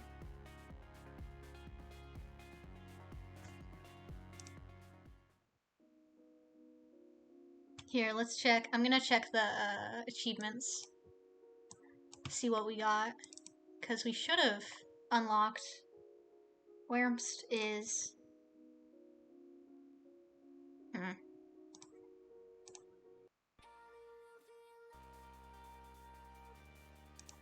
Oh yeah, we can look at the gallery if you want.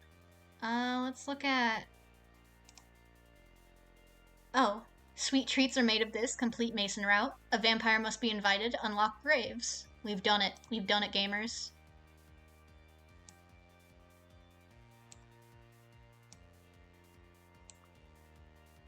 Only 5 hours of simping. New pronouns just dropped. They, them. We forgot one bay.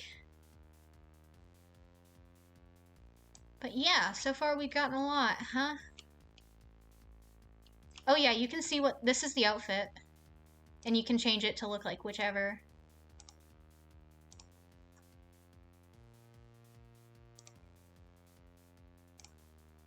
There's also this shit.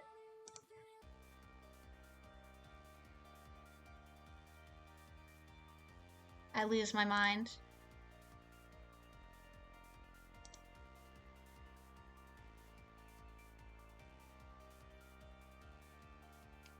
Oh yeah, there's us with, there's Landry. Look at him! My boy. There's my boy. I love him.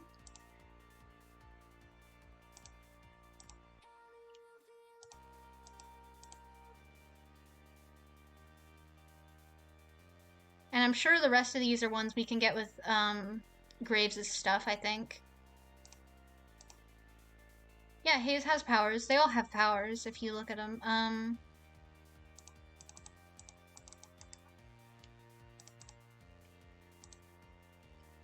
Hayes' has to do with, like, his poetry, I think. I can't remember quite well. Here, wait, I think it's, like, glitching and it's not letting me. I can't remember. That was the first route I did, like, 5-6 years ago. But yeah, there's a lot going on here. We could do, his route. At some time. We could do all the other routes and then do, Graves' route. We can do Landry, Reese, and Hayes. Oh, look at her. She. He. But yeah, maybe we'll do all the other routes and then we'll do Graves' route. Though I already should, like, kind of know them. But yeah, the first part gets a little repetitive, so that's why it's probably going to take a little bit, like a couple days before I can feel like, yeah, let's go and basically do the same thing over again. Reese and Hayes are the only motherfuckers you respect. What about Mason? Well, Mason's a bit of a mess. Landry's just here to help. And Finley's a disaster, but she's busy with her memes and her vlogs. Hayes is just a mess, but then also Reese is the one who actually knows what the fuck is up. Her. Yeah, we could do that, but if I wanted to do it, like, on stream, then I'd want to, have it be, like, the whole thing, you know?